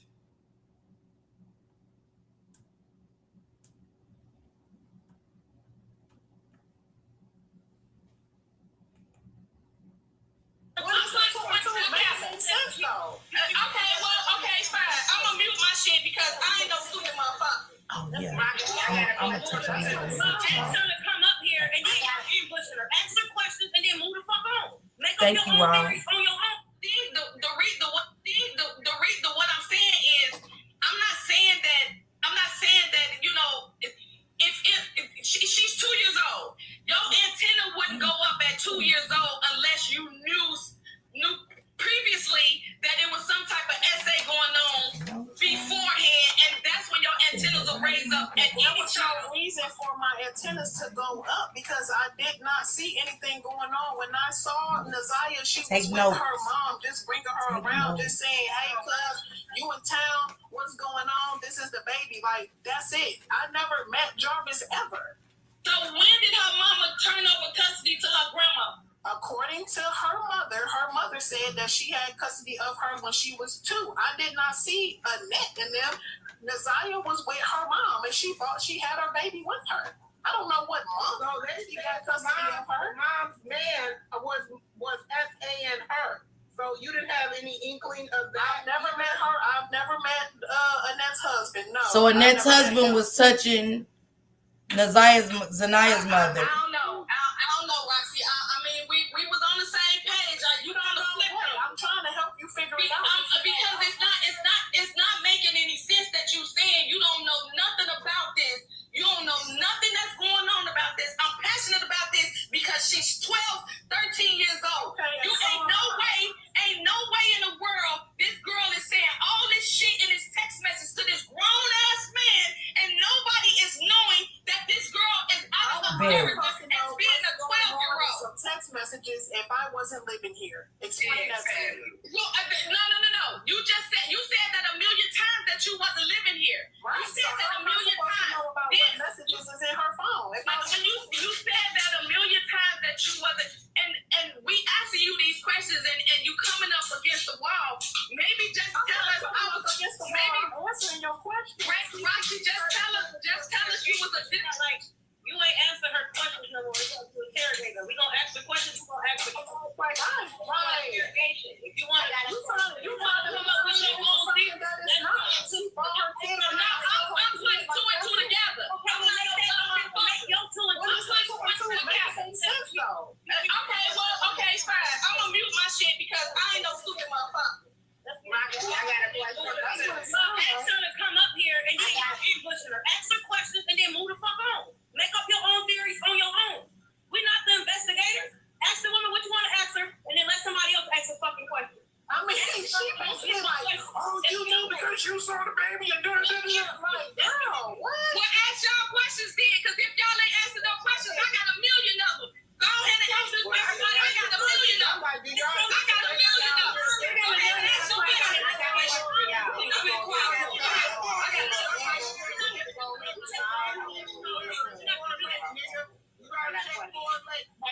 Baby ain't over here in Ford Lake. Roxy. The hell? Right. That's what you want to ask them. They said, is the baby over there in Fort Lake? It was some, ooh, y'all. But we're going to take us out with this one, okay? Right now, Jarvis Butts is awaiting trial for the murder and sexual abuse of ZiyahHarris. After listening to days of testimony last month, a judge called Butts a monster and said that opportunities to protect the 13-year-old girl were missed. Tonight, the 7 investigators are revealing years of warnings that preceded Butts' alleged crimes. Warnings that family members say were made to Children's Protective Services that could have saved Naziah's life. Here's what 7 investigator Ross Jones has uncovered. You look at that face, and you do not see the horrors that she had gone through in her short life. The exploitation, the molestations, the sexual abuse, and the pregnancy that she was concealing. Years before Jarvis Butts would be charged by Wayne County's prosecutor, accused of killing and sexually abusing 13-year-old ZiyahHarris, Harris's own relatives say they saw the warning signs and told anyone who would listen. So that at that point, I was like, this is too much. I'm calling CPS. I tried not just once, but multiple times for them to take me serious in what I was saying. Kiwana Morton and her cousin Jernell are both relatives of ZiyahHarris. In February of 2022, Jernell says she learned of allegations of improper touching involving Butts and other small children. She says she was told about the claims while talking to her niece, Jarvis Butts' girlfriend, and that the alleged victims were ZiyahHarris and 2 other children. I was just like, oh my God, I was not crazy. This needs to be looked into. She says she took the claim seriously in part because Butts was on the sex offender registry, having spent more than 8 years in prison for third-degree criminal sexual conduct. She didn't alert authorities at first because she believed her niece would notify police. But weeks later, Jernell did notify Child Protective Services. Her complaint came in on April 13, 2022. There was an incident at a birthday party, the complaint reads. One of the children that attended the party accused Jarvis of sexual abuse. Naziah, and name withheld, reported that Jarvis touched both of them inappropriately as well. Jarvis touched name withheld in her private area, and it hurt. Jernell made the complaint over the phone. They basically told me if they needed me for anything else, they would reach out. The next day, Jernell would receive a text from her niece, Butt's girlfriend, confirming that CPS had contacted her. CPS called me, the text reads. They called about the well-being of my kids. Then they called back to get Jarvis info. A CPS spokeswoman would not tell 7 News Detroit if investigators ever questioned ZiyahHarris after receiving the complaint. But we do know it wasn't the only complaint filed with CPS, naming Jarvis Butts. And it wasn't easy for me to call Protective Services just because of the horror stories that you hear. Kawana Morton said she heard about the same allegations against Butts from a conversation with his girlfriend. 2 months after her cousins called to CPS, she would file her own complaint. I told them that there's a problem and they need to be aware of it. I am 90% sure that there's sexual abuse going on within the home. Did you specifically mention Jarvis by name? Yes, absolutely. Internal CPS records we obtained show that investigators looked into that complaint, conducting a face-to-face interview with Butts, who strongly denied the allegation. A forensic interview was conducted with the alleged victim, and no disclosures were made. CPS said the home was clean and free of observed safety concerns. The allegation was denied, assigned a low-risk level. These are 2 complaints of at least 5 filed with CPS since 2015, naming Jarvis Butts. They allege concerns about possible molestation, physical abuse, or living conditions. Some of the complaints are generic, and none would ultimately substantiate that Butts was improperly touching children. Just over a year after the last complaint on record, Butts would be charged with sexually assaulting and murdering ZiyahHarris. I'm brokenhearted because this could have been prevented. All of it could have been prevented. Attorneys for Jarvis Butts declined comment for this. I'm going to take y'all out with a song that my nephew made for my mama when she passed away, and it's everything to me. Everybody have a blessed night, but peep this song.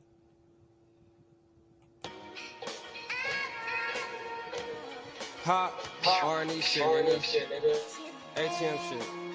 Fucking dummies. This a letter to my granny. This a letter to you. You know I miss you badly, my baby. I miss you. I don't think nobody understand what I'm going through. I don't think they will.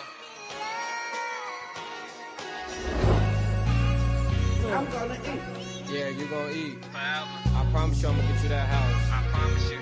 You know it hurt me when I see you take your last breath. It hurt me bad. But I know you gonna want me to keep going. Keep going. Keep grinding. Keep grinding. So I got you forever. I got you forever. I promise you that. Hey, yo, Jeff, this one broke my heart.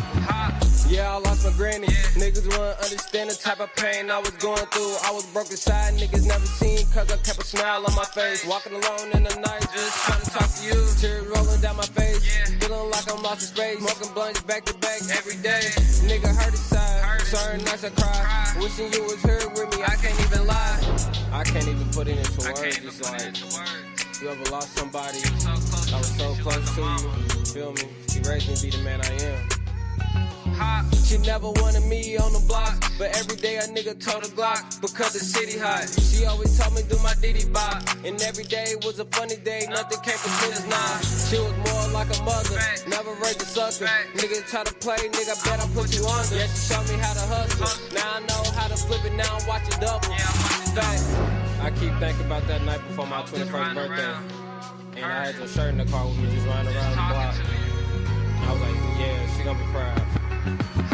Now my foot up on the gas, nigga moving fast, nigga tryna get a bag. Nigga gotta get a Cuban link for the team. She say, damn D, why the fuck you hella mean? Cause I ain't got the time. I ain't got it. Yeah, nigga gotta grind. I gotta grind. Yeah, nigga gotta shine. I just put it with my rhymes. Yeah, my granny got my mind. I won't never let them see me cry. R&E shit, nigga. ATM shit. We next up. We the best up. So put your best up.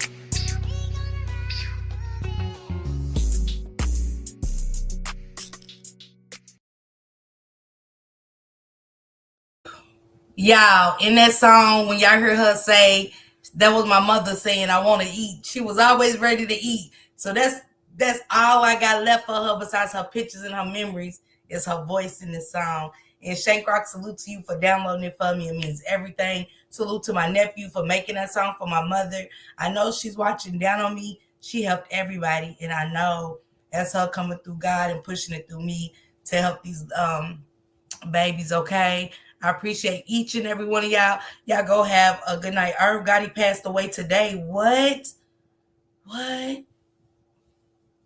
Let me go look that up, y'all. Man, prayers to Irv Gotti's family if that seems to be true. But y'all have a blessed night, okay? I'll see y'all tomorrow night at 7 o'clock. Pull up with Miss Switching Lanes with Miss Parker. And again, thank each and every one of y'all, okay? And Raw, I did get a story. So Raw, salute to you too for sending me stories as well. Thank you so much. And Miss Wish and Nola, baby, and anybody that sends me stories, I'm willing to read it and do it and stuff like that. Queen Judah as well. Juanita for sharing her story with me. Y'all go catch that replay live. It's in the lives. But thank y'all so much.